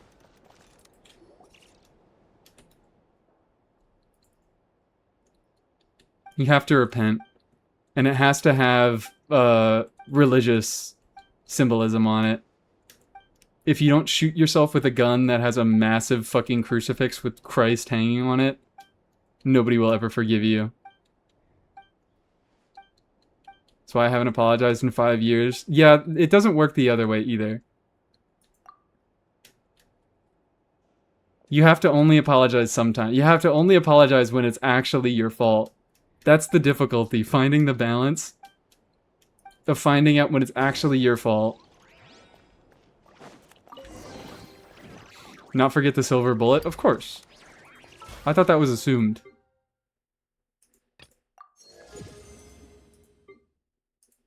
Yippee, 1 resin. 1 singular resin. How many femurs do I have right now? Let's go. Fuck you.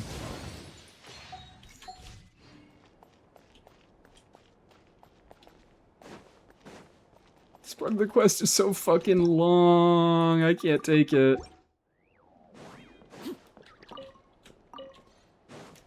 Oh wow. Are there good artifact spots in this library? Are there really good artifact spots in this library?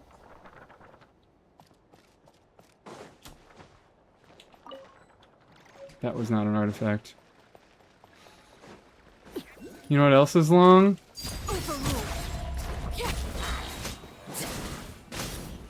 The amount of time that I will go on my account without getting a Scofier.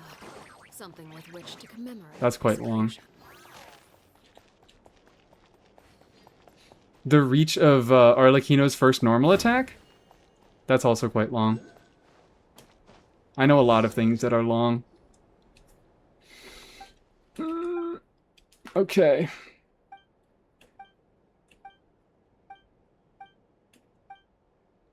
Go to artifact spot is the Sumerary of the temple. Topmost TP. There are 4 or 5 spots within a couple feet of the TP. Do they give you Mora?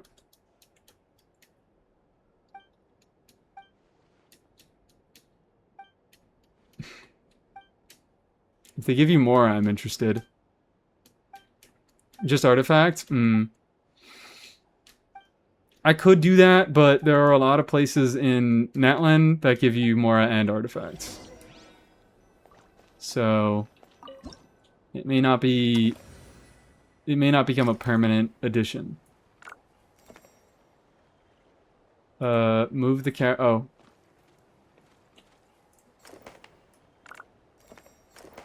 Yippee. There are spots that give both? Yeah, I was doing them when I was artifact routing before. When I was doing my best not to gamble and failing.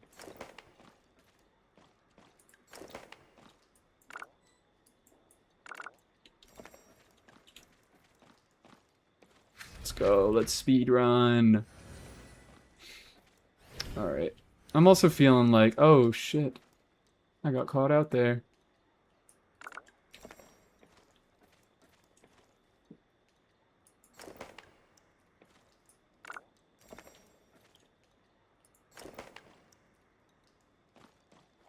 Oh, okay, cool. I thought I was gonna have to do more than that. Doing my route for years now, adding in new bits every so often, you do. You do need to edit your route. It got big updated with the, what's it called? It got super updated with, I still can't go through here. Oh. I don't know why I forgot you can double fold.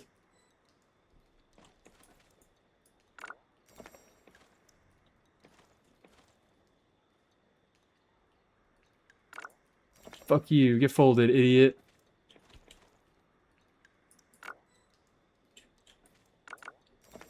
Everybody get folded. Haven't added Easy Breeze into my resort? Yeah. I need to do more regular artifact farming. I have no fucking excuse for how much I play this game and how much nothing I do. What the hell? Oh. Never mind.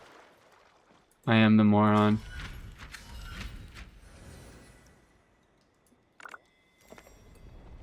For how much I play this fucking game and how much artifact XP I need and how much more I'm always lacking, I have no excuse to not do artifact routes.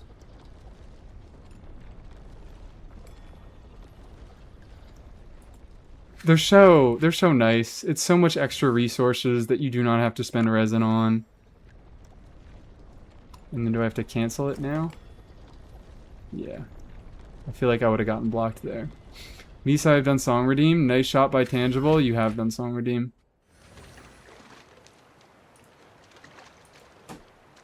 Nice shot. Tangible. Tangible semicolon Isaac. Awesome. Are there any level 20 characters on your account? I don't believe so anymore. Yeah, I think all of them are...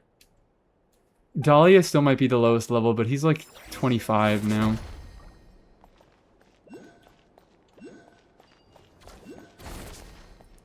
No more level 20s left. I do minimum get characters to level 20 on my main. Or 21. I get them to the first ascension for the wish, and then I usually just do one level. Because why not? I always get my 2 standard pulls. 2 standard pulls, that's a lot of investment there. I can only ever be asked to do 1.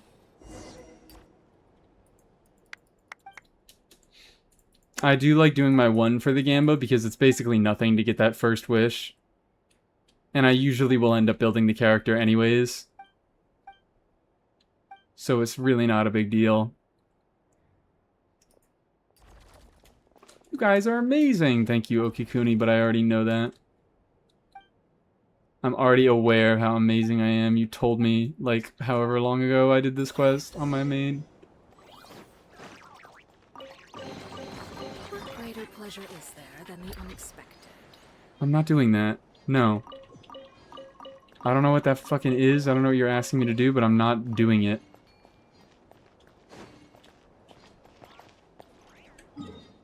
We are exiting the library so we can finish this quest and we can get this. Song I Redeemed was made with only sound effects from Wii Tennis. You know what? I thought I was recognizing some of the sounds. I thought some of the sounds did sound familiar. Well, I know the nice shot. I wouldn't have guessed that it was all Wii Tennis. Have you 70'd your Ino for IT? The disrespect is crazy. The disrespect is fucking wild. What do you mean 70'd your Ino for IT? The only character on my account who would ever get the 70 for IT treatment is Mawika. Everybody gets 90 on my account. Regardless of what they are, regardless of how they scale. I just 90 everybody.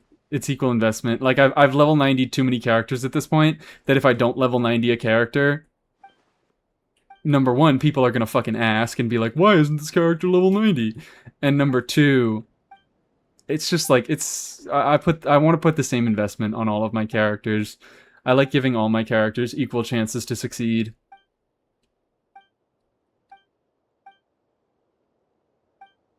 I want to do them good.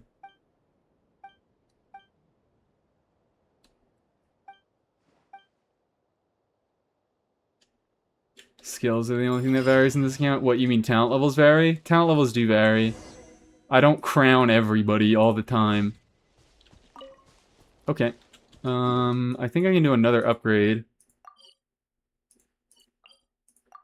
I can do another upgrade. Crown your Ino? No. Part of the point of my investment on Ino is leaving her at 111 talents to prove that she doesn't need it. I mean, not really prove that she doesn't need it, but prove that she can be good without talent investment. Because she just doesn't need it. Ino is Mrs. 111 on my account. And it's not out of disrespect. It's out of... It's a compliment to the character. It's because I love her so much.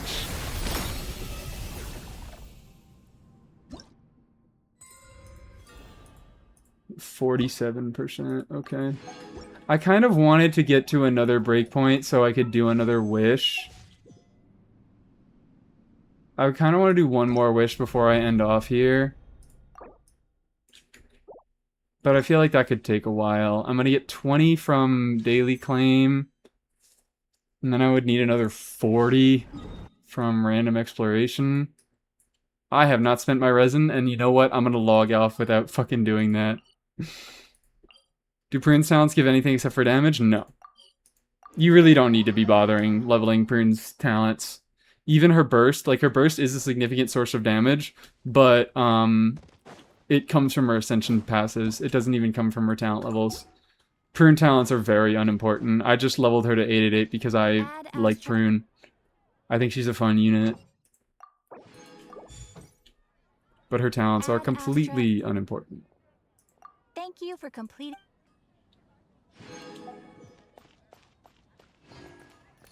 I could get 30 from here. I could get 30 from here.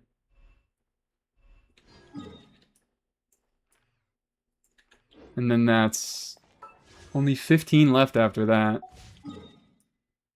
Maybe I do bother.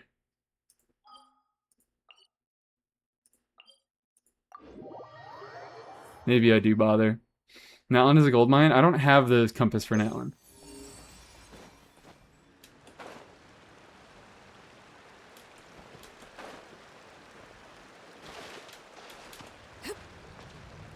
There you are. Straighten that back. Queer. Oh shit, my bad. There it is.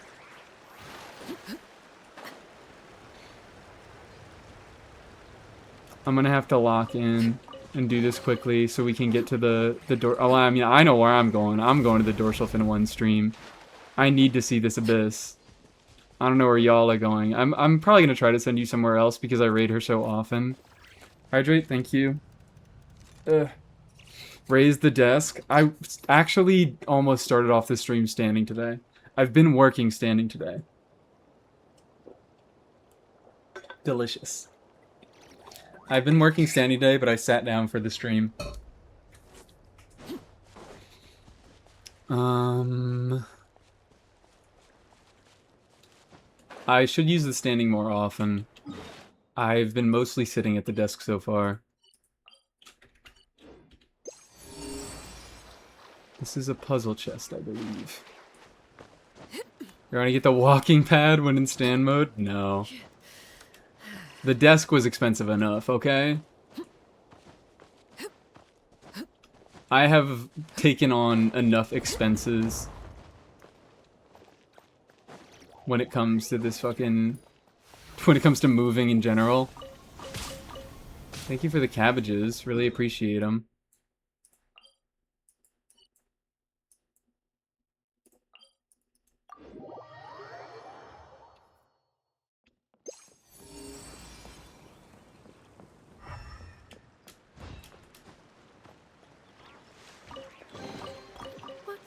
So I'm going to 130? Perfect. Perfect. Expend more since Twitch is such a good platform. Twitch is a good platform. Twitch is a good platform, and I'm able to support myself off of live streams on Twitch, which is just not the case on YouTube. It just doesn't fucking happen on YouTube. It is impossible. YouTube live streams are kind of a luxury, and right now, I feel like I am less able to afford them. But I kind of... Will I make this decision? I don't know. I would want to get partner before I start streaming on YouTube again, because that is the main thing that is holding me back from streaming more on YouTube. Is... An impressive bounty. I know there are people who are on YouTube, and they would watch me if I wasn't streaming on YouTube. They would go over to Twitch, and they help my numbers, like you, for example. And it just makes it harder to reach that threshold for partner if I am...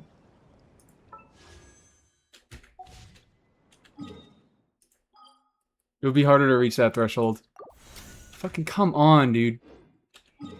If I'm also streaming on YouTube, I'd be splitting my audience for no reason. I mean, it's not for no reason. It's for the reason of that. Is this alt account free to play? Yes, it is. No money spent on this.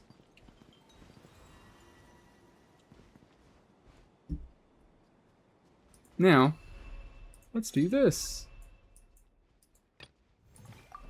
I don't want to match. No match. No match. No match. Cancel. No match.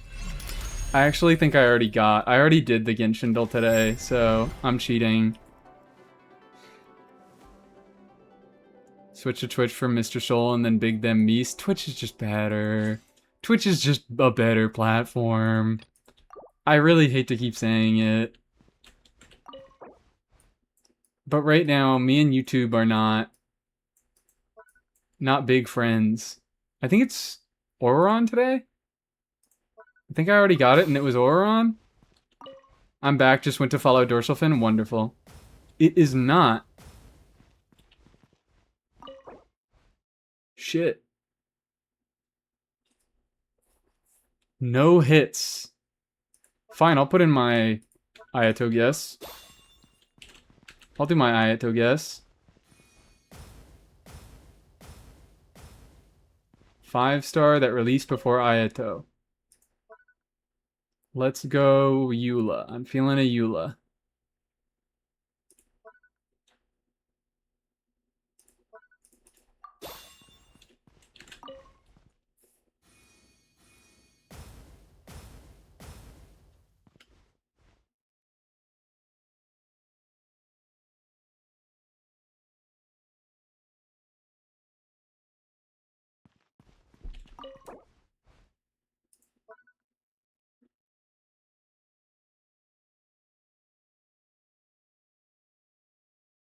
Aloy isn't even an option here.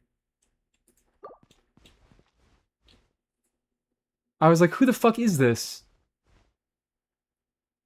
Who released after Eula, before Ayato, and is a cryo unit that is from Liyue, probably. Oh shit, Shenhe. Yeah, wait.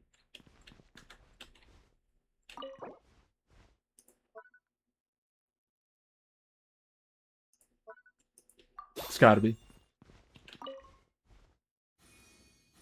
No other option. Sorry, I forgot when Shenhe released because I took a break around that time. I totally thought it was fucking Aloy. I totally thought it was Aloy. I can't believe they don't even have Aloy as an option. Alright, and then we can just do 2 little quick DPS tests and we'll be done. Walk up, hit the dude, end the stage. Walk up, hit the dude, end the stage.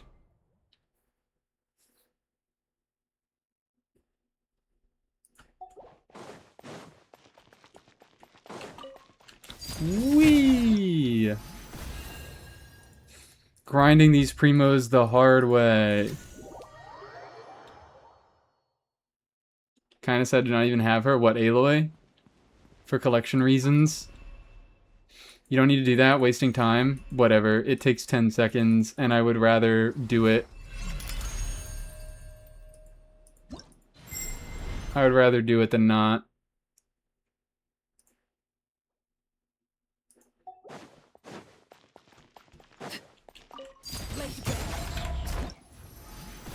Just to be safe. I mean, you can do it faster? Yeah, I know. I feel like I've tested it before, and if I fail the stage, it doesn't work, and I could be wrong about that, but in case I'm not wrong about that, I would rather just take the 3 seconds to walk forward and hit the guy than it would take, like, 20 seconds to load back into the stage.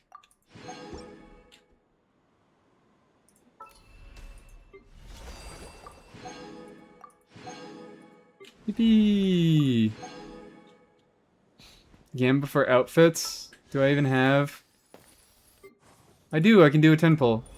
Least exciting 10 pull of all time. Oh, wow! I actually got a fucking outfit. Alright, sure. Awesome. Playing Millie Astro League? No, thank you. Lucky bitch. What the fuck? Like, I don't even think the outfit looks that good. Anyways, we get 2 more pulls. The reason I wanted to do 1 more pull is because this is 1 pull, and then we go to the shop, and we can get one of our monthly ones as well. Nope. Nothing. What pity are we at?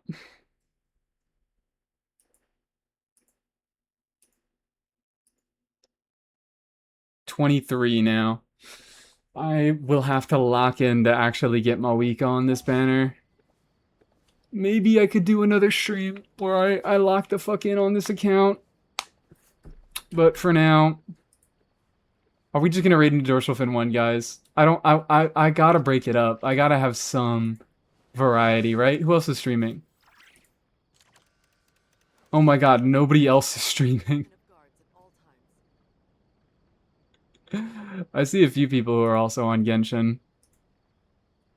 Have you explored Not Cry? I haven't. I guess I do know where everyone's going.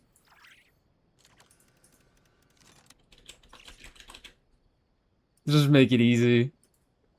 You rated them 5 times in the last 30 days. Oh my god. Oh my fucking god. It's fucked up. Alright, I don't got anything else to say. Yeah, moderators are doing the links, but you guys know. You guys know. Alright, see you over at Dorsal Fin 1. Bye-bye.